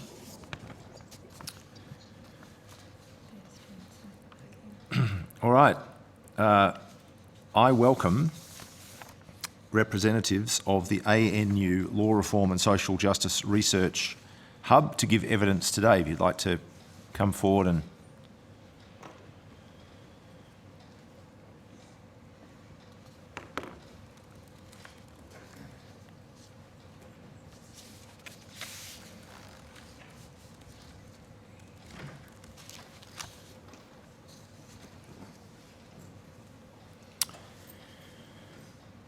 very good. For the Hansard record, would you please state your full name and the capacity in which you appear before the committee today? Alana Stone, student legal researcher from the Australian National University Law Reform and Social Justice Research Hub. Tom Kite, student legal researcher from the ANU Law Reform and Social Justice Research Hub. Shashwat Tripathi, a student legal researcher from the Australian National University Law Reform and Social Justice Research Hub. Very good. Although the committee doesn't require you to give evidence under oath, I should advise you that this hearing is a legal proceeding of the Parliament and therefore has the same standing as proceedings of the respective houses. The giving of false or misleading evidence is a serious matter and may be regarded as a contempt of Parliament. The evidence given today will be recorded by Hansard and attracts parliamentary privilege. I now invite you to make a brief opening statement before we proceed to committee discussion. Thank you, Chair, for the opportunity to make an opening statement.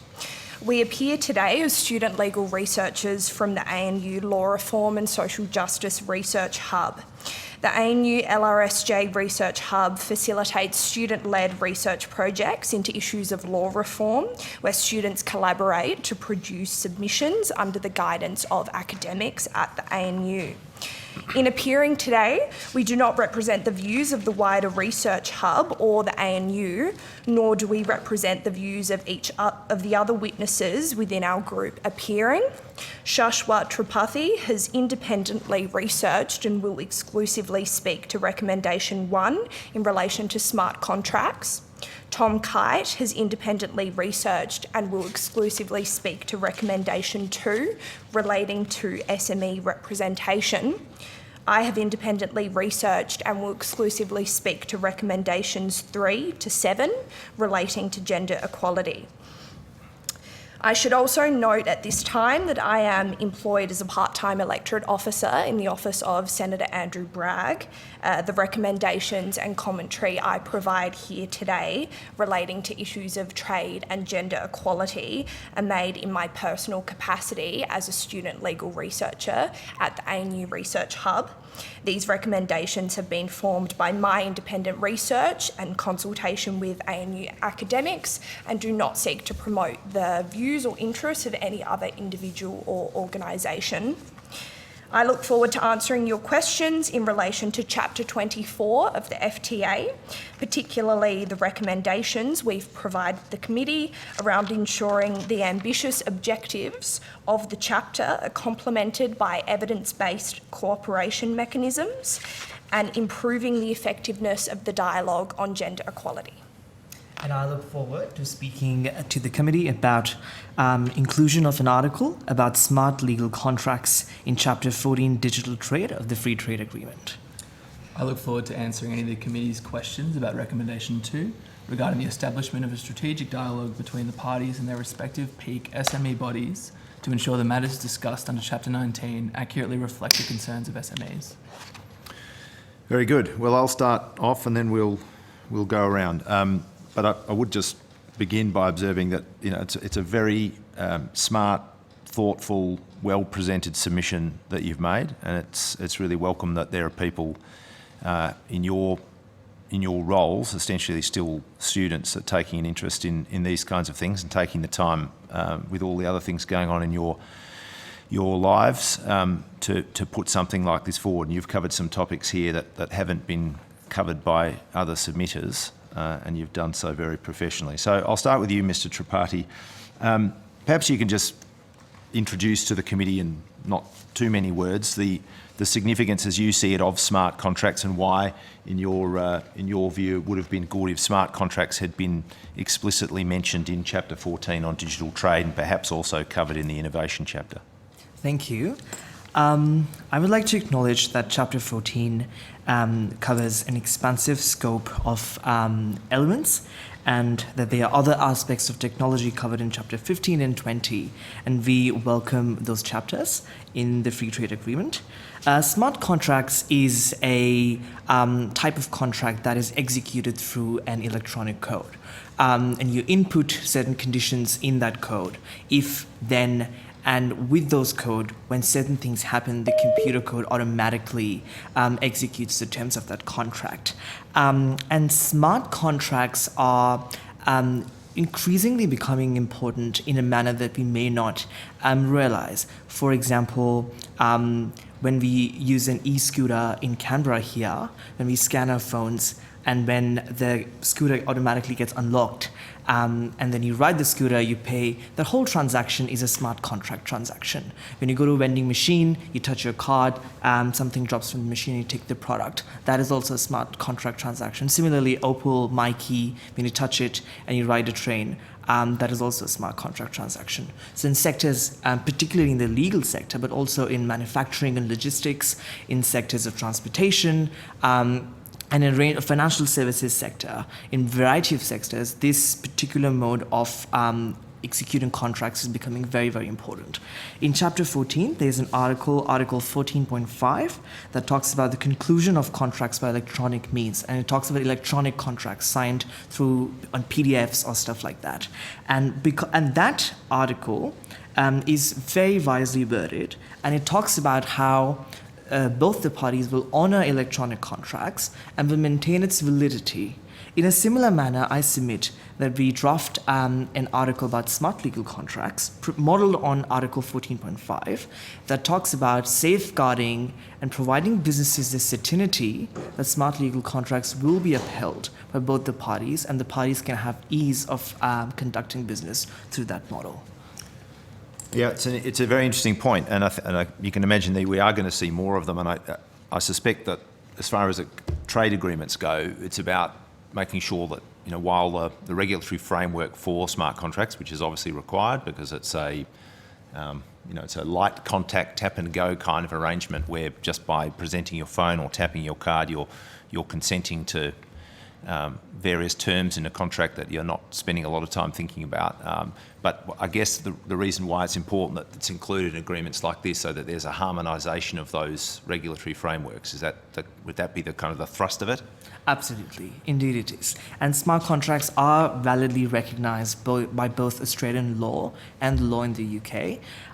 In our Electronic Transactions Act at the Commonwealth level and the Electronic Transactions Act at each individual state and territory level, any contract made by an AI or any automated body is considered a valid contract. And similarly in the UK, where the Law Commission conducted a report of an analysis of contractual law in the UK, and they also concluded that it's validly recognized there. So the idea is to provide businesses that certainty and harmonization so that business can happen effectively. Okay. Mr. Kite, the point you've raised fits under a topic that should come up more, I think, in relation to trade agreements, because it's much more difficult for small and medium enterprises to have the benefit of new trade agreements. They're often not aware when new trade agreements are struck. They don't have the same scale and sort of organisational capacity to keep track of these things, to understand what opportunities they might have, and then how to take them up. And all of that sort of falls under the general category of what's called trade facilitation. And we have heard in this committee, in relation to previous agreements, people coming and saying that Australia needs to do that better if we really want small and medium enterprises to gain the benefits that are potentially there. What you're suggesting, some kind of formalised dialogue to help that occur? Do you want to just explain a little bit of what you're thinking? Thank you, Chair. Yes, I certainly agree with your Chair's observations in that regard, and a lot of that was put really well into a 2019 report from Little Things, Big Things Grow, supporting Australian SMEs go global. And the essence of the issue that report has sort of brought to light is that there are a myriad of challenges that face SMEs, and as you've, as Chair's rightfully observed, they're working long weeks doing everything regarded to manage their business. They don't have the opportunity to really engage with it to the extent that they really could. So the essence of what I'm proposing in this regard is to sort of create a more dynamic dialogue in which SME or peak SME bodies that represent the collective interests that are already embedded within the sort of network that SMEs participate in are able to have a direct insight and influence onto at least the discussions that are happening at this sort of higher policy level. Specifically in the basis that the market conditions in which SMEs operate in is particularly dynamic, and these opportunities can be fleeting. While this report is very impressive and goes into great detail, having been concluded, it took a year to do, having been concluded in February 2019, I'm sure we can all agree that the market conditions in which this report is sort of identifying the key challenges facing SMEs have drastically changed in terms of their practical effect on SMEs looking to export.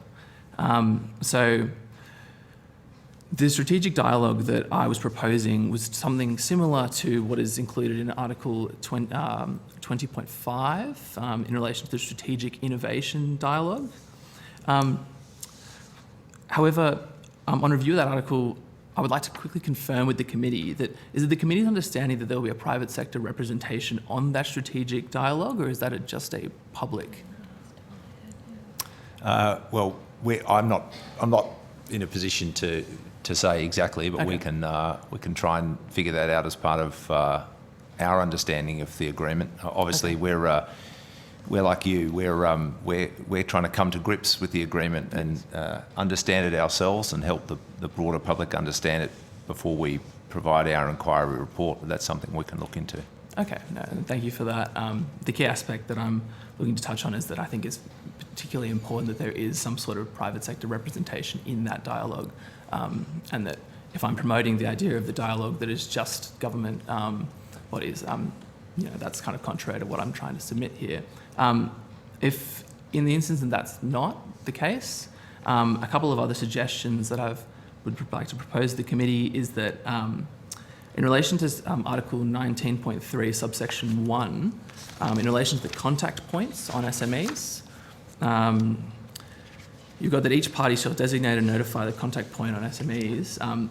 I'd like to propose to reconsider that subsection and change that to each party shall designate and notify 2 contact points in SMEs, one of which will represent the private sector interests of SMEs. This could be the Small Business Ombudsman, the Director of SME Connect from CSIRO, or the Council of Small Business Australia, but the key aspect being that they've already entrenched within the existing networks for SMEs to not have to seek out and try and find a way to influence this, that it would sort of be presented to them in that regard.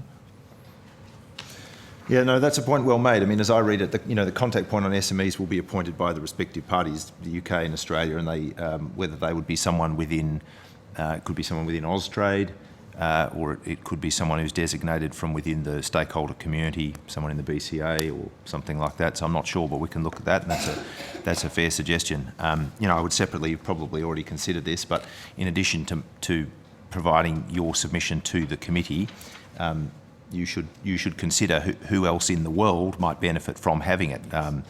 The Business Council of Australia, there are other stakeholder peaks that would be interested, I think, in some of the work that you've done.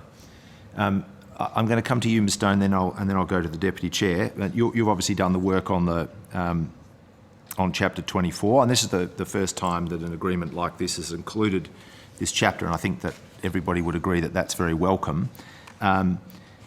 You've made some observations about how the dialogue on trade and gender equality, which is to be established under Chapter 24, will work, and you've sort of made the argument that the dialogue should include stakeholder representation, and as a matter of course, it should stipulate or be required to have a balanced gender composition. So I just invite you to provide some detail on those recommendations. Sure, thank you, Chair. So as you mentioned, this is the first chapter on gender to be included in an Australian free trade agreement. The traditional position that Australia and many of our like-minded countries has taken is to stick to a very conventional structure to trade agreements that sort of strays away from social issues, but there has seemed to be this acceptance by many countries, like Canada, the United Kingdom, New Zealand also, that trade agreements, bilateral trade relations, are a fantastic opportunity to address important social concerns such as gender equality, the environment.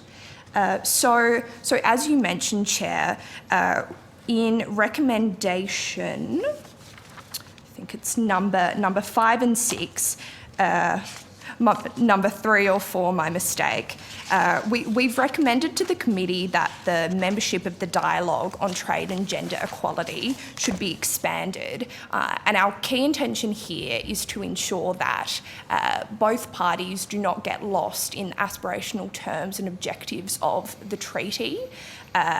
In the objective section of the chapter, the parties have been very ambitious, and rightly so, but we see it as absolutely necessary to ensure that there are clear implementation mechanisms. We believe that by working together with members of civil society, business and commercial leaders, NGOs, people that really have contact on the ground with diverse groups of people in both Australia and the United Kingdom, that these objectives can be properly implemented and brought into light. So we've had some great examples come to light from other trading agreements entered into by like-minded nations. So, for instance, New Zealand and the UK has written in their recent FTA that parties shall collaborate and cooperate with workers, entrepreneurs, businesswomen, business owners, and also the traditional Maori owners of their land to ensure the inclusive participation of women in their cooperation activities. So there's a key sort of difference there in the binding language imposed in that free trade agreement and the language in the Australian free trade agreement that leaves collaboration with civil society open but not necessarily mandated. And we also see there to be a range of practical outcomes to come from collaboration with civil society and commercial leaders. For instance, from our perspective, representing, coming from the ANU, the opportunity to engage with tertiary education institutions to facilitate exchange opportunities and leadership programs for women from both party nations. Developing evidence-based labour practices to retain women in jobs and address the gender gap. to develop evidence-based care policies and exchanging that real, collaboration in comparing data and policies through the organisations that are actually responsible for implementing those policies in both countries. Very good. Thank you. No, that's an argument very well made. I'd encourage you separately, if you're interested, to perhaps go back and look at this committee's inquiry and report into the PACER Plus agreement settled between ourselves and Pacific Island nations, because that had a particular gender focus. I think some of the removal of tariffs in Pacific Island nations, there was a particular concern that would result in a flow of exports from countries like Australia that would have a particular impact on what are predominantly women-run businesses in those nations. I'll hand over to the Deputy Chair, and then Senator Cox will also ask a question. Thanks, Chair. Did you have, leading up to this, did you have good consultation through this process? Did you do it individually, or did you go as a group like you are now? So I can speak on behalf of the group. So we've consulted with an academic at the ANU, Dr. Anne McNaughton. So essentially we looked at this trade agreement. We found the subjects which each of us individually thought that we could provide recommendations on. And then we individually consulted with the academic at the ANU on the respective chapters. Did you have any consultations with DFAT or anything like that? No, we haven't. We had an opportunity yesterday to attend a roundtable with some academics at the ANU, some members of the SME community. But other than that, in addition to consultation with academics. Okay, thanks. Senator Cox. Thank you. Do great work on this. Well done, and thank you for appearing today. My question is probably to all of you in this. In some of the submissions, including your own, there was stated that there's a real lack of independent evaluation around the environmental, health, economic and gender impacts. Have you, apart from some of the ones that you identified just briefly before, have you identified any environmental, health, economic and gender impacts that are both positive and negative that we should be aware of in relation to any of the work that you've done? Mm-hmm. So I'll take that question. Thank you from the gendered perspective. Something important that we've considered and that sort of interacts with the SME subject as well is that in order to properly address the issue of women's economic empowerment and presence in international trade, the treaty really needs to consider the fact that males do dominate Australia's largest traditional export industries, whereas the gender composition of services-based industries is much more balanced, and these services industries make up 80% of Australia's GDP, yet only represent 14% of total exports. So we see supporting services industries in their exports to be really essential and should be at the forefront of this treaty in order to balance the gender considerations there. A sort of related point is the importance of data, and I think this relates to women, it relates to non-binary groups, Indigenous groups, and perhaps may have some implications for environmental concerns, in the sense that there is plenty of room for Australia's engagement and investment in the data to grow. When we look at a country like Canada, they have employed this Gender-Based Analysis Plus program, which informs all of their policy making, which provides them with the data and an analysis of how policies will affect women, Indigenous, youth, immigrants, and LGBTQ people. So that also provides them with this sort of tool in negotiating treaties to come into negotiations with the perspective of how these policies will actually affect these really important diverse groups domestically and both internationally. So I hope that's addressed your question somewhat. I might quickly tack on to Stone's point there in relation to the SME front, that the SMEs particularly have a disproportionate impact on those in underrepresented and minority groups, particularly being 95% of all employing businesses in Australia. I would suggest that to include the provision to allow them to have a voice in the discussions in relation to the free trade agreement's implementation and its drafting as it has been now. This chapter would be sort of a vehicle for both economic growth but also social mobility and economic development within these sort of communities. And actually, sorry, just one more thing. Yesterday we had the pleasure of hearing from a younger Indigenous jeweller who was looking to export, a high-value artistry overseas to EU and to these sort of other using these trade and free trade agreements to really engage in that. And by having sections on SMEs, it was able to bring him to the table, and he was able to speak to people and representatives in that regard. And I think that's really important.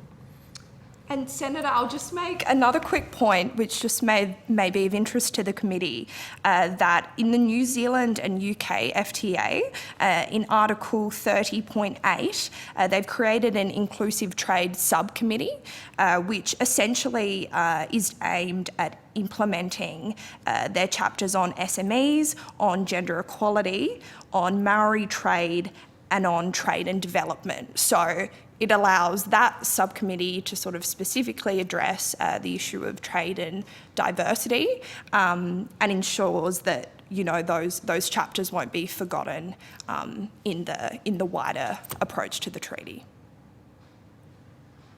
Thank you, Ms. Stone, and I really like your language there, and it's something I've been going on about all day, so thank you for pointing that out. And as a former participant at APEC, I know that the APEC dashboard, particularly for women in the economy, is very important. And gender equality is a measurement for us here in Australia, and one where we look at the care economy in particular and the investment in MSMEs and making sure that we move from micro businesses and small, medium enterprises and scaling and growth, but also that digital and innovation takes its place in the dashboard. So that's why I asked the question about evaluation and the importance of that, because it already exists in our policy framework in the private and public partnerships of the APEC forum, which I have been very fortunate to attend.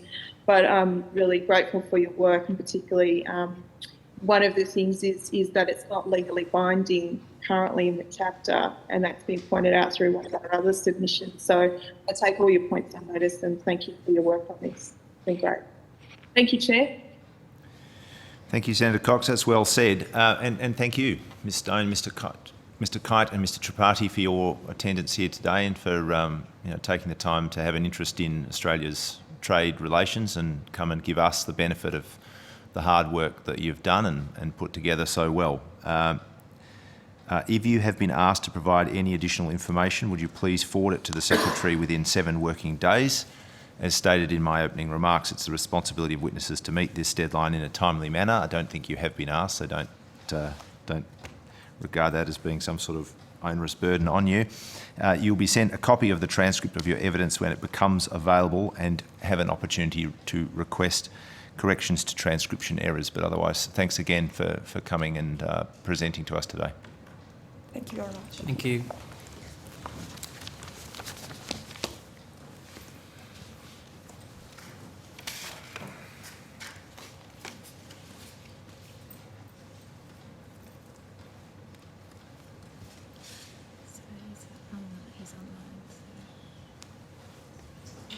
He's online. Right. Okay. Committee members, I now welcome the European Australian Business Council to give evidence today. For that Hansard record, Mr Collins would you please state your full name and the capacity in which you appear before the committee?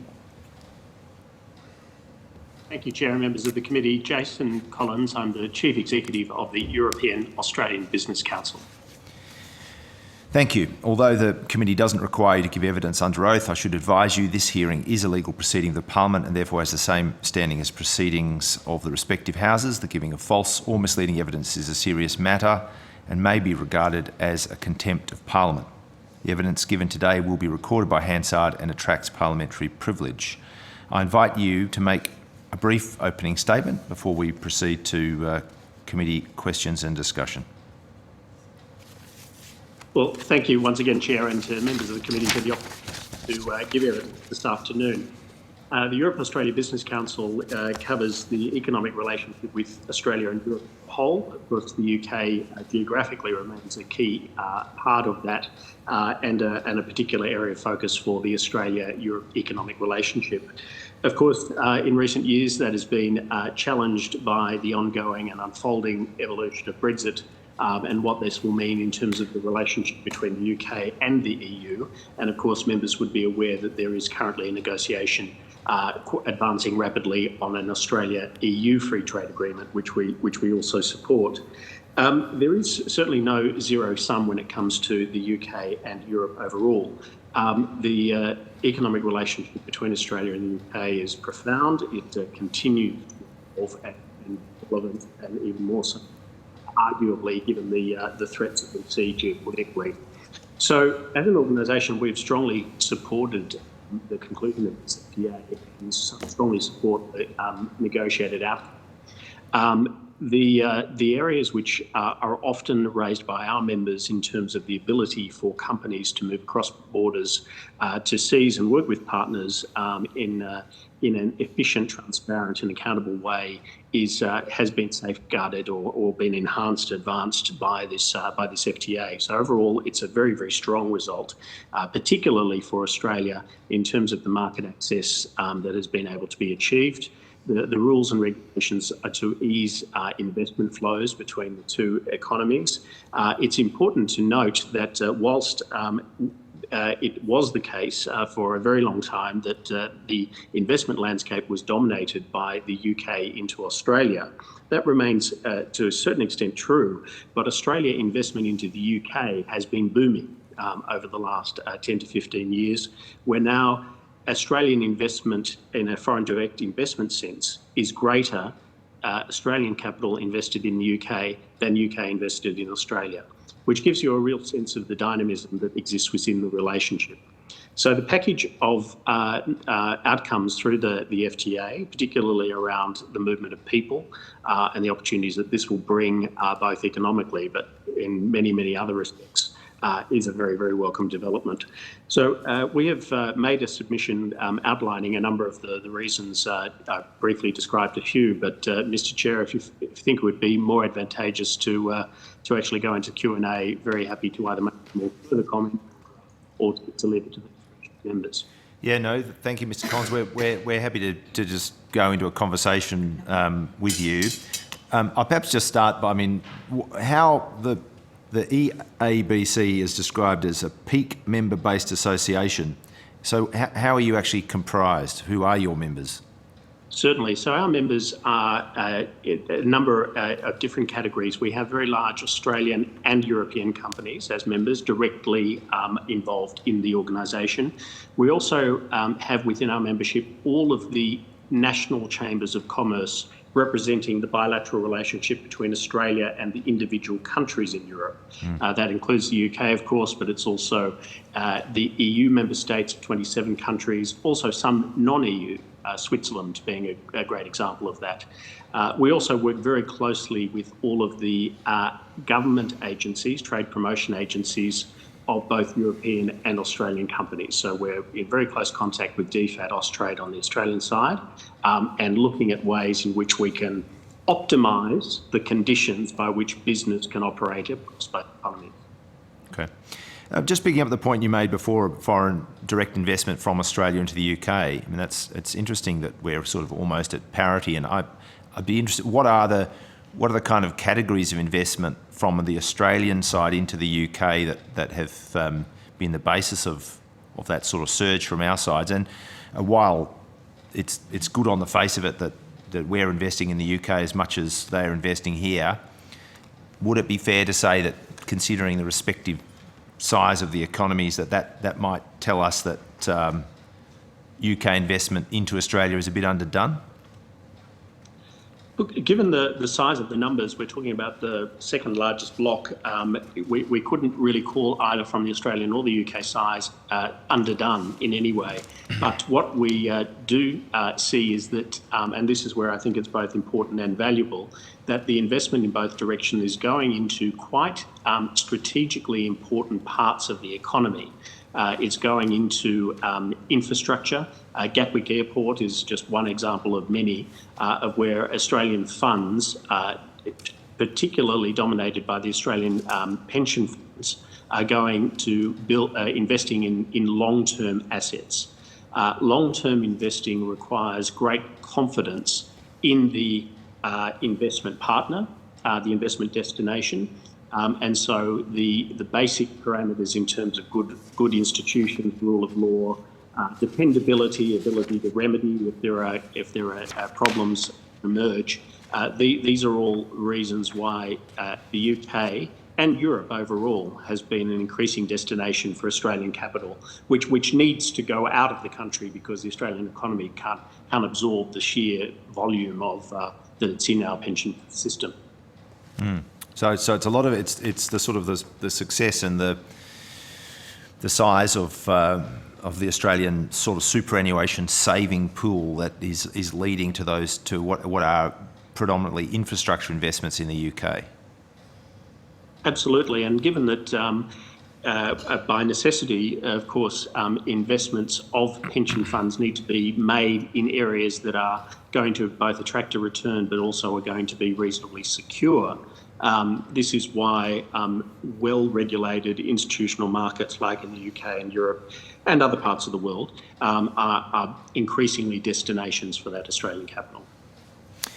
We've heard a variety of views from different sectoral stakeholders, all of whom see the significant value of this agreement, but most of whom sort of take the view that it's not necessarily going to lead to an instantaneous significant change in terms of growth of exports. One of the benefits that we've commonly heard is that it's opening up better opportunities for diversification, and that's always valuable in itself. I mean, is that how you see it? Look, absolutely. Australia is a toehold for many European companies, including UK companies, into this region. Our basic problem is the one of distance and time zones. And as these things through technology and other mechanisms become less important, they are part of the reasons why we have not seen the intensity over the years beforehand.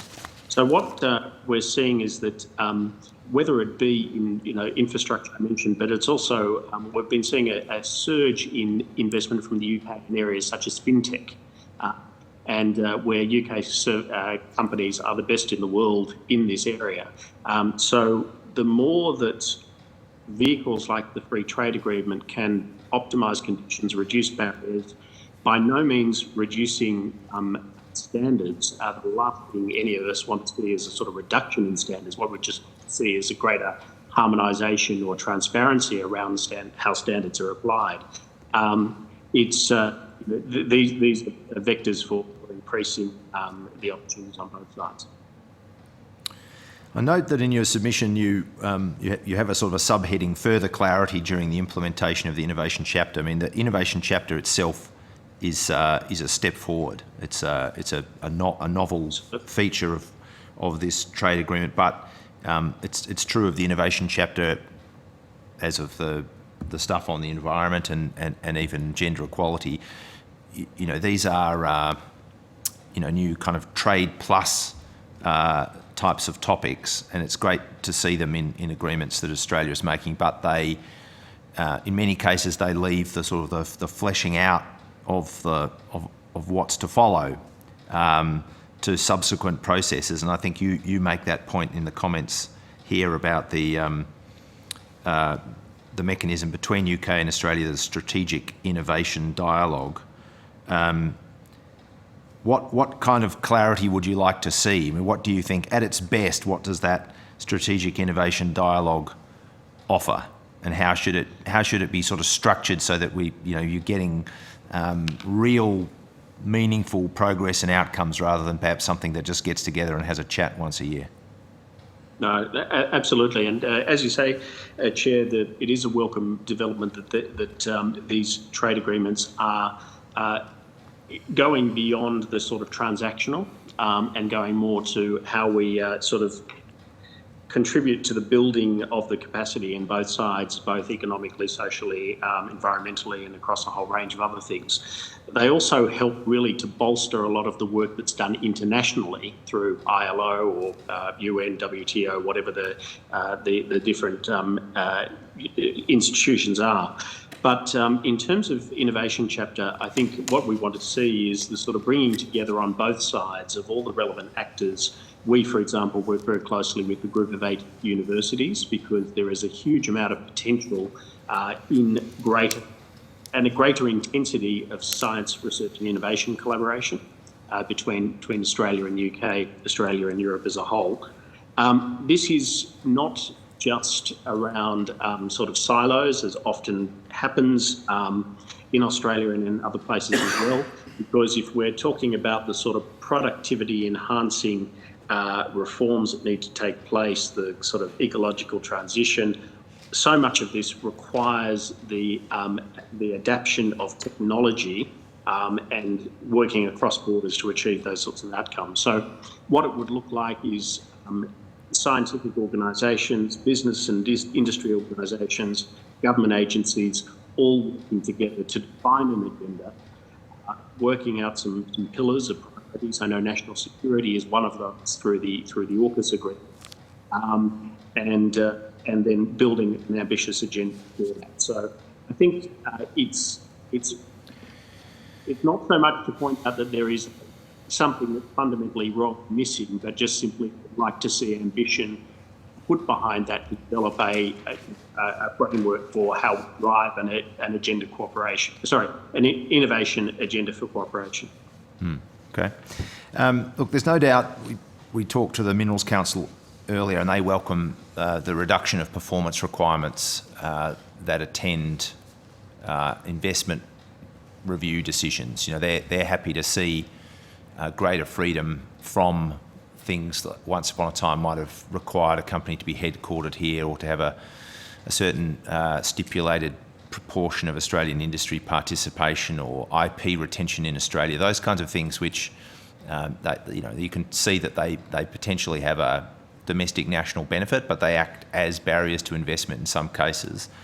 You also talk about some similar things in terms of facilitating digital trade, and I think what's in this agreement follows on from what some regarded as being the model agreement between Australia and Singapore either last year or the year before, where we're moving away from requirements around data localization and access to source code and those things. I mean, again, understandably, if you take away those requirements, you become a more attractive jurisdiction as far as foreign investment and operation is concerned. But on the other hand, you are not getting or controlling some things that go to your sovereign capacity and your ability to control things that are important. I mean, IP and data. You know, at the end of the day, that's where the money is, but it's also where the national interest is to some degree. What would you say to people who express concern about where that balance is headed? You know, people who say that if we're too laissez-faire when it comes to those things, we put ourselves at a risk because ultimately we're going to be the beneficiaries of technology and the beneficiaries of IP up to a point, because people will choose to operate here and access our market and our resources, but we will become impoverished in relation to our access and control and ownership of IP data and so on? Sure. Look, I think this is a question that goes really to the fundamental values proposition, and with the UK, with Europe more broadly, we know those commitments to privacy, data protection, labour standards, and the list goes on, are absolutely fundamental. So it's only achievable, I think, the type of deal, and to embrace the idea of shared sovereignty, if you like, where the party that you're entering such an agreement into, you have full confidence in, and that there's also an ability to be able to raise, either through legal, judicial, other processes, remedies, or through political engagement, if that's what it requires. Okay. I've got a question from Senator Cox. I'll just go to her now. Thank you, Chair, and thank you, Mr. Collins, for appearing this afternoon. My question, and it's been similar to one that I asked of the last witnesses, is really around some of the submissions that we've received, is really that sort of lack of independent evaluation across those things, which I know both in the UK and in the EU are quite significant issues that they're looking at around ESG in particular, and around regulation. So I'm keen to understand your view in relation to what that might look like, particularly from an investor-state sort of relationship, and also the aspect of dispute resolution. Absolutely. Thank you, Senator. I think ESG is something where largely in Australia, the business community has been on board that journey for some time, and we certainly welcome the fact that 2030 commitments as well as 2050 commitments are now entrenched in Australia's position. It gives clarity to business. It sets the destination, which we all know that from a social licence or from really right across the community that this is essential. So it means that we know that the agreement, I mean, I can be very frank to you, Senator, and say that without those sorts of commitments that were given, I doubt very much we would be here today talking about a free trade agreement potentially with Europe next year. In fact, in about half an hour, we have the European Parliamentary Committee responsible for trade coming to us here in Sydney, and we'll be talking through that. So the ESG commitments, I think, are critical, but also by having them clearly understood and articulated by both sides, we know what the priorities are and where we can work together. So, for example, in Australia, much of the investment in renewable energy capacity has come from European companies who have been leading in this field for decades in some cases. And it's the sort of technologies that are being developed in these companies that is transferring to Australia. But then also, as you would have heard, I'm sure, it's the sort of critical minerals and other inputs from the Australian side that actually need to feed those global supply chains for renewable technologies. So actually building agreements where we can work together in partnership is really one of the most powerful aspects of how we sort of get to meeting those commitments. Thank you. And one of the first steps in that, obviously, was the climate bill, and well done to the Albanese government for achieving that 43%. And we welcome that, and obviously want us to be much more ambitious, as I'm sure our EU and our UK counterparts do want us to be as well. And so I share your sentiments in that, and I think there is great hope for the future for us to come to some agreement for that. So thank you, Mr. Collins. Hand it back to you, Chair. Thank you, Senator Cox. Committee members, any further questions for Mr. Collins? Mr. Collins, we're conscious that you are getting away to meet with the Mr. Lunger and his colleagues from the European Parliament. We had the privilege of meeting with them yesterday, so you will enjoy their company, I'm sure. Thank you for your attendance today. If you've been asked to provide any additional information, would you please forward it to the Secretary within 7 working days? It is the responsibility of witnesses to meet this deadline in a timely manner. I don't believe we've asked that of you. You will be sent a copy of the transcript of your evidence when it becomes available, and will have an opportunity to request corrections to transcription errors. But we thank you for your work and for your time here with us today. Thank you for the opportunity. Thank you. Committee members, the hearing will suspend until 3:45.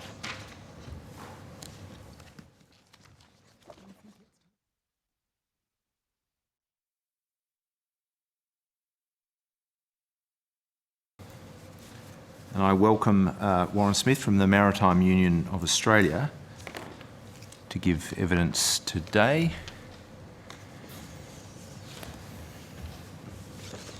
Welcome. Thank you. For the Hansard record, would you please state your full name and the capacity in which you appear before the committee? Warren Smith, I'm the Deputy National Secretary of the Maritime Union of Australia. Thanks.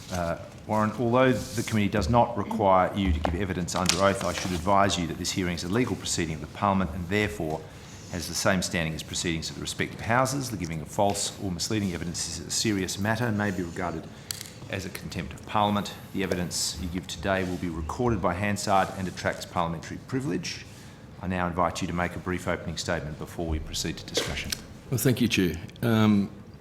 I'd like to firstly thank you all for the opportunity to give evidence and advise the committee that this is a very important free trade agreement because of the very specific provisions contained in the Maritime Services Annex in Annex 8B, which is the focus of the MUA submission and basically comments today. The Maritime Services Annex in the Free Trade Agreement represents a significant departure from all previous free trade agreements, which have generally quarantined maritime services to respect for domestic cabotage law. The Maritime Services Annex in this Free Trade Agreement severely qualifies that generally accepted quarantining or ring fencing of domestic cabotage law by providing a number of qualifications that undermine national sovereignty and the provision of maritime services. I'd like to raise four major concerns that we have with this and the provisions of Annex 8B. In the first instance, for the first time in a free trade agreement signed by Australia, Australia will no longer be permitted to legislate for exclusive access to certain maritime services covered by the free trade agreement by Australian registered ships, because the free trade agreement requires UK registered ships to be given an equivalency to those specified maritime services. That feature directly undermines Australia's historic support for retention of maritime cabotage, notwithstanding that Annex 2 to the Free Trade Agreement provides that Australia reserves the right to adopt or maintain any measure with respect to maritime cabotage services and offshore transport services. The context of that, however, is that would draw to your attention what we would consider an unsatisfactory definition of cabotage in Annex 2 that basically removes the element with respect to national citizens and crewing. I can go through that a bit later. Secondly, the states and Northern Territory, I suppose in a limited time available to them to consider this, have not undertaken what we would consider a sufficient due diligence to access the implications of the Free Trade Agreement on legislation, state and territory legislation. And given that this Free Trade Agreement removes the blanket exemption for all existing state government non-conforming measures or exemptions, instead requiring services exemptions at the state government level to be listed separately. Now, in the case of Annex 8B, the states and territories have not separately listed state and Northern Territory marine or port management laws which regulate the procurement of port services such as towage, mooring, pilotage, bunkering services and so on, which entitle the states to establish conditions for the procurement of such services, including the nationality of the ship, the national registration of the ship, to be procured for such a service. I suppose an example of that is the Victorian Transport Legislation Amendment, Port Reform and Other Matters Act 2022, which amends the Victorian Port Management Act of 1995 in relation to the licensing of port towage services, and provides for the making of a towage service determination by Ports Victoria that sets out the requirements and standards that would apply to the provision of a towage service in a Victorian commercial trading port. So that would be one example, and it seems an unacceptable incursion on Australia's sovereign rights, and such a provision, in our view, should be removed from the free trade agreement. I'm going to allow you just to keep going with the flow, but just because you raised that point, so what you're suggesting is that Victorian legislation would potentially be in conflict with, or a UK flagged vessel or a relevant operator could essentially try to use this agreement to sort of seek relief from the requirements of that legislation? Yes, if it wasn't mentioned and it doesn't appear to be listed. And it would be a requirement for states or territories to list, and it doesn't appear that they have. Okay.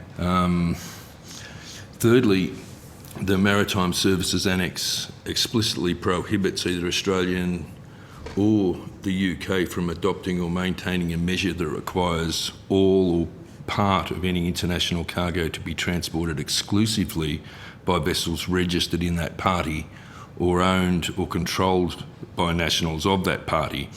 And this would seem to prohibit Australia from legislating for a national strategic fleet comprising ships that are exclusively registered in Australia, and would be required to treat UK registered ships as equivalent to Australian ships. And we formed a view on that it's an untenable constraint on Australia, and especially given a Labor government had made commitments during the 2022 election campaign to establish a strategic fleet.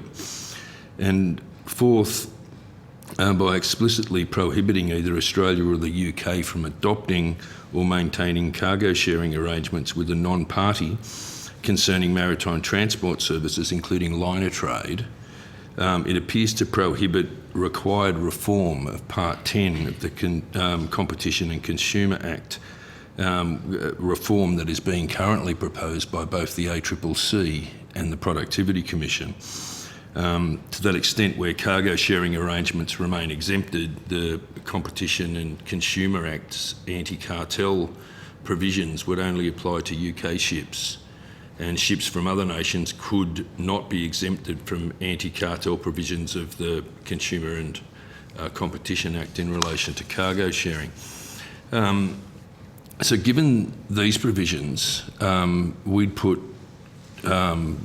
call on the committee to recommend to government and to the Parliament that it remove Annex 8B from the Free Trade Agreement and rely on the general provision that maritime cabotage is carved out from the Chapter 8 services provision in the Free Trade Agreement as provided in Annex 2. And for the inclusion of a more complete definition of cabotage. And again, that would include as part of a cabotage regime, the inclusion of Australian nationals being part of Australian ships between Australian ports carrying Australian cargoes.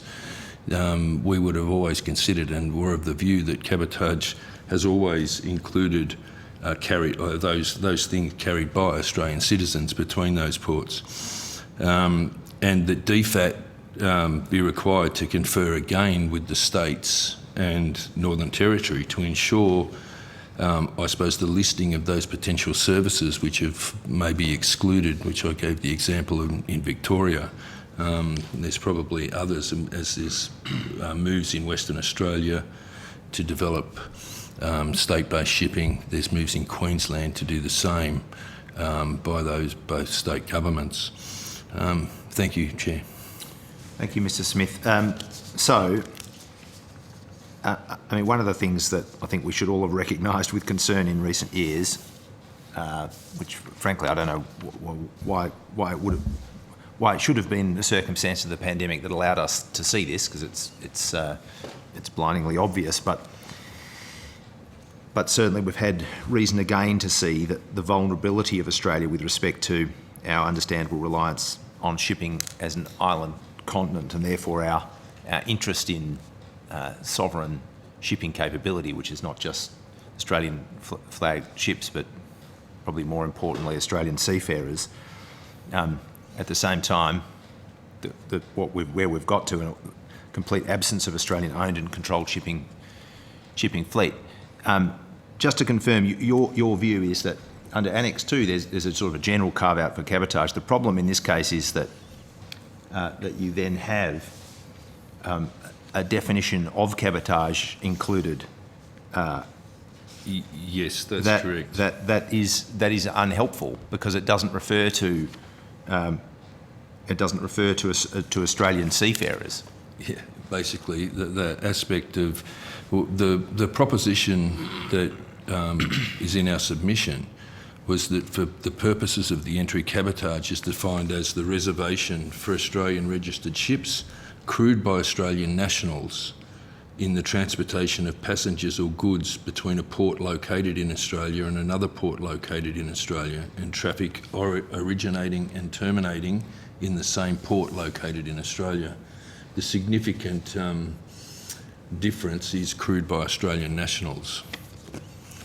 So the definition in the agreement doesn't refer to Australian registered ships per se, and nor does it refer to crewed by Australian nationals. Well, no, it can't, because it has to give equivalency to UK registered ships, and the concern flowing from that would be that these agreements tend to become templated, and while it's unlikely that there's a proliferation of UK ships on the Australian coast, a Australia-Europe free trade agreement, you would see huge maritime nations such as Denmark, Norway, Greece, with huge maritime capacities, basically having the right to undermine Australian cabotage and be given the equivalency of Australian ships. And basically that would be the complete destruction of any Australian shipping industry. And not only that, in your evidence essentially is that if the government was to go forward with its intention to create an Australian strategic fleet, that there would be almost inevitably there would be aspects of that that could be challenged under an agreement like this. Yes, that would be our view. And instead of having a strategic fleet for strategic purposes of delivering national security outcomes, for example, or to preventing price gouging potentially from cartel behaviour of liner traders, which is fairly on the record, and we would suggest there for all to see, it would potentially undermine that as an aim and objective. What engagement were you able to have with the department in terms of consultation on these aspects of the agreement? The department, it's been somewhat problematic in that really the Coastal Trading Act came in 2012, and it was a year after the approach of the Department of Infrastructure, Transport, etc., their approach to that act, which was an attempt to introduce a form of cabotage regime into Australia, effectively seen the undermining of the Australian shipping industry, with masses of Australian ships leaving the coast. There's no Australian on a container vessel in any Australian port. There's no Australian on an oil tanker or any bulk liquid product carrier in any Australian port. And it's been a long time since we were in container trade, but certainly we've seen only relatively recently the demise of tanker trades and Australians on tankers, leading to a whole range of questions in relation to fuel security and other matters like that. There's just absolutely no Australian input into any of the goods and services that come, or the goods, commodities that come through our ports, are held completely to ransom, I suppose, by foreign conglomerates, multinational corporations and shipping corporations. And the same with oil, unleaded petrol and all types of fuels. There's no national strategic control over any of them markets whatsoever. Because there's no Australian flagged fuel vessel any longer? No. None. They've all been removed. And, I mean, they weren't always Australian flagged. They were run, however, by companies based in Australia with Australian crews, and sometimes those companies chose to flag them out in Barbados and various other places because I suppose there were tax incentives and various different arrangements like that. It's been a long time since we've seen Australian crewed tankers on the coast. Very long time indeed. And what would, you know, for argument's sake, what would an Australian merchant marine look like at the moment if the circumstances arose that we needed to try and call on something like that? Well, you couldn't.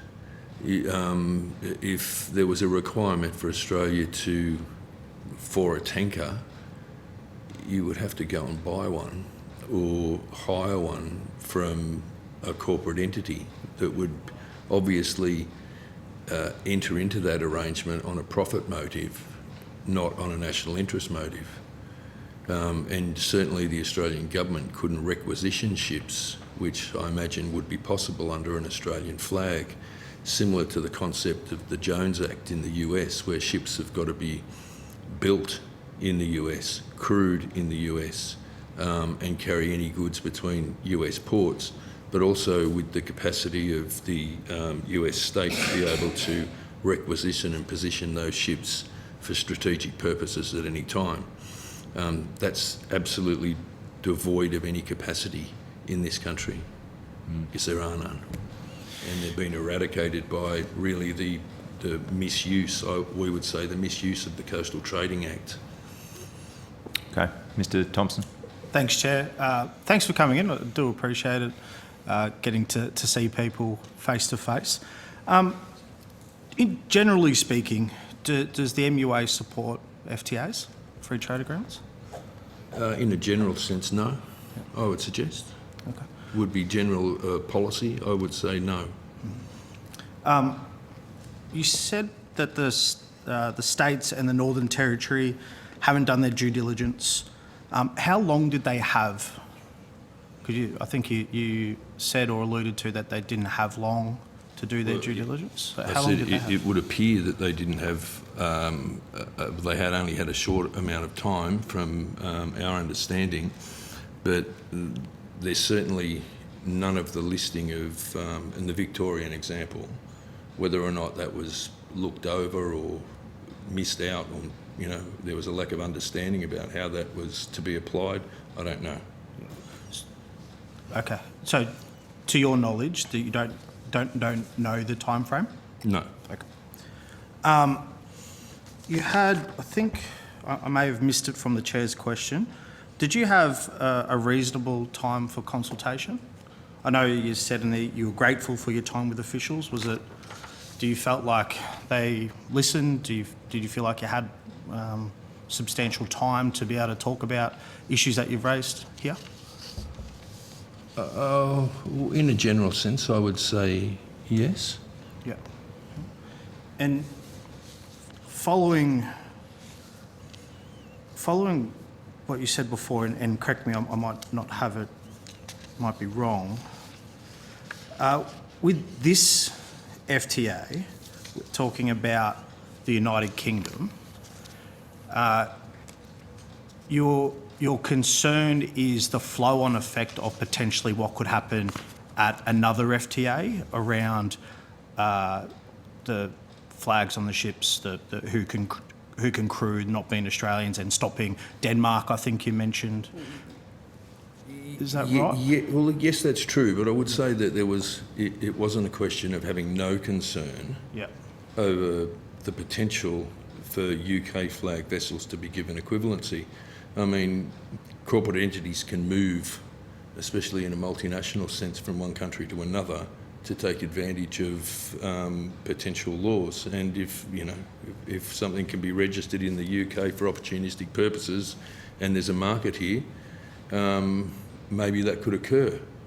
But I think that there's a general concern about flow-on of existing large maritime nations and countries with huge fleets. And the UK hasn't got that because they've, in many respects, have suffered a similar fate to Australia in seeing cabotage trade in the UK decline somewhat.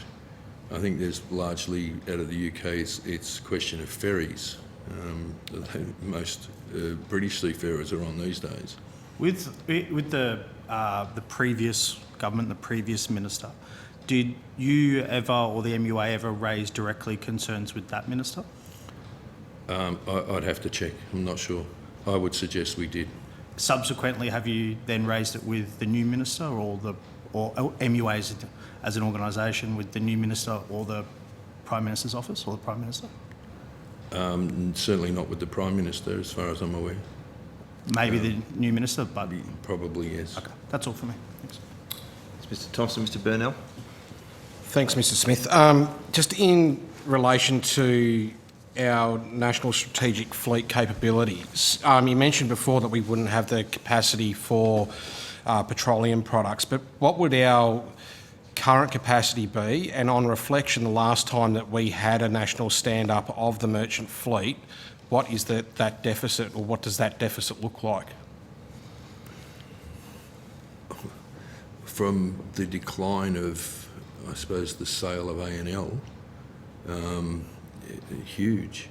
I mean, A&L was a publicly owned national line that provided tankers, container trade, ro-ro vessels that serviced works out of, or trans-Tasman trade, cabotage trade between and arising out of steel production out of Port Kembla and Newcastle. None of them vessels exist in Australia anymore. There's 6 vessels that operate across the Bass Strait. 2 are more focused on passengers, but they carry considerably more freight. There's considerable competition between 6 ships and 3 companies that operate across Bass Strait. The rest of the Australian fleet is difficult to find. There's one cement carrier that's got an Australian flag, and the same company, a Canadian company, operates 5.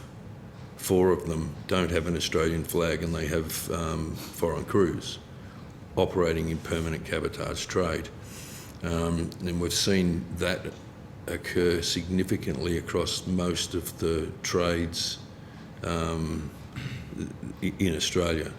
We don't have, like I said, we don't have an Australian on a container ship, and every port you see in out of Melbourne, Sydney, Fremantle, South Australia, Brisbane, going into container terminals, that's obviously what you move. That's where most of the commodities are transported.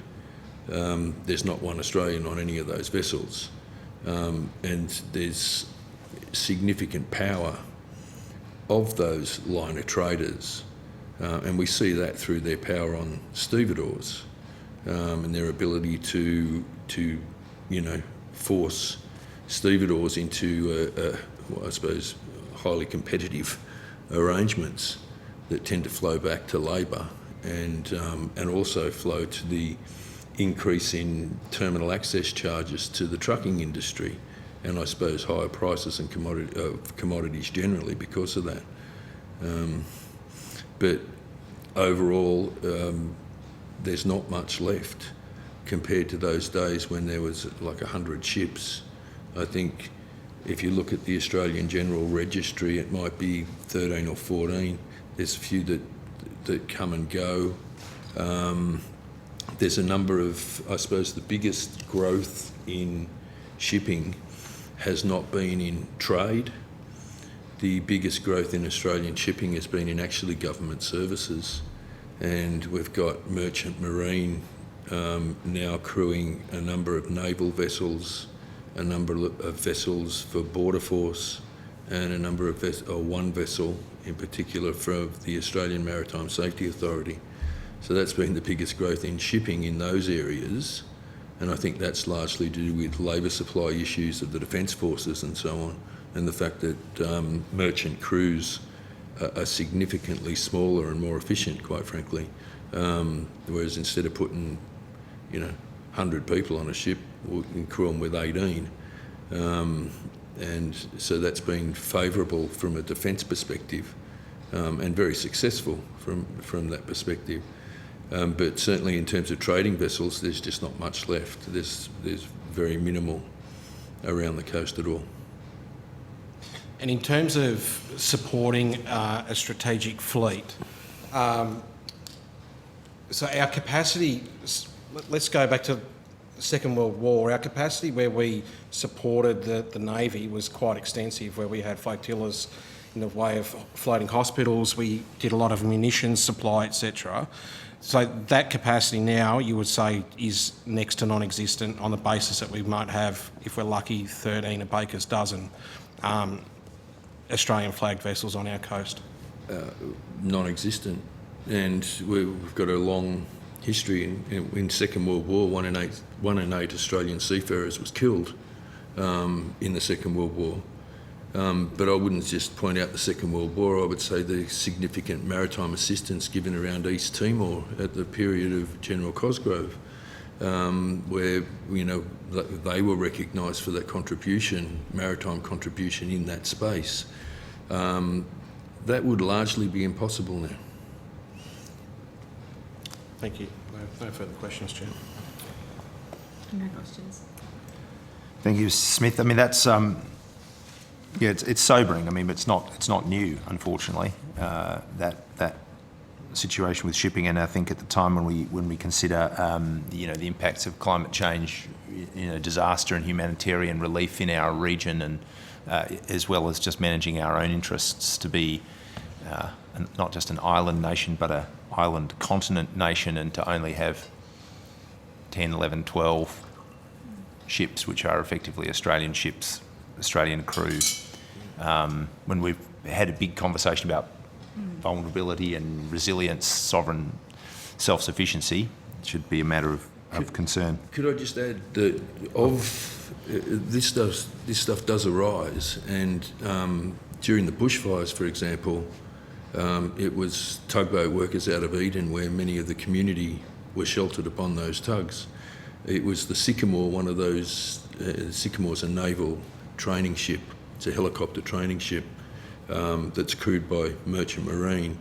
It was instrumental in rescuing people out on the south coast, for example. The necessity to be able to reposition ships for natural disasters and community relief, I mean, floods would be an example as well, I suppose, but it is important. Is an important capacity, I suppose, important national capacity. And that's just significantly undermined in the position we're in now.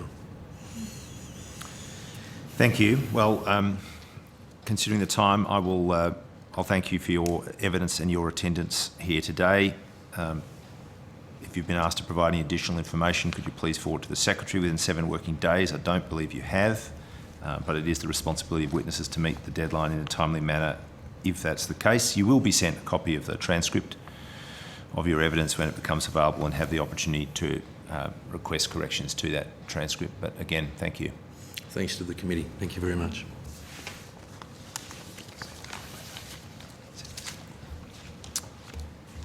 Okay, I welcome Dr.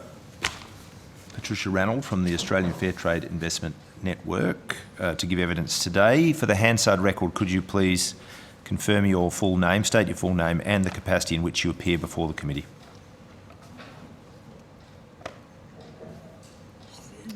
I think, Dr. Ranald, you might be on mute. If you just unmute yourself and go again. Sorry about that. Thank you for the welcome. My name's Patricia Mari Ranald and I'm appearing as the convener of the Australian Fair Trade and Investment Network, or AFTINET, which is a network of 60 community organisations advocating for trade justice.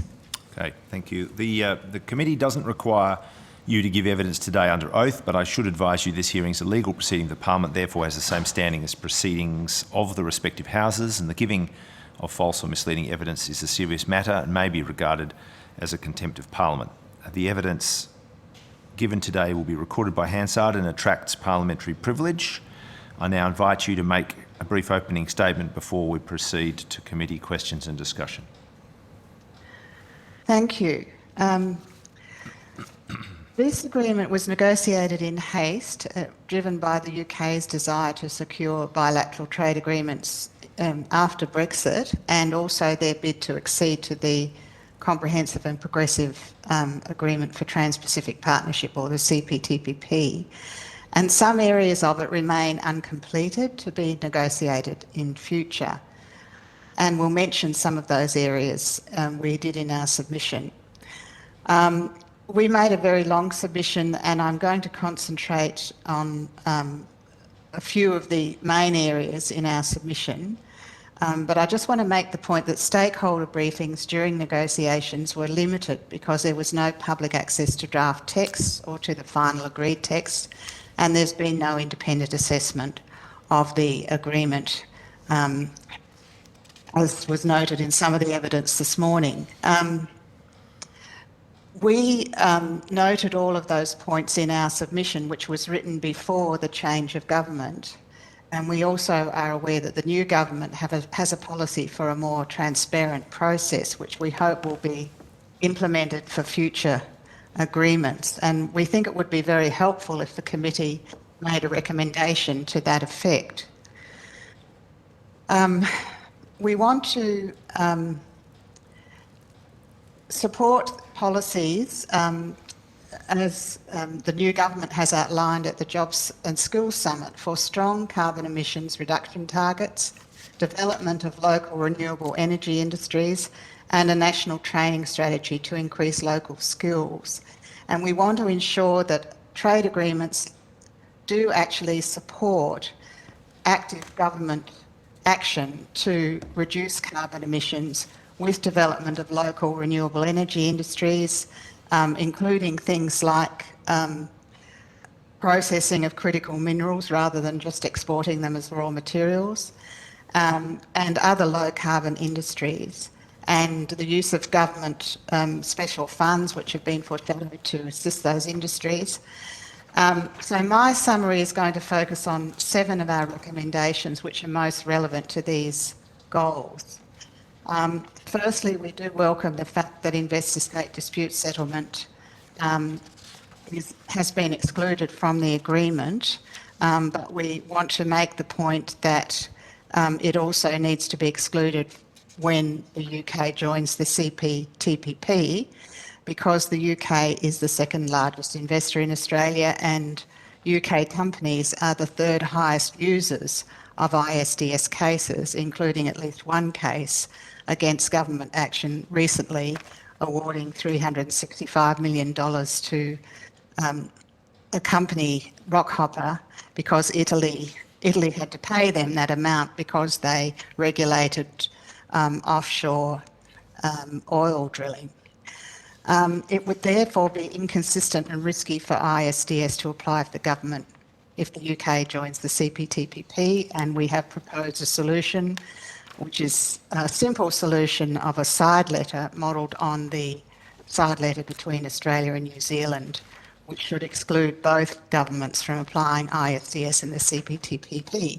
We also believe that it would be very helpful if the committee could make a recommendation on this, because it would simply nullify if it doesn't happen, it will nullify the exclusion of ISDS from the Australia-UK FTA. We also would argue that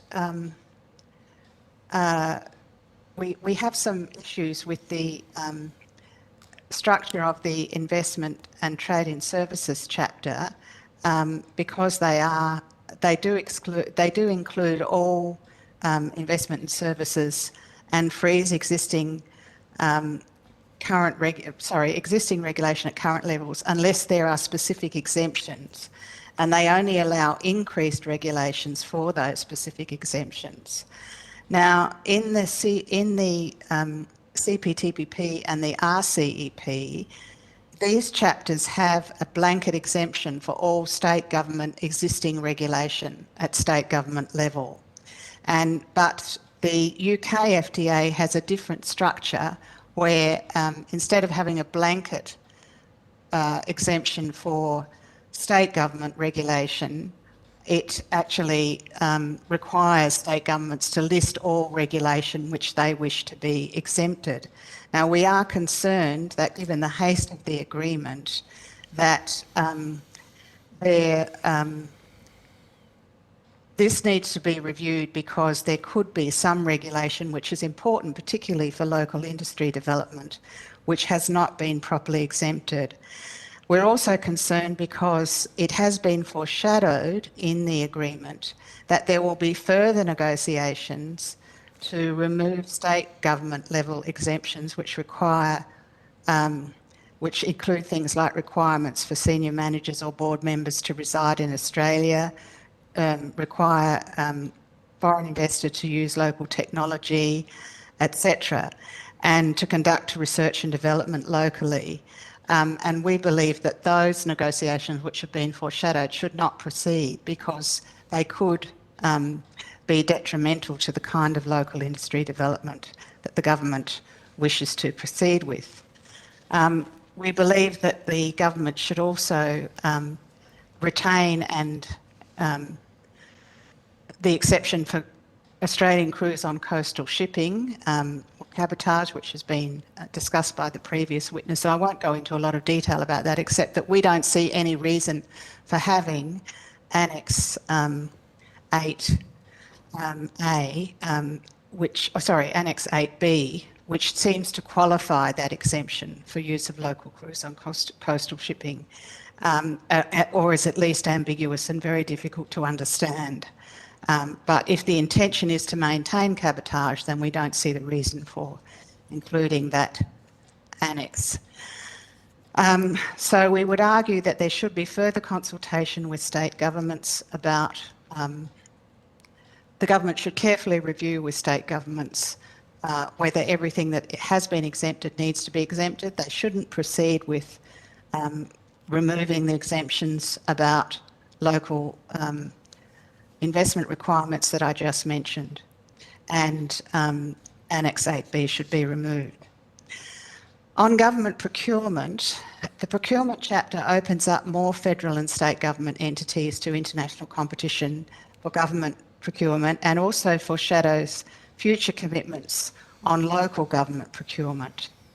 The expansion of these entities, which includes TAFE New South Wales, could impact on local industry training and capability programs being developed in responses to the pandemic and to the development of local renewable energy capacity in other low carbon industries. And again, it's foreshadowed that there could be inclusion of local government procurement, which would reduce regional employment opportunities. So we would just say in response to what was said this morning by witnesses that the concern about TAFE New South Wales is not only that it's listed, but it has a footnote saying that it will require 2 years to prepare itself in order to be ready for inclusion as a listed procurement entity. Now, if the intention were just to contract out things like equipment and buildings and so on, I don't think that 2-year period would be required. And I'm not satisfied that just mentioning the general exemption for education services which is also listed by the state government, actually answers the question of why it has been listed and why it requires 2 years to prepare itself. So we would argue that the government should carefully review the additional procurement commitments made, and in particular that the government should not proceed with any future negotiations to include local government in the procurement chapter. Australia's never included local government in procurement chapters before, and when you look at the development of, say, of regional renewable energy initiatives like wind and solar in conjunction with local councils in remote and regional areas, it's very important that those local councils actually retain the ability to have control over their procurement arrangements. The fourth point I want to make is about labour rights. The labour rights chapter does include basic labour rights and new articles on modern slavery and gender discrimination, but the new articles are actually not legally enforceable. And the problem with the core labour rights commitments are that there's a very high threshold before any dispute or complaint can be made about them. So the threshold is that they're required to be sustained and recurrent violations which also affect trade and investment. And these sorts of high barriers are not required in other chapters for legal enforcement. There's also a problem with the enforcement mechanism itself in the labour chapter. It's very long and convoluted consultation process before you actually get to a dispute. So we would prefer that that chapter be strengthened, that all of the commitments be made legally enforceable, including modern slavery and gender discrimination, and that the high barrier be removed, and that the convoluted process also be removed. Fifth point I want to make is that we support Australia's permanent migration scheme, which has contributed to our multicultural society, and we support arrangements for overseas temporary workers where they're designed to address local labour market shortages based on local labour market testing. But this agreement does remove local labour market testing, and that means that those workers are dependent on one employer and they're vulnerable to exploitation, which many studies have exposed. So we would argue that the entry of temporary workers should be based on the principle that they address genuine labour shortages, that the government not proceed with the removal of labour market testing, and that all of the other arrangements which have been made, which are all in side letters, which are more, they're actually memoranda of understanding, they're not legally binding side letters, that those should be reviewed in the 2-year period that is set for review to ensure that they actually meet the principles which are the current government's policy of making sure that you're addressing genuine labour shortages and that you are not permitting exploitation of temporary workers. The sixth point I want to make is the environment chapter, which is really the same structure as the labour chapter. We think that the high barrier of recurrent and persistent violations should be removed, and that it should be directly enforceable in the way that other chapters are enforceable.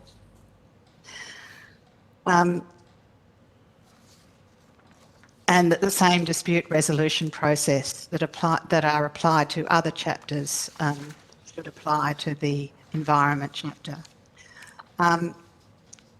What we would argue is that some of these things do require changes to the agreement before it's ratified. Others could be addressed in the reviews or are foreshadowed negotiations which have not occurred yet and should not proceed. So I'll leave it there. Thank you, Dr. Reynolds. I'll just start with the point that you finished with. We have seen in recent years, sometimes in bilateral, sometimes in plurilateral agreements, chapters that go to quite in a way that I think most of us would welcome, that go to things like the environment, labour rights, and so on. The point that you raise about the sort of the enforceability of the commitments that are made has been made about most of those agreements as well. So we've started to see chapters on those topics introduced, but generally the mechanisms for enforcement are not that strong, and they're certainly not as strong as enforcement mechanisms in relation to what you might say the more kind of trade-related parts of the agreement. To your knowledge, and as far as AFTINET is concerned, have you seen any of those chapters in other agreements, or the commitments made under chapters in other agreements, be the basis of some dialogue or some seeking of action by countries that are parties to those agreements? You mean that the complaints have been taken? Yes. Under the US Central American Free Trade Agreement, there was a dispute. I'd have to look up the details of it, but basically the dispute involved not only workers who were in a trade-related sector, but other workers in terms of repression of labour rights for public sector workers, I think it was. And that dispute, it took a very long time to get to the dispute process, and it didn't actually proceed because it wasn't trade-related. So there's a lot of hurdles to go over before you can actually get to a dispute process, and then in that particular agreement it didn't proceed. So the experience has been that it's been very difficult to get any enforceability under that sort of structure. I should mention that the EU has also had unenforceable chapters of this kind in the past, but the EU Parliament and the EU Commission have recently produced some policy documents expressing the wish that both of those chapters or clauses in trade agreements should be fully enforceable in the same way as other chapters in the agreement. So I think there is a movement in that direction, and we will certainly be arguing for our government to support that full enforceability, which is government, it's in the policy platform of the government as those negotiations proceed. But I mean, it is progress to have these chapters, but to mean anything, they need to be enforceable. Just like if you have, tariff arrangements, they don't mean anything unless they're enforceable through the government-to-government disputes process. Yes, no, that's a fair point. I'm going to go to the Deputy Chair. Thank you for joining us this afternoon. When you spoke about consultation, and it is different to others who have given evidence today, other words that have been described as fantastic, delighted with the consultation and couldn't have been better. With your consultation process, what was the touch point or the issue? Well, the only consultation processes were briefings provided to large groups of both industry and civil society groups, which we participated in. They did take place several times, not after every negotiation, but several times.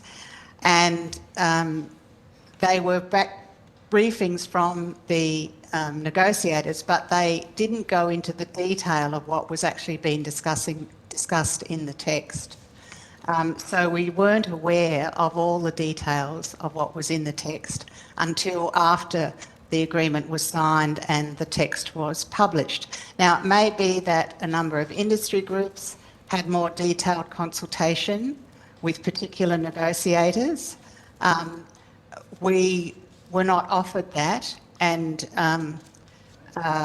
we did participate, as I said, in the general consultations, and we did make written submission to the detailed written submission to the process. But we're not saying this agreement was worse than any other, but we're just saying that in our view, the consultation process needs to be improved by having much more detailed access to the nitty-gritty of what is being discussed. Because if you don't have that, if you don't know that they're discussing ISDS, for example, or if you don't know that they're discussing what to do about government procurement, it's very difficult to make a detailed submission on it. Some of your organisations that are members of AFTINET have stated today that, generally speaking, they don't support FTAs. Do you have the same view? We support trade arrangements that actually improve people's lives.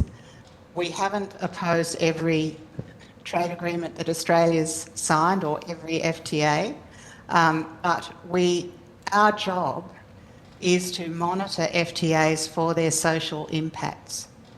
And what we do is go carefully through the text and look at the text and point out what the social impacts are going to be. We also look at what the government's own policy is and measure the agreement against that. What we are saying in the case of this agreement is that we want some changes to this agreement. In the absence of those changes, we want those changes to be pursued in the review processes that are spelled out in the agreement. And in terms of the foreshadowed amendments, foreshadowed negotiations in future which haven't yet taken place, we've expressed an opinion about those as well. Some of them we think shouldn't proceed, like, for instance, extension of government procurement to local government. And just finally, the reason I asked is because I quickly went on your website and started going through the FTAs and the submissions on there. Would you be able to point me to one that you agreed to in its entirety? Well, it's not a question of agreeing or not agreeing in their entirety, but for instance, we didn't make critical submissions on the Japan FTA or on the Malaysia FTA. We have made critical submissions where FTAs have contained provisions which we believe will be socially harmful or haven't included commitments which we believe should be there. It's not up to us to fully support particular trade agreements. Our job is to analyse them and to point out what we think might be harmful or have social impacts that haven't been thought about, or where there have been important omissions like labour and environmental standards. And just on that, because I had the Japan-Australia FTA open, it does say that AFTINET remains critical of lack of transparency around the agreement, the text, which was not released until it was signed. So, yeah, I think. Well, we were critical about the process, but we didn't actually oppose the whole agreement. Yeah, okay, that's all I've got, Chair. Thank you, Deputy Chair. I'm going to go to Senator Cox. Afternoon. Hi, Patricia. Hi. Thanks for appearing today. Just one question on Chapter 22 in relation to environment. We've heard from several witnesses today in relation to applauding government around their climate bill in Australia and the emissions target. In your submission, you noted that, in fact, we didn't think that it was ambitious enough or strong enough. Can you talk us through some of the elements that might need to be strengthened, particularly relating to Chapter 22? Well, actually, our submission was made before the change of government, so it was referring to the climate policy of the previous government. We do acknowledge that there has now been a climate bill passed through the Parliament which has stronger commitments, there's still community debate about whether those commitments are strong enough, and they're probably slightly less than the commitments that have been made by the UK government still. But I guess our issue with that chapter is more that even if the commitments were stronger, we would want to make sure that any commitments made were fully enforceable. And at the moment, the problems we see are that there's a very high barrier before any breach of commitments can be initiated under this agreement, and there's also that very long and convoluted process which is different from the disputes process and the enforcement process in other chapters of the agreement. So we think it would be better if the commitments were fully enforceable in the same way as the other chapters in the agreements. Right. I'll just cut the chase, and this next one is really around, in the UK and in the EU in particular, much more regulatory processes and legislation in relation to environmental and social governance. Is that something that AFTNet would, in the vein of that last question, see as being able to strengthen this FTA in particular? Well, certainly we want to make sure that the government is free under the provisions of any FTA. We want to make sure the government is free to make additional regulation that's needed to address climate change. That includes possible, future targets which are higher, but it also includes things like assisting the development of local renewable energy industries, using government procurement to assist the development of those industries, and so on. And this is where the problem with the general framework of these agreements, that historically trade agreements have just tended to remove regulation and see regulation as a barrier to trade. We want to ensure that governments do have the right to regulate to actually address the real climate crisis. Great, thank you. Thank you for your evidence, and I'll hand it back to the Chair. Thank you.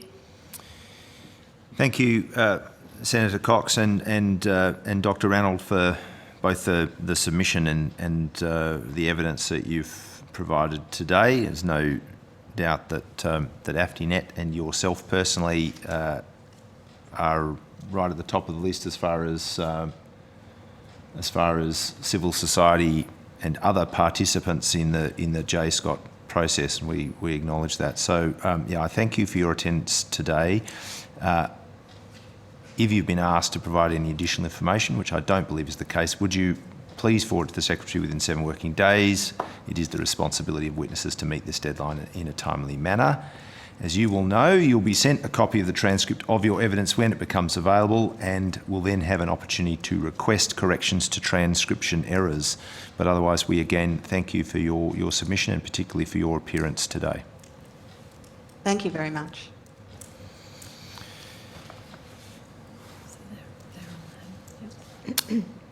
All right, committee members, I now welcome representatives from the Australian British Chamber of Commerce to give evidence today.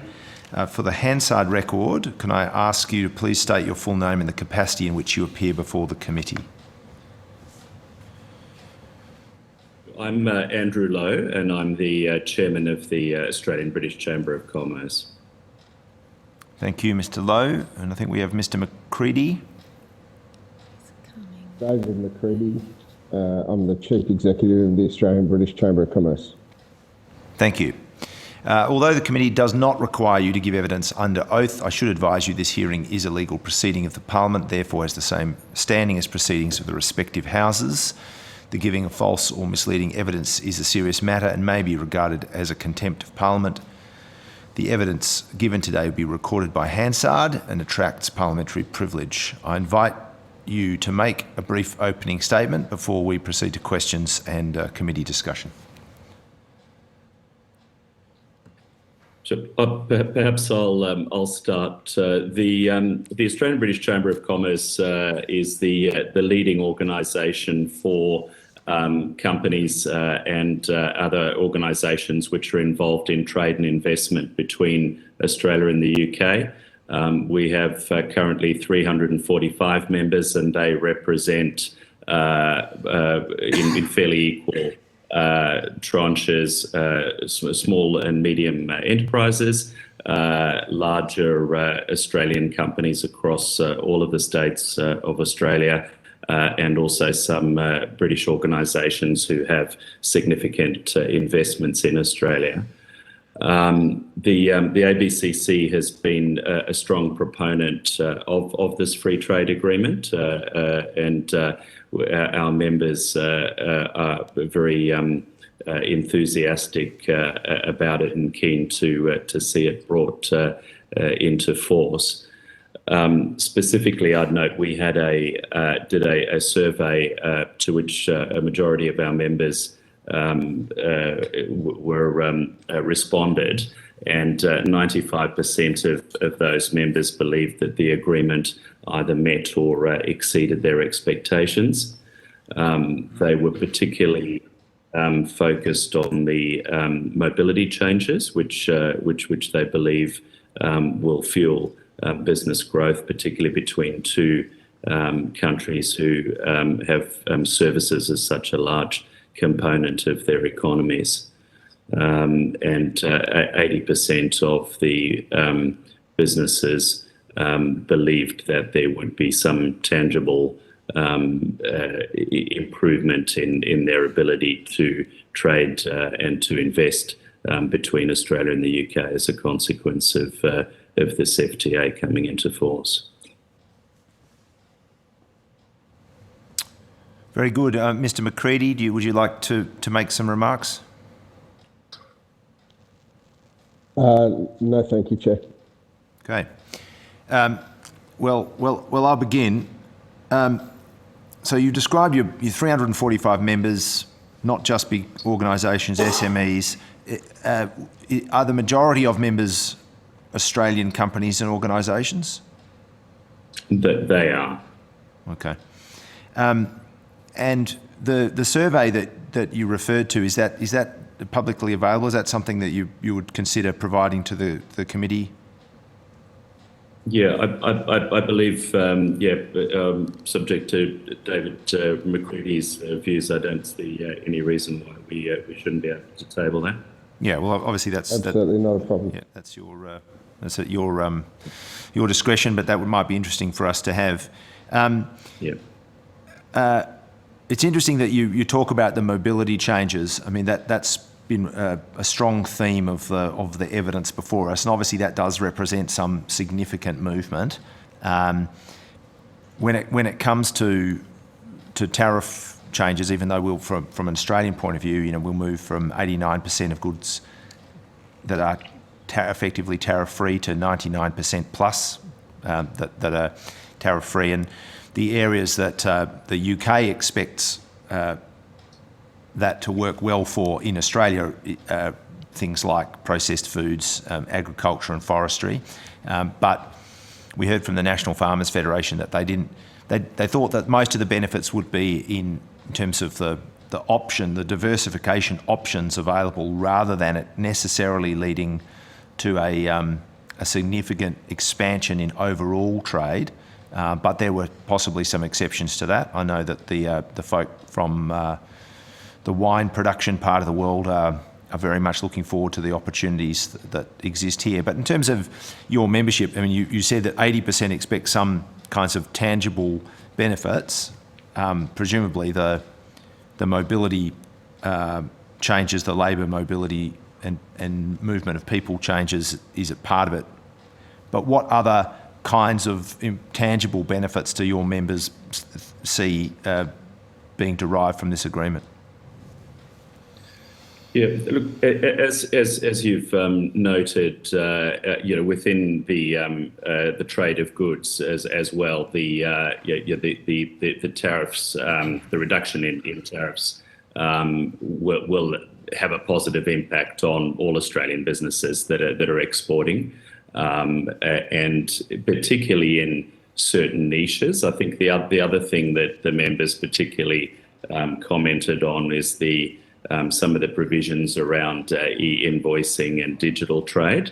That I think there's an expectation that will allow more technology-related companies and advanced manufacturing companies in Australia to be able to access the UK market. Yeah, that's understandable. We've certainly had a bit of input on that. We heard earlier that with respect to investment between the two countries, I was a little bit surprised to understand that the investment of Australia into the UK is now more or less the same in kind of quantum to the investment coming back the other way, and that's been driven by the interest that superannuation funds have in infrastructure investment in the UK.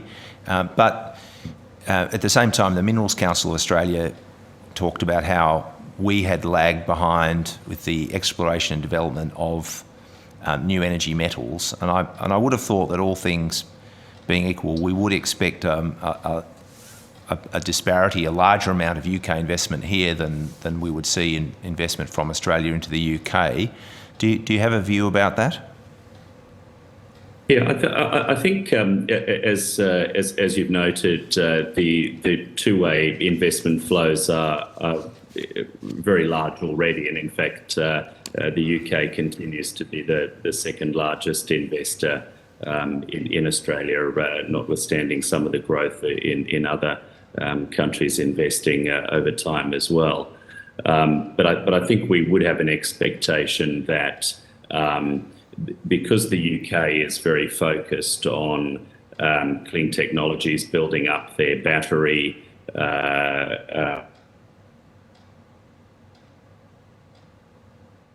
with their shift to entirely electric vehicles, that they will be interested in building those supply chains to Australia. And so to the extent that Australia is able to develop more critical minerals, whether it's for the battery chain or for other purposes, that the increase in the FIRB threshold and just the overall focus that this agreement will put on the bilateral relationship is likely to see increased investment by British companies in Australia, as well as a continuation of that trend of investment the other way. All right, I have a question from Senator Cox, my colleague from Western Australia, so I'll just go to you now, Senator. Thank you, and thank you, Mr. Lowe, for appearing this afternoon, and Mr. McCready. My question is, your 345 members, sorry if I missed this from the Chair's question, but can you just elaborate on who they are? Yeah, so there's about, just get this in front of me, there's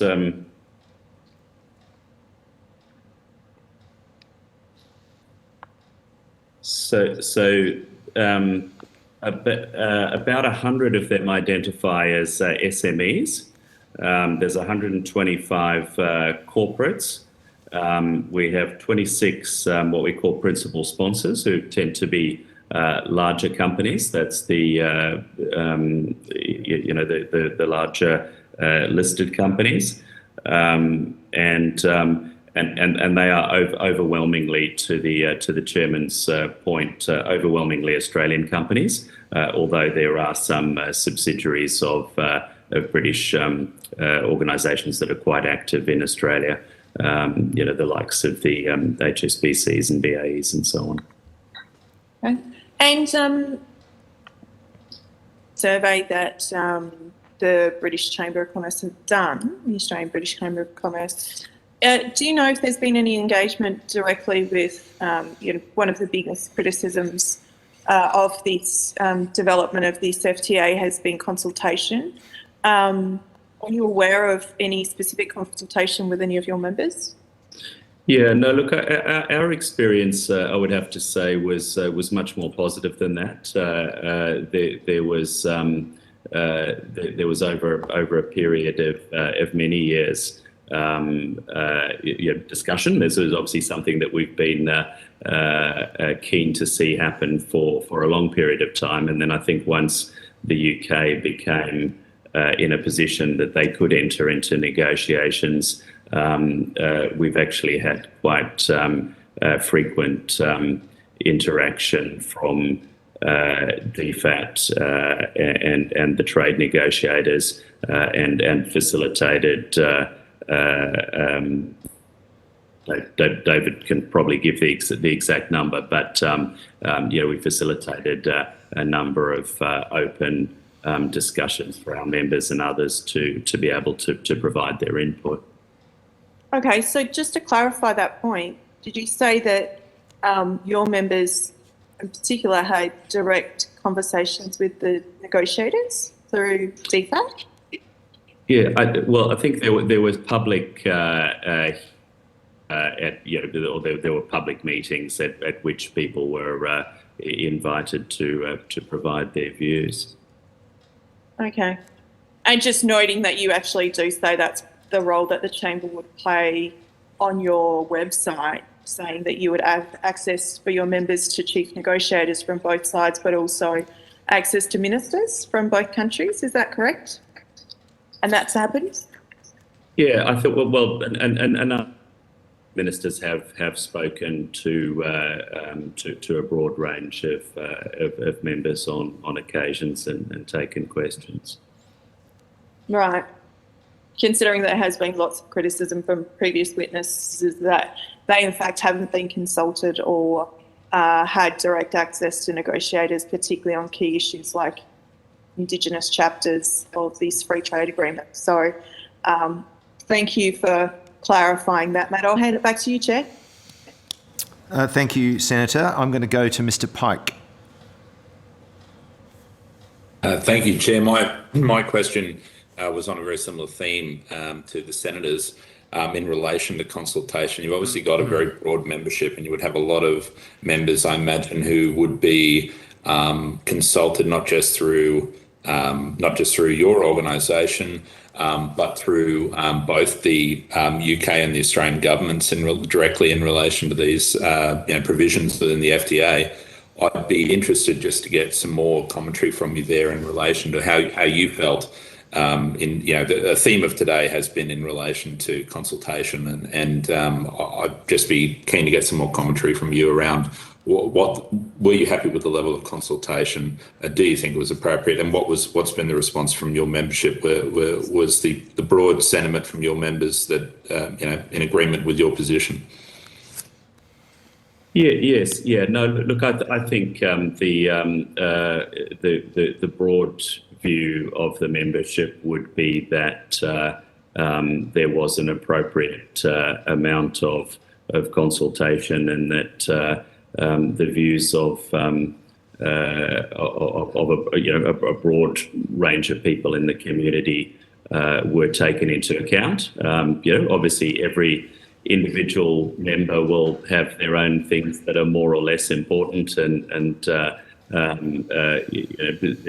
will no doubt be people who would have liked more or would have liked to have seen different things. But I think the overall sentiment is that the process was well conducted, and that they're happy with the outcome.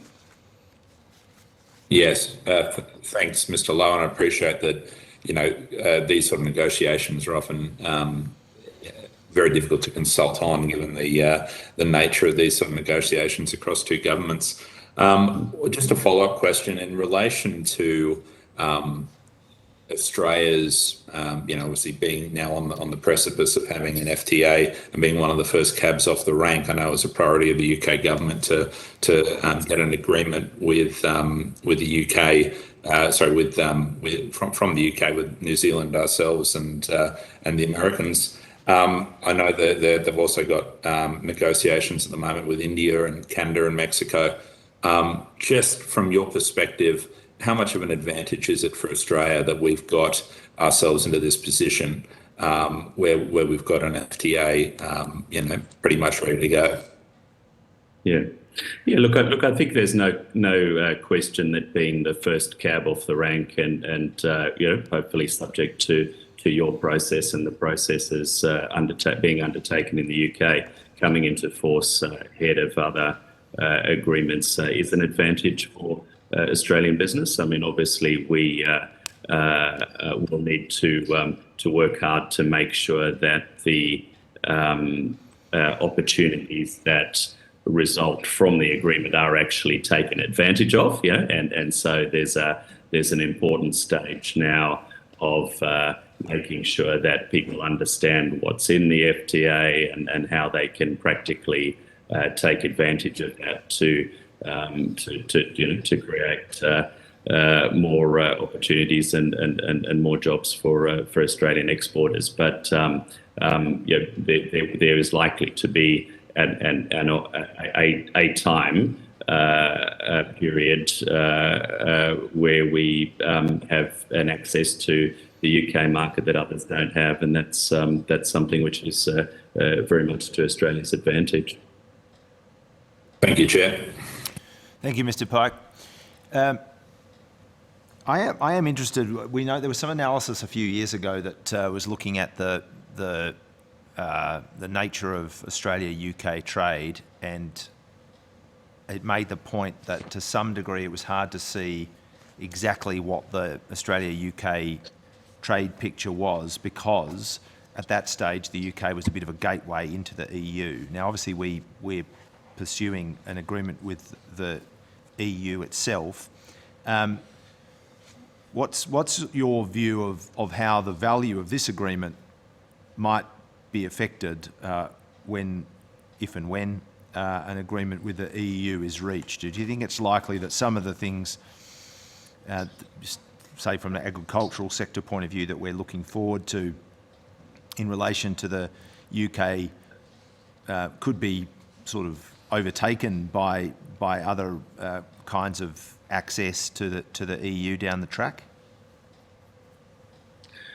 No, I think the two are complementary. I believe you've heard earlier today from the Europe-Australia Business Council, and I also sit on the board of that organisation and have been involved in a number of their missions to continental European countries. And I think my sense from that is that the fact that Australia has a free trade agreement with the UK is likely to put pressure for better access into Europe rather than the reverse. I think the second comment that I'd make is that notwithstanding the Brexit process, there are still a lot of Australian companies who have operations in the UK that have a pan-European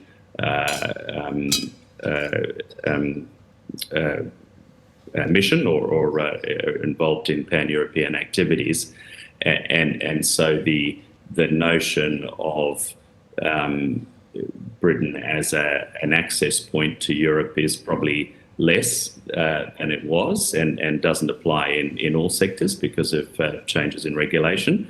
But it is still a meaningful thing. The other thing that's worth noting in that context is by analogy, one of the advantages that we see of the FTA between Australia and the UK is that it makes it more likely that UK companies will see Australia as a regional hub for activities in Asia as well. Because it makes Australia a more attractive place to have the larger part of an Asia Pacific focused business. Okay. Look, my final question just picks up on the point you made before about how important it is, especially for SMEs, to do the work in between times, in between the settling of various different trade agreements. To enable them to understand and benefit from them, what sometimes is called trade facilitation. I'm just interested in what does the ABCC do on that front to sort of see where your SME members are at and what they might need, and advocating to government in relation to the kinds of things that are helpful. Yeah. Yeah, so one of the purposes of us doing that survey was to raise the level of visibility, and then sending those results around to our broader membership was to raise the awareness of particular provisions. We've also run a series of seminars in the different states to speak directly to those stakeholders. That's something that we will continue to do. We have made some representations to government about other things that we think would be helpful in terms of marketing and outreach, and we'll continue to have those conversations, Chairman. Okay. Well, unless any of my other fellow committee members have further questions, I will thank you both for your attendance here today. If you've been asked to provide any additional information, perhaps just the survey that we talked about, if you're happy to, could you please forward it to the Secretary within 7 working days? It's the responsibility of witnesses to meet this sort of deadline in a timely manner. You will be sent a copy of the transcript of your evidence to the committee today when it becomes available, and have an opportunity to request corrections to transcription errors. But otherwise, thank you for your submission and for your appearance before the committee today. Thank you. Thank you. Committee members, I declare this public hearing closed.